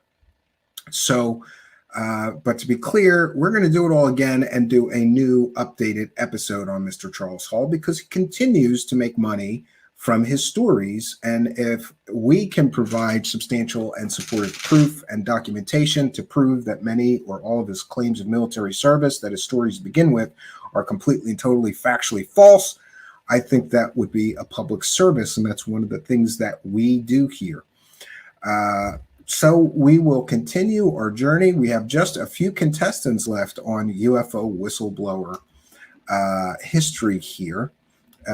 Next, we are going to get into Simon Parks, one of my favorite UFO alien grifter, so-called alien, or no, Alex Collier is next. I apologize. We have three left.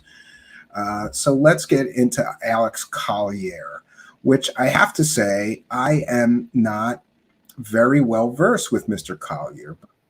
Good at Mr. Collier, however, because he was a very prominent alien contactee and speaker at many different UFO conferences. The next contestant, welcome Operation Shutdown, and thanks for being a member. The next contestant on UFO Whistleblower is Alex Collier. That's how I believe most people pronounce it, but of course I've heard people pronounce it other ways. Most often I hear Collier or Collier, In any case, Mr. Collier claimed to have been an alien abduction victim and also an alien contactee who could experience downloads and spontaneous communications with Andromedan aliens. And he spent, I believe, the better part of a decade or more working UFO conferences.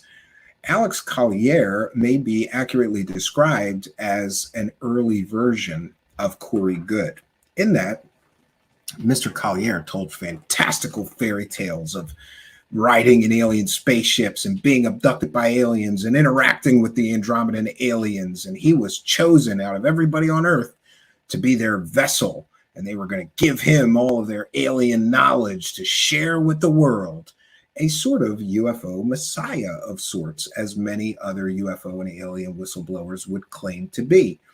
Here I have some samples of Mr. Collier. Here he is discussing his first alien abduction experience. And Mr. Collier, like many of the earlier UFO whistleblowers, a lot of his earlier material seems to be vanishing from YouTube and the internet, but you'll still find clips in various places like TikTok, Facebook, and other places.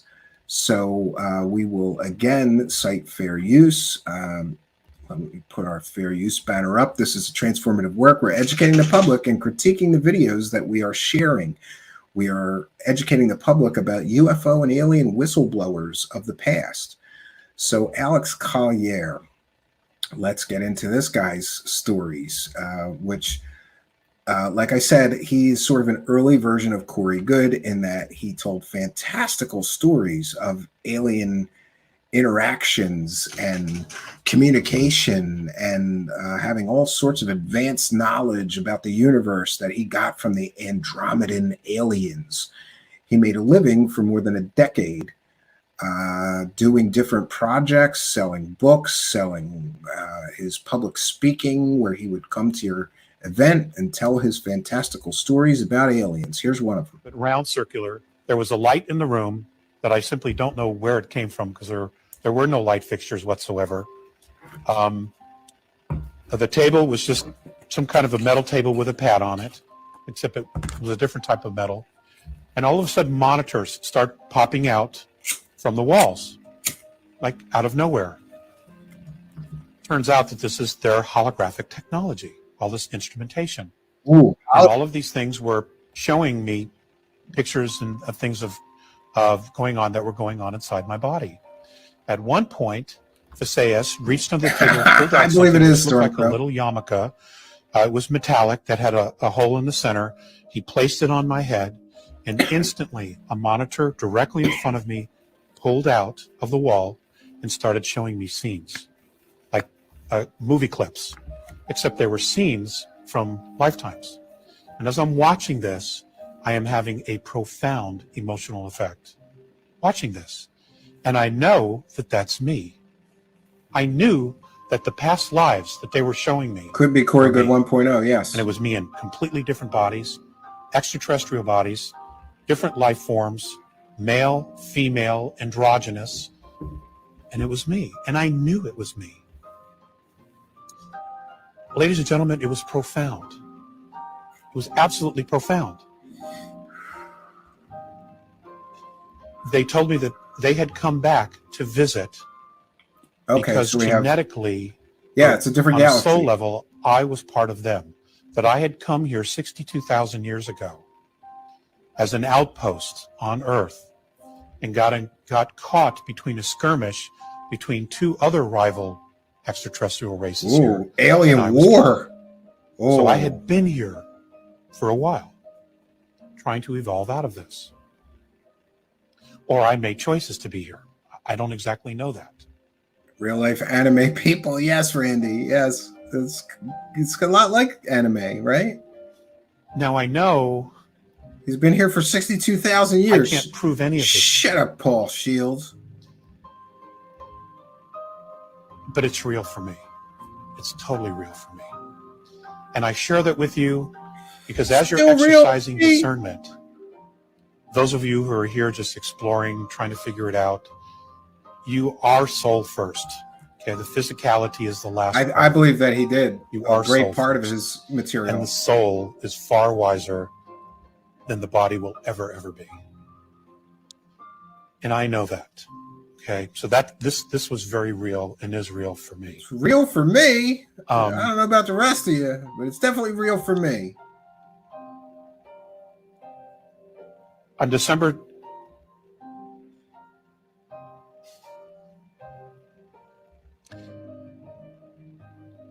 in 1993, a color sound frequency started emanating from all the black holes in the known universe. It's happening on all the levels. This is the Andromedan perspective. Ooh. This color sound frequency was creating a brand new holographic template over the entire density mass of our universe. Oh, that's a big hologram. It covers the whole universe. Apparently, you know how much energy that would require? That holograph, an infinite amount. There were conscious beings. The A's do not know who they are, but those that they're talking to, their mentors from higher evolutions or higher densities, have said that they have the ability to be at their level, this 12th density, and look directly down through all the densities. They have this ability. All that talk of different densities, and yeah, the aliens live at a different density than us, right? Higher density beings, all of that stuff originated with Mr. Alex Collier, I believe. I'm sure that some other New Age people may have talked about this previously, but he's the one that mixed it with all the alien stuff originally. It is said that this template is literally pulling all of the dimensions up to another higher frequency. Oh, higher frequencies. Where have we heard that before? Higher density beings, and what we're higher going frequencies. Through here with sound familiar? Shifts, with new dimensional shifts, with higher frequencies, with expanded consciousness. So are the other extraterrestrial races. They're going through the exact same thing as we are. But we all should sit in a campfire together and sing Kumbaya, us and all the aliens. We're all going through the same thing, friends. It's different for them. Okay, they're a much more aware consciousness. They probably have not suppressed any of the technology from their people. So they know what's happening. And they are all moving together because of the law of consistency. They are all moving together. They all have the same similar goal. And all right. That's pretty interesting, but we have another video. Mr. Alex Collier got some television coverage early on in his career. Mate is dropping in. Got it bounced. Thanks for the show. Well, thank you, Storm Crow, for your kind and generous Australian $10 super chat, and thank you as well for being a member. Praise to cash, praise to cash. I got the right shirt on today. Thank you for your kindness, generosity, and support, Storm Crow, longtime show supporter. So I have one more piece of Alex Collier to share with you, and this is from an early television appearance of his. It looks like transferred from VHS. Nothing but the best quality for my audience here. But I should mention that Mr. Collier's videos and early talks at all the UFO conferences seems to be like many of these earlier 1990s and early 2000s whistleblowers, sort of melting off the internet, getting harder and harder to find. And some of this stuff is causing me to think that we should begin an archive. We'll call it like the BS archive, right? And just start archiving this stuff, because I believe that many of these people actively don't want their early material. This is from 1994. I believe many of them don't want their early material. They want people focusing on their new BS, not their long and varied history of BS. And by the way, Alex Collier has made something of a resurgence lately. Appearing on many popular secret space program conferences, doing the wackadoo prover maneuver, backing up other people who claim to be in contact with aliens and more. But his early material is getting very difficult to find. I managed to find this on his own channel. He has his own YouTube channel, Alex Collier, on YouTube. I am a contactee. I am not an abductee. I willingly go. I want to help. I find it fascinating, and I feel that it is important that other souls who are also having these experiences try to come forth with the information. Yeah, and interestingly, do you hear there's a problem already? Because we just watched a TikTok video where he describes his first alien abduction event. And here in this television appearance, he says he's not an abduction victim, he's a contactee. Big plot hole, you know, but stories change over time. And Alex Collier has filled many hours of material telling his alien and past life stories for decades now. So I guess it stands to reason that some of his stories don't mesh together very well, but I would think that that was a big problem. In one video, he's describing his first alien abduction experience. And in this video, he's saying, I'm not an alien abductee, I'm a contactee. They're contacting me, not abducting me. Yet in other videos, he's talking about how they abducted him. Because we are not being told the entire story by our governments. Of course, the government that I've been into, one of the motherships that I go to is called Atlantia. He goes to It's motherships. approximately 250 miles long. A 250-mile spaceship. And you might notice that a lot like Corey Goode, Alex Collier has fantastical stories of space adventures, but he has no evidence of his space adventures. Funny that. It has a population of it, from what I understand, of anywhere from 150 to 500,000 beings at one particular time. It is completely self-sufficient. It needs nothing. 500,000 aliens at once. 2.5 weeks ago. Whoa, he just had contact with aliens 2.5 weeks ago, but this was back in 1994. In North County, San Diego. Ladies and gentlemen, I have had the opportunity to converse with the Andromedans regarding much UFO information that is circulating throughout the UFO community. So he's the conduit. Remember, he is the contactee. They're sharing information with him. You want the truth about aliens? You can get it from me, right? And he had lots of things that he was selling, I believe. Things that I have been able to do is to verify where many of the alien bases, the joint alien-human bases, he knows where the alien bases are. And I have in front of me the CIA has a department for the spread of disinformation. It is at least as big as the department for the collection of UFO data.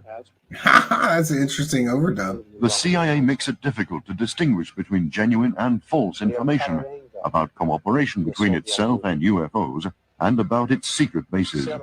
UFO investigators are, however, stationed in the areas where there is much UFO activity. Oh, so the CIA, they're running disinformation campaigns, so we can't get the truth about those aliens. Yeah, common thread among these storytellers. But they'll tell us the truth for a price. In the middle of the Iranian desert. Tibet, high in the mountains of the Himalayas. Narvik. Oh, here's where all the alien bases are. Near a military base. Africa. If he knows where all the alien bases are, why doesn't he just go up in one of them bitches with a camera, right? They're like, I'm going to get these aliens on film, and then people won't think I'm a nutter, right? People won't think I'm a wackadoo because I will go to all these bases. He claims to know where all the alien bases on Earth are. Why don't you go get some footage or some video or some pictures or something? No, we get stories. There are two in Egypt. Two alien bases. One in Algeria, near Tahat.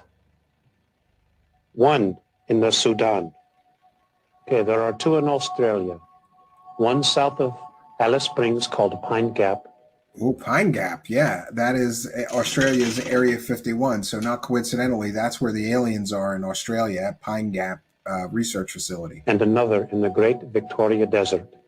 These are both built by the CIA of the United States. Oh, the CIA of the United States is building these bases. And the government there and the aliens are both operating both these bases. Whoa, the CIA is working with the aliens, friends. Okay, now I'd like to go to South America, to the country of Brazil. Why is he talking with that wacky accent? So, along the Andes Mountains in Chile, Peru, Bolivia, Argentina. There are many bases as well in the Pacific and Atlantic Ocean. And So these are joint bases between the aliens and the CIA. I knew the CIA was the bad guys. They're working with the aliens and they're covering up the aliens. Now, ladies and gentlemen, I'd like to show you where they are in North America, in the United States. I'm guessing Area 51. State of Montana, Red Mountain. In Nevada, Black Rock Desert. Black and the Rock. other in the K-Witch Yeah. Mountain Range, which is known as Area 51. Area 51. I called it. That's where the aliens Sometimes are. I just knew want it. to run a card. Oh, hold on.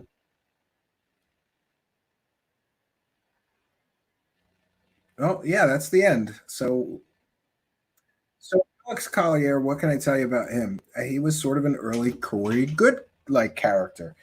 He made fantastical claims. Like, listen to this. If you knew exactly where all these joint CIA and alien bases are, why don't you just roll in there with a bunch of cameras? Like, we're here, bitches. We're going to take some pictures of your aliens, and we're going to prove to the world that I'm not a wackadoo.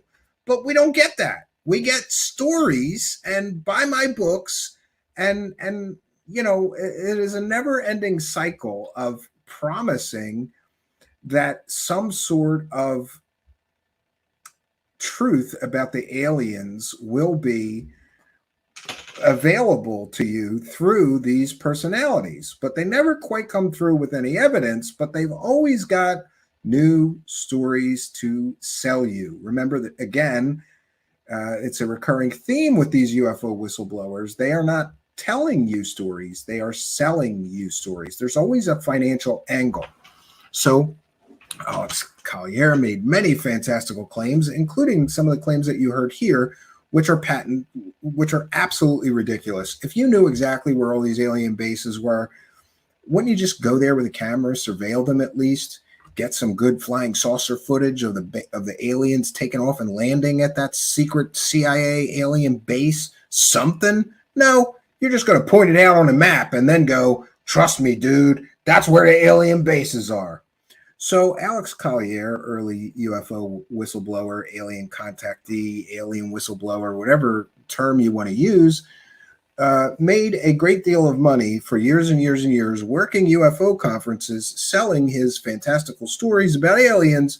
But to my knowledge and recollection, Mr. Collier has never provided, much like Corey Goode, a single shred of proof. Here is another individual, just like Corey Goode, who spent years and years and years of his life standing up in front of people and telling them all kinds of fantastical stories, zero evidence.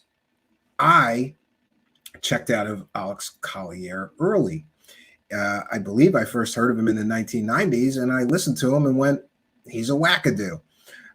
As much as I wanted to believe in aliens and alien visitation, his stories were so fantastical and so lacking in even the minorest, most minute, tiny little bit of evidence. He has no corroborating evidence, no documents, no pictures, no videos. It's all just stories. And this is a theme that we will come to see time and time again is very, very common with these so-called UFO whistleblowers. That and the promise of evidence to come. We're working on a package where we'll have overwhelming evidence, and then they generally never come through. They make promises of major revelations to come and disclosures to come and evidence to come, much like our latest UFO whistleblower, Mr. David Grusch, is doing. Oh, trust me, this is true, and we're going to prove it. But the evidence never comes. And again, I would like to be wrong about Mr. Grusch. In fact, I hope I'm wrong, but we are learning a lesson in history of, if you're just joining us, you're watching Truth Seekers. And tonight on Truth Seekers, we are detailing a not so brief history of UFO whistleblowers. This is part 2. I have forgotten. I'm a terrible show host sometimes. I will put part 1 in the description of this video. So if you really want a full and thorough education into the history of so-called UFO whistleblowers in the UFO community, you can watch part 1 after this one if you haven't seen it already. And in each of these pieces we are doing on UFO whistleblowers, we have detailed the claims and sort of the end result of the claims of many UFO whistleblowers. There's 7 in the first one, the first piece, part 1, and there's 7 in this. And our next contestant on UFO whistleblower roundup here is Simon Parks, who is one of my favorite because his stories are so ridiculous, up to and including Mr. Simon Parks losing his virginity to an alien in a holographic sex chamber. I'm going to say it again.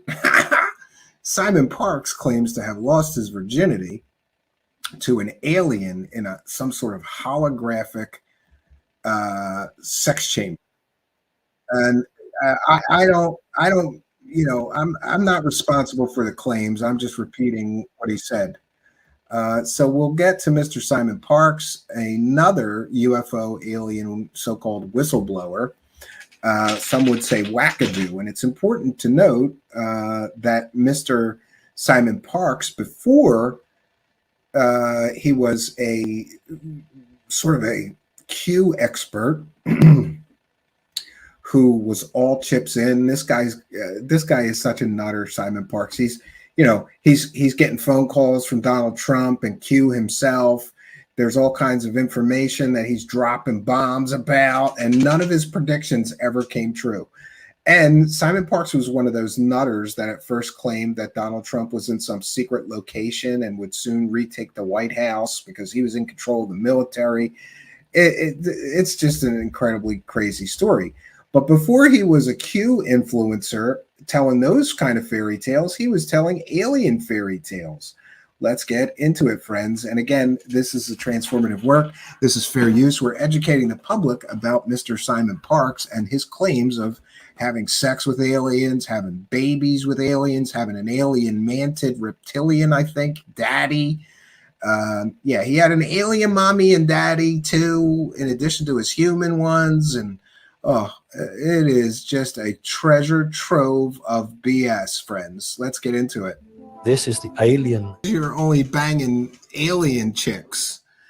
This is so stupid and so ridiculous. And some of you may be aware that I had some close friends and family and neighbors that were into the whole Q grift that he was doing. And they would send me his videos, and I would send this video and say, did you know that he used to bang hot alien cat broads before he was a Q guy? And none of them knew, because he sort of reinvented himself as a Q grifter and got off of the alien train, right? What do you say to some people that might say, oh, you're mad? Yeah, I'd say I can understand how you would say that, because you've not seen anything yourself, and that's your immediate fallback position. But you come and spend some time with me. Yeah, and another thing, and I don't know why it bothers me, but it does. God, I hope, please hear my prayer. If I ever go bald, just let me have some dignity and shave my head and not do the sweep over, comb over, because Simon Parks has the worst sweep over, comb over of anybody in UFO land. It is just terrible. And here we see that on full display. He doesn't have all the gel in and have it like plastered down to his head like he usually does. You follow me around for a day and you'll actually walk away shaking your head, because you'll think, well, he's actually not mad. No, I think he's pretty mad. Many people who say they are abducted every year find it very distressing. Yeah. The seaside town of Whitby. And now it gets into some other alien contactees. So that's Simon Parks' big television debut as an alien contactee he's banging cat queen aliens, all right? Like, I don't know. If I can't prove he's not banging cat queen aliens, can you? I can't prove he's not, but Mr. Simon Parks, like many people, would go on to tell other fantastical fairy tales, this time about Trump and Q and JFK Jr., along with Robert David Steele and a few of those other grifters, Charlie Ward as well. They all grifted the Q thing together, and even continued the Q grift after that thing just completely fell apart as a bunch of nonsense. To the best of my knowledge and recollection, Mr. Simon Parks is still putting himself out there as some kind of U.S. or geopolitical expert on politics and what's really going on with the Trump situation, which gets into a whole bunch of ridiculous stories about Trump still really the president. And you've heard all this stuff before. It is nonsensical garbage. So Mr. Simon Parks, yet another person who made a lot of money appearing in monetized videos, I think television shows, documentaries, books, and more, telling his fantastical fairy tales. Chuck Bam says Robert David Steele is deceased. Yes, he died some time ago. Rest in peace. But I still believe that Robert David Steele, Simon Parks, and Charlie Ward all were grifting together, right? I just don't understand how anybody could believe this guy, but he amassed quite a big following, and he has some sort of organization, and he's also in on the medbed technology scam. You remember that? He was opening healing centers all over the world. No, he's not. And he had an organization where people kept quitting in disgust, and there's a person called M. Seeker of Truth that has covered Mr. Simon Parks. There was also a great deal of allegations of sexual improprieties against Mr. Simon Parks. He would offer healing services to people and other sort of psychic surgery, or not surgery, psychic services. And during those, he was propositioning women to become his mistress. And we detailed one of those stories here. So Mr. Simon Parks, yet another alien UFO whistleblower whose fantastical stories were never, ever backed up by any tangible or verifiable evidence. He has no documentation, no real pictures, no corroborating witnesses, no films, no videos. What he has is pictures of the aliens he bangs and meets with that he drew with crayons like a child. So I've never understood the Simon Parks thing. Jumped off early, listened to him a few times early on back when he first came out with his stories, and just thought, this guy's a wackadoo with no evidence or proof. I've always been more partial to the people that at least promised that they had some kind of proof, or, maybe they had some grainy video or grainy pictures, or, other forms of sort of tantalizing maybe evidence was a bit more compelling to me than just a person telling stories. Now we end our journey into the incredible shady world of UFO whistleblowers with a man named Connor Orion, who, much like Dan Burish, would hear Bob Lazar's story and then expand on it. And Connor Orion is one of the perhaps least known of the UFO alien whistleblowers. He was called an S4 informer because he was going to inform the public about what was really going on at S4. And you may recall that S4 was the base that Bob Lazar first described. And a man named Wendell Stevens, who we've detailed here before, was a twice convicted person that had problems with children of a sexual nature. He was convicted for multiple victims and multiple assaults against children, but he was still working UFO conferences after he got out of prison. And the prevailing stories being told by people that run UFO conferences and all these other things was that Wendell Stevens was somehow framed by the CIA. But I'm here to tell you that the court documents, all of them, are available, and you too can read them. And all I can do is give you my assurance that those cases were genuine and involved real underage child victims who told their stories, and very convincingly so. And this man was convicted. Wendell Stevens was convicted. Let's be clear. So Wendell Stevens was the person bringing forth this story. Not coincidentally, Wendell Stevens made his full-time living for many decades selling UFO and alien stories. And then along comes this man named Connor Orion, who would tell a fantastical story of being a former, was it Navy SEAL or no, he was in the military and he was special forces and he was hand selected to be a security guard at the S4 location in Area 51, where they keep the alien spaceships and the aliens. And Mr. Wendell Stevens would try his very best to sell the story of this so-called alien UFO whistleblower, Connor Orion. And I will have more details after we sample some of this information from Wendell Stevens.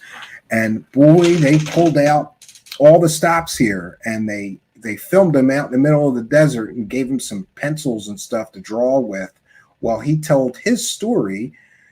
This person did. His man's name is Connor Orion. He told his story of being an Area 51 security guard and seeing the alien spaceships and even the aliens, and confirming a great deal of what Bob Lazar told us about what really goes on at Area 51. Not coincidentally, Bob Lazar has never acknowledged the sort of sequels to his story that came out afterwards, after Bob Lazar's story came out in the form of Dan Burish and the form of this Connor Orion character brought to us by a convicted child predator who spent time in jail. Interestingly, I have more information about this so-called Connor Orion, but let's sample some of the things he's saying. I apologize for the poor audio quality. This is from Mr. Wendell Stevens, who filmed this man telling his story and then did an entire series on this man. Look, there's 16 volumes of this somehow, but only some of them are available on YouTube. I haven't been able to find all of them, so we're just going to have to take what we can get. Let's get into it, friends. And again, this is fair use. We're educating the public about so-called UFO and alien whistleblowers. And of course, Mr. Orion was called a UFO whistleblower, an Area 51 whistleblower, to be more particular, by one Wendell Stevens, who was a lifelong seller of alien and UFO stories. He had no real job, near as I can tell, for the last, 30 or 40 years of his life. He just did UFOs, made documentaries. Wendell Stevens was one of the big supporters of the Billy Meyer case. Check that out. That is completely and totally ridiculous, but it is what it is. Because we're basic concept. Everybody's expendable to us. And we can be written off very easily. Like, hey, he's special forces. You knew that. Tell your parents he was in Nicaragua. He got shot. That's all you need. Or, you know what I mean? He died in an accident. Parents are going to accept that because they've already accepted the fact that you're a special forces personnel and high risk job. Oh, and now we're going to hear about the hitmen. There's hitmen at S4. He was a strong, healthy young man, robust. He was he joined the Marines and then stayed in the Marines, and he kept training up to a SEAL status and then a Black SEAL status. And you don't join the Marines to become a SEAL. There's the first indicator that this man's so-called military credentials are fake. You do not join the Marines and then become a SEAL. That's not how this works. And I was kind of surprised that Wendell Stevens would make such an amateur hour mistake. But ask any Navy SEAL. The SEALs are Navy. You join the Navy to become a SEAL, not the Marines. Which is the highest ranking or the highest trained level a Marine can reach. But when I found the W-4 in his wallet while he was taking a shower, he was drawing $72,000 a year on a commission from the CIA, which is about equivalent to a colonel grade. And so Wendell Stevens made many fantastical claims, including finding pay stubs from the CIA for this man. But he never published those pay stubs. Funny that. Sparse blonde hair. It wasn't not real shaggy hair.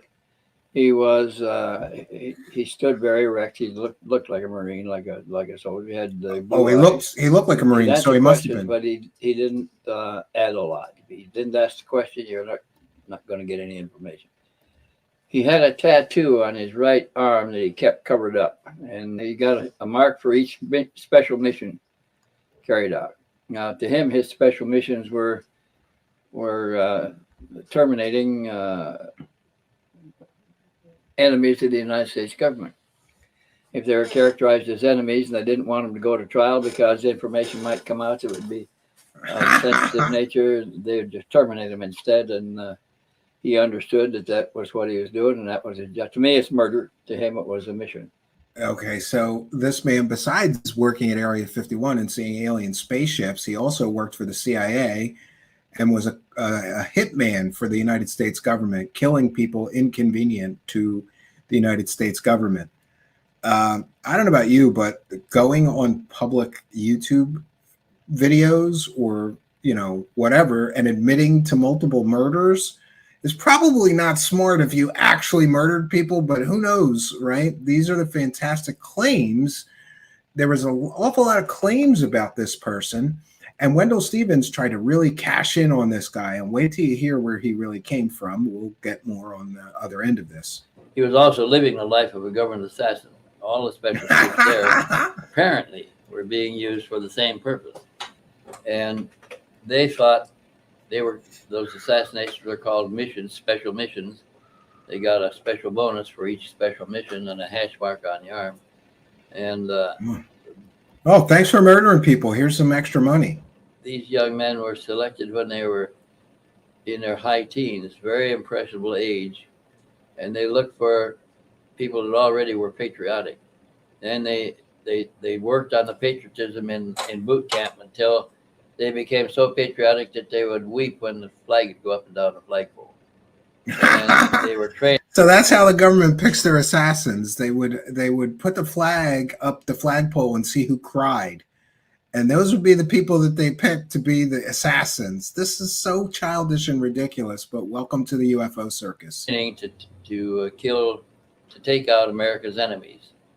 And so for them to carry out one of these missions, all their leaders had to do was characterize somebody as a traitor or an enemy of the United States or a spy.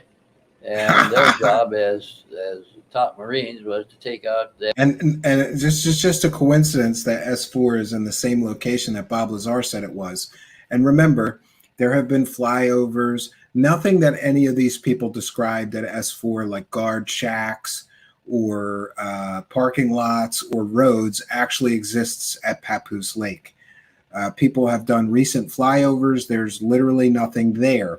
Former Area 51 security guard that we did a story on earlier said that he drove out there right as the Bob Lazar story was breaking. There was no hangars. There was no guard shack. There was no roads. There was nothing there but rocks and sand. Further evidence that may suggest that S4 does not exist is that it's a highly irradiated area, and anyone can check with the Atomic Energy Commission what the radiation levels in that area are like. And those radiation levels will preclude you from being there for any extended length of time, would be extremely dangerous and hazardous to your health. So why then would the government put a top secret base where they have all these people working there on a daily basis, like Bob Lazar, Dan Burish, and this person, Connor Orion, who claimed to be a security guard? And I don't understand. I guess they put a bunch of assassins as the security guards for the top secret alien base. Okay, but remember, Wendell Stevens is a twice convicted child predator who is selling these stories. He didn't tell these stories. He sold these stories. Talked about him at UFO conferences for years. And there used to exist a whole bunch of videos of this person detailing the S4 base and what's there and the aliens. And I've been unable to locate, you can find pieces of them here. We've got volume 1. We've got 4 of 16, and there's only a few on this YouTube channel. Many of them have been disappearing from the internet. If anybody has the full set of these, please contact me, or if you could find the links to them, contact me at truthseekershow@gmail.com. Interestingly, however, there's nothing at S4. I'm sorry if you really want to believe there's an alien base at Area 51. For all I know, there could be, but it's not where everybody claimed that it was, including Bob Lazar, Dan Burish, who built on Bob Lazar's original story, and this person, Connor Orion, who built on Bob Lazar's original story as well. Enemies of the country, and they would do it with no compunction. But even if it was a brother, they would do it, or a sister, a close relative. And I believe this is a fake photo. Because they were trained to implicitly believe their leaders. But they're claiming it's the TR-3B. Air. And so these missions were simply missions to kill spies, internal spies within the system. And they thought that's what they were doing, is ridding the system of its betrayers, of its traitors. So it didn't bother him at all about murdering people. These guys were exempt because they were carrying out a special mission. Oh, you're just exempt from murder, kind of like a 007. You get the green light. You're allowed to murder people. And they really believed this. They didn't feel bad about their hits, because they sincerely believed that they all were traitors and enemies of the country. He'd gone to take a shower in my shower, and he laid his keys and wallet on the coffee table in front of the sofa where I was sitting when he went in to take his shower. And I thought, oh, I'll look in his wallet, see if he is who he says he is. And when I did, I saw there's no Connor Orion in the wallet. All the names in there were Derek Hennessy. So I looked a little further. I took out a group of credit cards in an envelope, in a pocket in the wallet, and folded in between the cards, folded 4 ways so you couldn't see it. And when I separated the cards, there was this piece of paper folded tightly. It turned out to be a W-4, which is the employer's statement. Yes. So this guy is staying with Wendell Stevens, and more on that later. And while he's staying with Wendell Stevens is creeping through his wallet. And you notice that there's 2 names now. So this person originally told Wendell Stevens and some of his associates, including Jim Delatoso, one-time image analyst you may be familiar with from the UFO community, that his name was Connor Orion. Turns out his name was Derek Hennessy, not Connor Orion, at least if we are to believe Wendell Stevens, who was creeping in his wallet while the guy was taking a shower naked in his house. And remember that Wendell Stevens was a child sex creeper. So, yeah, a little creepy. Withholding, salary base and withholding. And it showed that he was earning $72,000 a year. Well, I didn't want him to know that I was snooping in his wallet, so I folded it all up carefully, put it all back exactly the way it was, and put it back on the table. He did not know that I had discovered this. I had to kind of bait him to get some answers. I asked him what he was doing, and he said something about a special mission. I said, what's a special mission? He said, taking care of government business. He said, we're trained, recruited and trained to take care of enemies of the American government. He said, if they're spies, they're spies. They're enemies of the government. That's our duty. Yes, and so this person, Connor Orion, or Derek Hennessy, which I believe might have been his real name or was his real name, in addition to knowing all the secrets of Area 51, which Mr. Wendell Stevens desperately wanted to know about, also was a government hitman who meets Wendell Stevens in the middle of one of his assassination missions. And even though Wendell Stevens was told that this man was an assassin, while he was taking a shower, he was rifling through his wallet to find evidence somehow. Great story, but Mr. Wendell Stevens never produced these documents that he's claiming this is a trust me dude story. He was also drawing the sergeant's pay, and he told me that he was drawing special pay outside of the country. Deposited in accounts outside of the country. We got offshore accounts. He said, I got $5,000 bonus for each special mission. Yeah, and notice all the talk of all the money this man had. He was telling Wendell Stevens that he had all of this money, including $200,000 in savings. He was getting $5,000 bonuses for his assassination missions, in between guarding the most secret base on Earth that had the aliens and the flying saucers in them. he was also going on assassination missions, and he had amassed $200,000. Remember that point, because it is extremely important later. And also that he claimed to Wendell Stevens he was getting $5,000 whack bonuses for every person he's whacking as a government assassin. I said, what's the special mission? He says, that's carrying out a mission for the government to terminate a person that they can't afford to bring to trial because it might reveal too much. So they terminate him another way so that the secrets don't get out. In the same cards, folded the same way with the W4 statement, was a copy of a hit order and a mug sheet. The mug sheet. Wendell Stevens is seeing this guy getting ready to go murder somebody, and instead of, writing down the guy's name and warning the guy he's about to get whacked, Wendell Stevens is more concerned with making videos to sell people. Remember, these were mail order for a time, I believe, on VHS tape from Wendell Stevens, business. You too could learn all about S4 for a fee and get a bunch of VHS tapes delivered to your home. Instead of warning somebody they're about to get murdered by a man in black, top secret government assassin, Wendell Stevens was more concerned with making these videos to sell people on VHS tape. It's so ridiculous. Showed a front and face photographs of the hit, the 18th hit, handprint and fingerprints for all the 10 fingers, and a name and an address.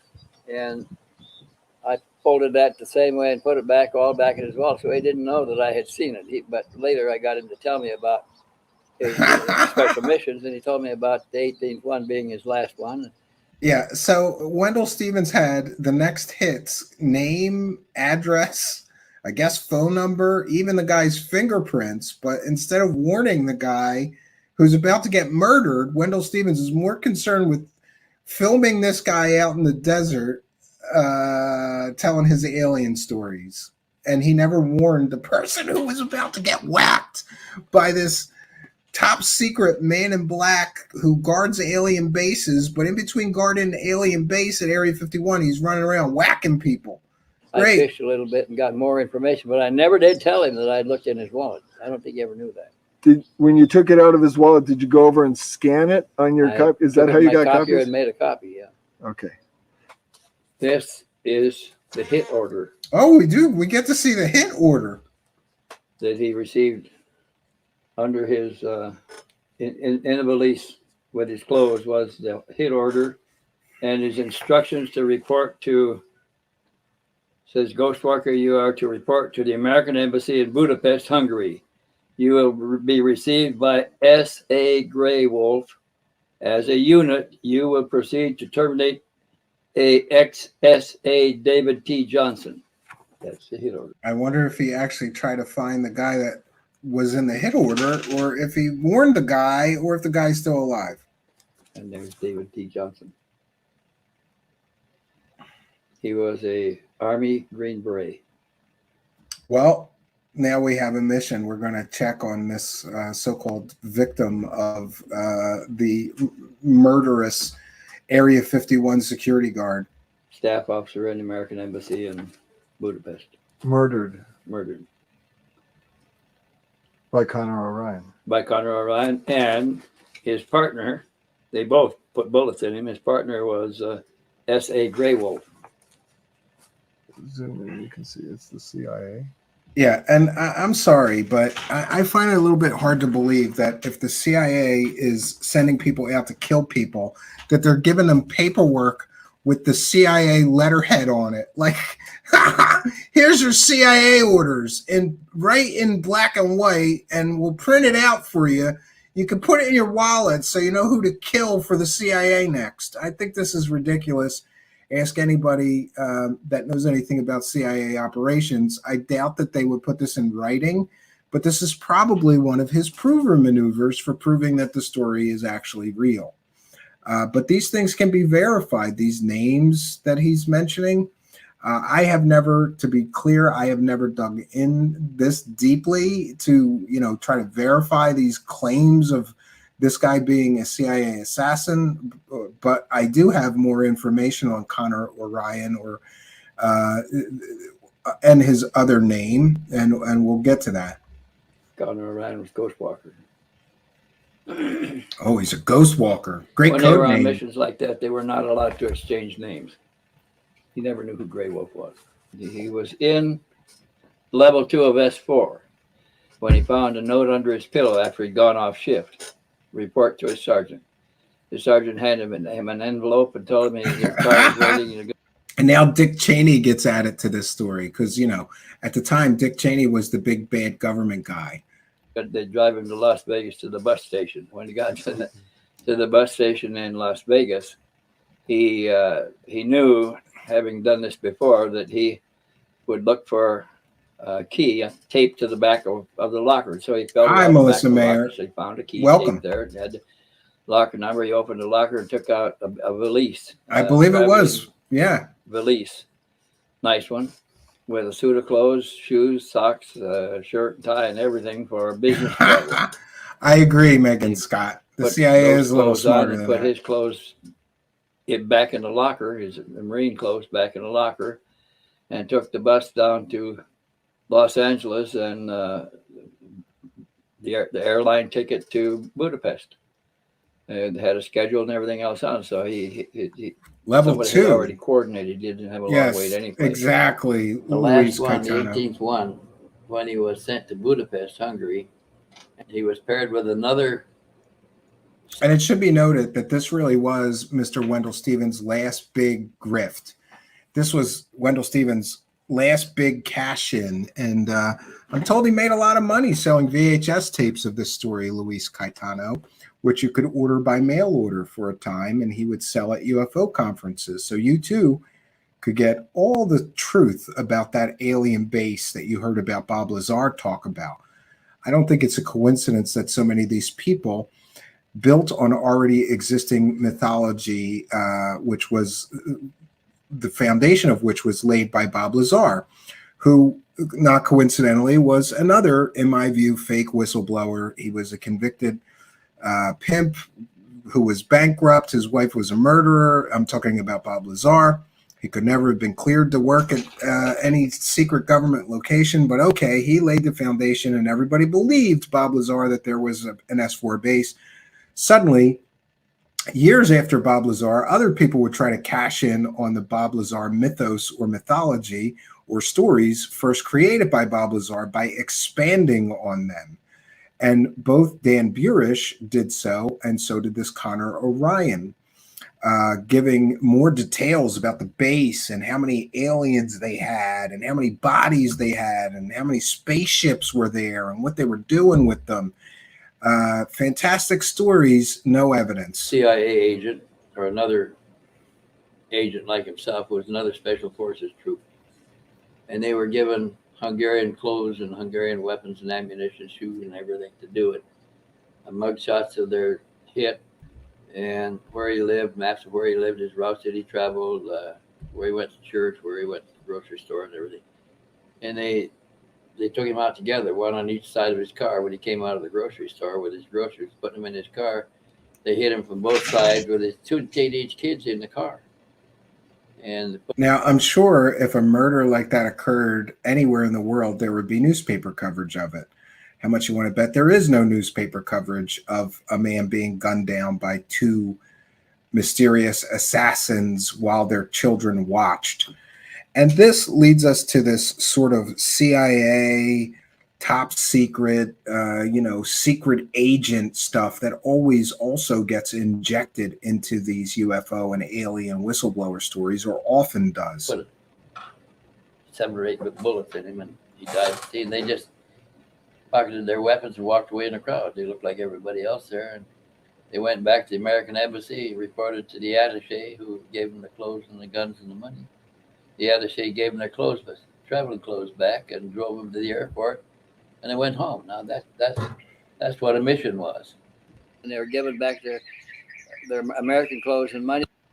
I'm giving back. So after you kill people, then you just go to the American embassy and they just give you your American clothes back and you fly home and you get a bonus for the murders.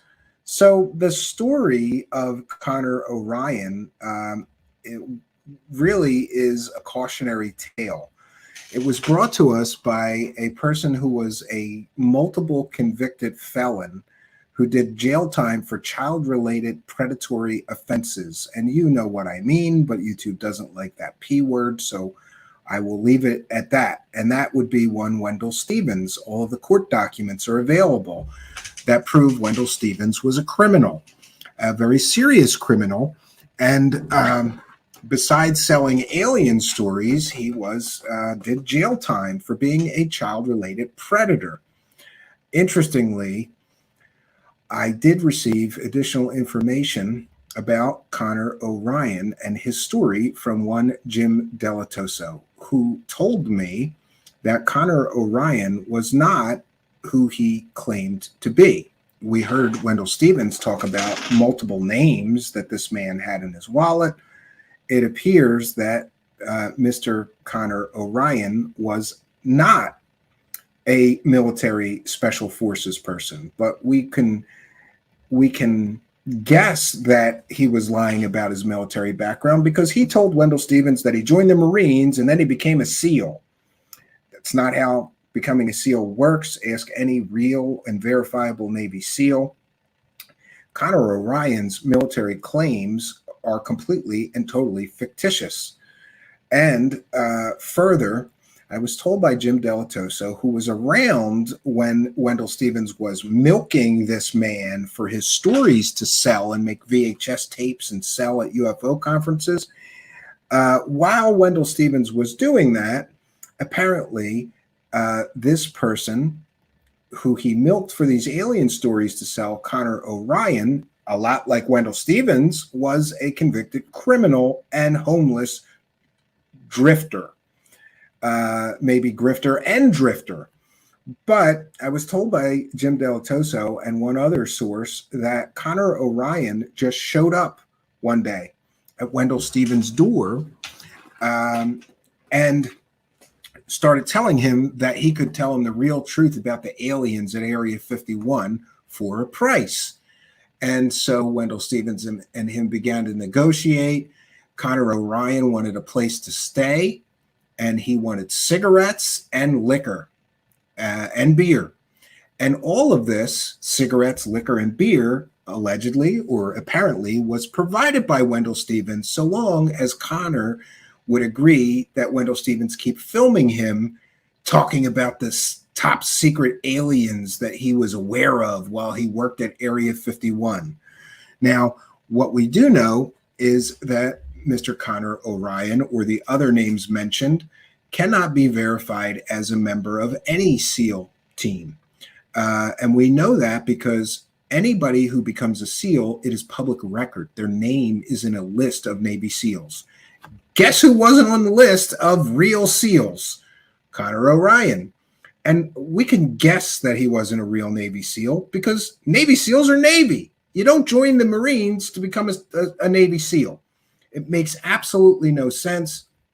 And then, of course, Mr. Connor Orion is just one of an incredible amount of people involved in UFOs and aliens that claim to be a Navy SEAL.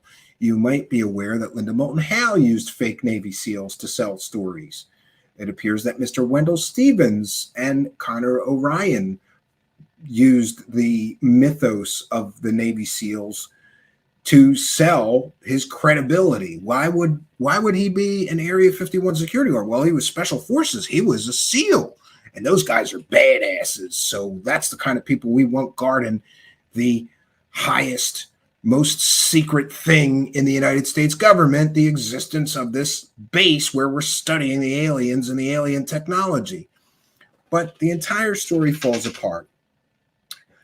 Jim Delatoso told me that Mr. Connor Orion, Wendell Stevens sort of leaned on him because they needed a place for this homeless drifter to stay while Wendell was extracting all these alien stories and filming him. They needed a place for him to stay, so he stayed at Jim Delatoso's home at the time, which was also a research center. Jim Delatoso was doing a lot of like computer research into computer networking, and he had some kind of technology company, so he had this sort of like compound, and he had someplace for this man to stay. And boy, I heard some harrowing stories about this man and drugs and liquor. And, you know, they had to constantly keep feeding this guy cigarettes and liquor and give him money so he could go find drugs, allegedly. Interestingly, none of the information presented by this Connor Orion has ever panned out to be verifiably true. And to me, it's no surprise that one criminal used another petty criminal who made fantastic fairy tales, made fantastic claims. And remember, Mr. Wendell Stevens recounted in his retelling of this story that this man, Connor Orion, claimed that he had $200,000 in the bank. He was homeless and penniless and begging for money, cigarettes, and liquor in order to work with Wendell Stevens to sell this story. And this is not the first time, friends, that I have heard some of these alien and UFO people milking criminals for stories to sell. Again, I'm going to keep hammering the point. They don't just tell these stories, they sell them. Wendell Stevens sold this S4 Informer series on VHS tapes way back in the day, and then put it on in monetized YouTube content, ad supported. So you too can hear about the government assassin Marine SEAL. There's no such thing to my knowledge, but whatever. Connor Orion's story falls apart. And it would appear that Connor Orion and Wendell Stevens just either they purposefully concocted this, or Connor Orion, in the opinion of Jim Delatoso, I believe that he believed that Connor Orion was just, or whatever his other name was. I think it was Derek Hennessy, maybe, which is weird. But this man may have been, according to Jim Delatoso, just found out about Wendell Stevens, needed a place to stay, needed a shower, needed somebody to buy him cigarettes and beer and liquor. And he showed up at Wendell Stevens' door promising to give him all the secrets of alien technology at Area 51. So it may be that Wendell Stevens got conned. Who knows? But it's an incredibly strange story. And someday I'm going to try to contact and interview Jim Delatoso, because he was in that S4 Informer series talking about what this Connor Orion said and stories that he recounted to him while he was living with him. Eventually, this Connor Orion just vanished one day. After they were largely done the filming of the project, the man just vanished. And nobody, to the best of my knowledge and experience, I once researched this a little more thoroughly, no one ever heard from this man again. He could be dead in a ditch somewhere. Somebody claimed that he was a drug addict, so he was strung out somewhere in Las Vegas or near where Mr. Wendell Stevens lived at the time, in a nearby city, just a homeless drug addict, drifter, grifter. And nobody ever heard from him again. So this, my friends, will bring us to the conclusion of Tonight on True Seekers, a not so brief history of UFO whistleblowers, part 2. And we have now recounted for you a brief history of some 7 so-called UFO or alien whistleblowers of the past. What we find is that many of these people have some things in common. And that is, they've all got an incredible amount of stories to sell you, but they have no evidence to provide you. And I don't think that that, my friends, is a coincidence. So we're a little over 3 hours and 20 minutes. I want to thank you for your patience in getting through this. And just to be clear, occasionally somebody will complain to me that the shows are too long. Unless I cut this up into 4 parts, it's very difficult to fit this in 2 hours. And these shows are for the benefit of people who want to do these deep dives and get an incredible amount of data, information. I've heard it said, even by some of our detractors, like some people say, well, no matter what you think of Steve Cambion, you know, he's got great information over there. And that's what we're here to do in these deep dives, to give you an overview of as much information about the characters in conspiracy land that we can. And I truly believe that through the lens of history, if we look at all these previous whistleblowers, we've detailed for you 14 of them now. What we see is not a single one of any of these 14 have ever proven their original claims to be true, accurate, and real. None of them provided evidence.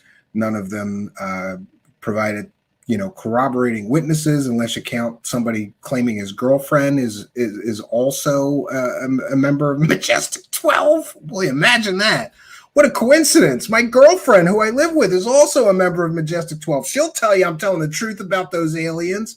So we've got no corroborating witnesses. We've got no documentation, unless you count the CIA kill order from Wendell Steele. Why would the CIA put it in writing? Here, go kill this guy, and we'll give it to you on CIA letterhead. It makes no sense. But none of these 14 whistleblowers that we have done this deep dive on, both in part 1 and part 2, and by the way, I'm going to do it right now before I forget. I am going to go and put part 1 in the description of this video. It's important for me, if you're new to the channel and you're following along, that you get a full education. If you're truly interested in UFO whistleblowers and the history of them, I should say, actually, we only recounted 6 of them, unless you count David Grusch in part 1. And those are the more well-known whistleblowers, I guess you could say. We did Bob Lazar, Philip Corso, Clifford Stone, Pete Peterson, Goode, Lou Elizondo, and Dave Grusch in the part 1 that we did. But just in this, for the sense of completeness, I am going to put in the description of the video, watch part 1 here, and we'll give you the link to that. I want you to let me know what you think in the comments or in the live chat. Has this been a good educating experience into the world of UFO and alien whistleblowers? Remember, all of these people also share another thing in common. All of them cashed in. They all made a lot of money. Some of them made millions. Some of them made hundreds of thousands of dollars. But interestingly, most of them had no real job for years and years and years. Goode is going on 8 years, maybe 9 now, where he hasn't had a real job. He just tells people stories about aliens with no proof, no evidence, no documents, no videos, no pictures, nothing.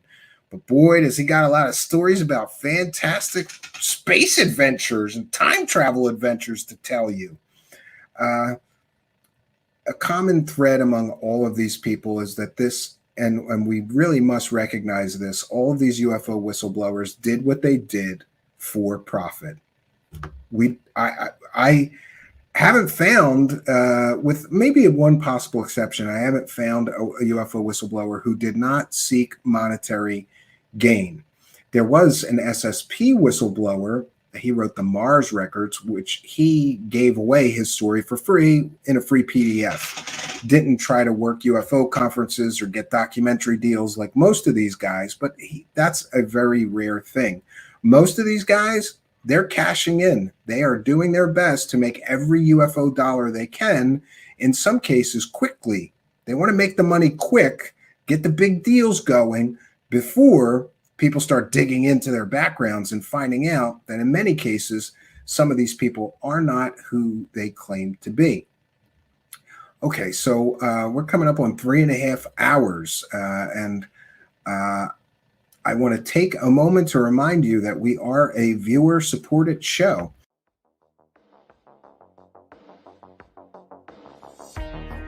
Truth Seekers is a viewer-supported show. Wonderful people like you who enjoy this show send pledges in the form of super chats, super stickers, super thanks, PayPal, or Cash App. Instructions for how to help are in the description. You can also join our Patreon, and for as little as $1 a month you can get extra content. Patreon supporters get a backstage pass, early access to all our production videos before they are distributed publicly, Stephen Campion's music, private writings, a monthly show journal, and more. You can also become a YouTube channel member for $5 a month. A YouTube membership includes all of the Patreon benefits, plus a special members badge, priority reply to video comments, and the live chat, plus a monthly members-only video. We thank you all, kind and generous benefactors, for supporting Truth Seekers. Thank you for your generosity and support.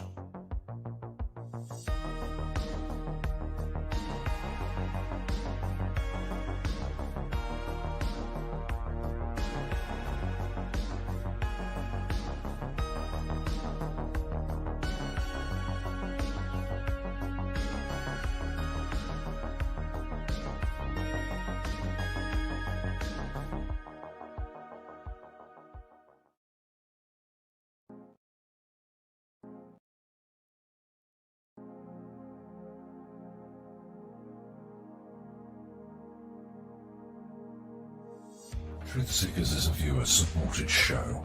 Now there's a great way to support these broadcasts and show your support. Please be sure and check out our merchandise store.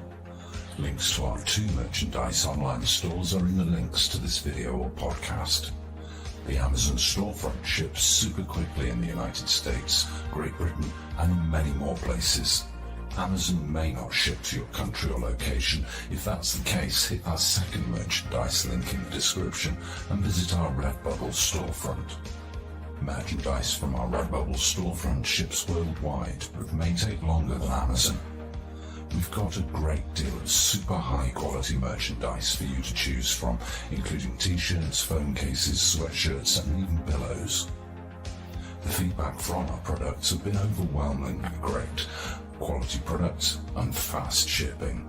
People all over the world are buying some merchandise and showing their support of the show. Praise the cash! Praise the cash! Praise the cash! We thank you all, kind and generous benefactors, who are buying some merchandise and helping us to continue this journey.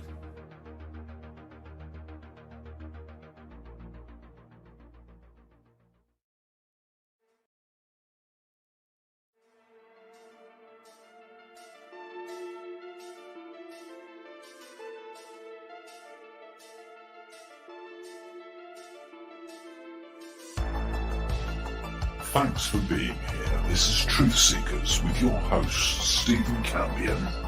Please rate, like and comment on our videos or podcasts. If you are listening to an audio podcast, please rate us 5 stars to help us rise in the search rankings. If you are watching on YouTube, please like, comment and subscribe to our channel.